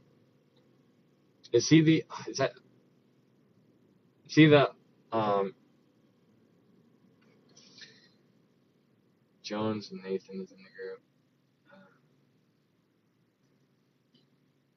Oh no, I'm thinking of Steve. Okay, no, I don't know who. I probably know who he is if I saw him. Maybe. Nice to know you. Yeah. Absolutely. Okay. Jones and Nathan. Okay. Yeah. Laura. Hey, thanks for being here the whole time. Awesome. From Malaysia. Hello from Malaysia. Best Bible study ever. What's up, Hack? Thanks, man. I appreciate it. Jesus is enough. Absolutely. Okay, well, I'm going to get on out of here. Thank you guys so much for being here. Seriously, I've been to many churches. Your spirit and enthusiasm. I always feel bad because I know I talk fast, and I'm sorry. I do apologize for talking fast, but sometimes I just get all up into it, and I'm just like, man, this, and then like connecting. And so if I slow down, connecting the dots, like it's almost like they're firing. And so if I try to slow down, then I lose track. It's like I try to hurry up to get to the next one to connect that dot, and then I try to hurry up to the next one to connect that dot. And so if I slow down, then I'm not able to connect the dots because I'm so focused on what I'm actually, like the words that I'm talking about.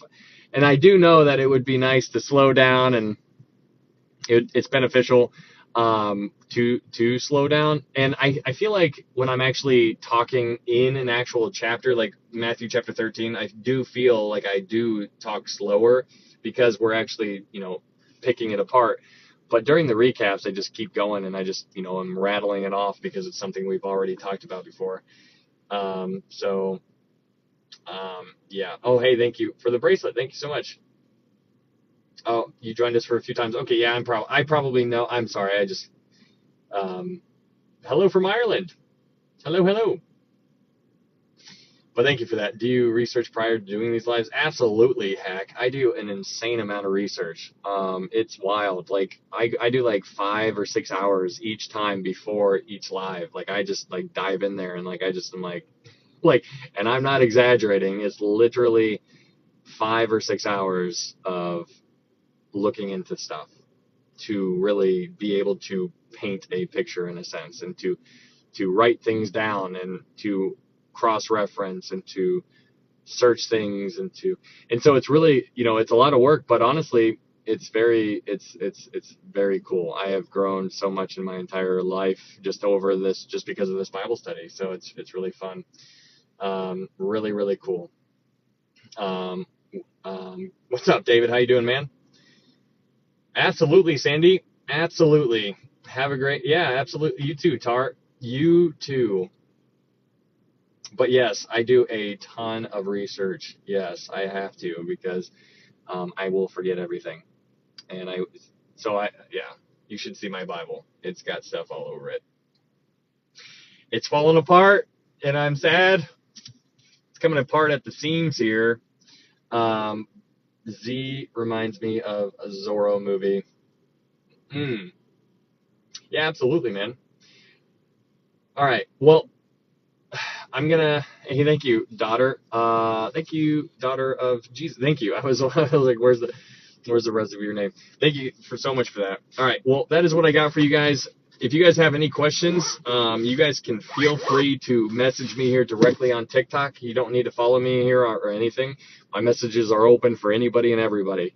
If you don't know how to know for sure you can get to heaven, feel free to reach out. That is the number one thing I want you to know. And so, as per usual, that is the number one thing. You need to acknowledge that you're a sinner, because when you do, then you naturally go looking for a Savior. And that Savior is more than willing. He's not willing that any should perish. But you need to understand the severity of sin. Sin is disgusting in his from his perspective. No matter how good you think you actually are, you are not good enough.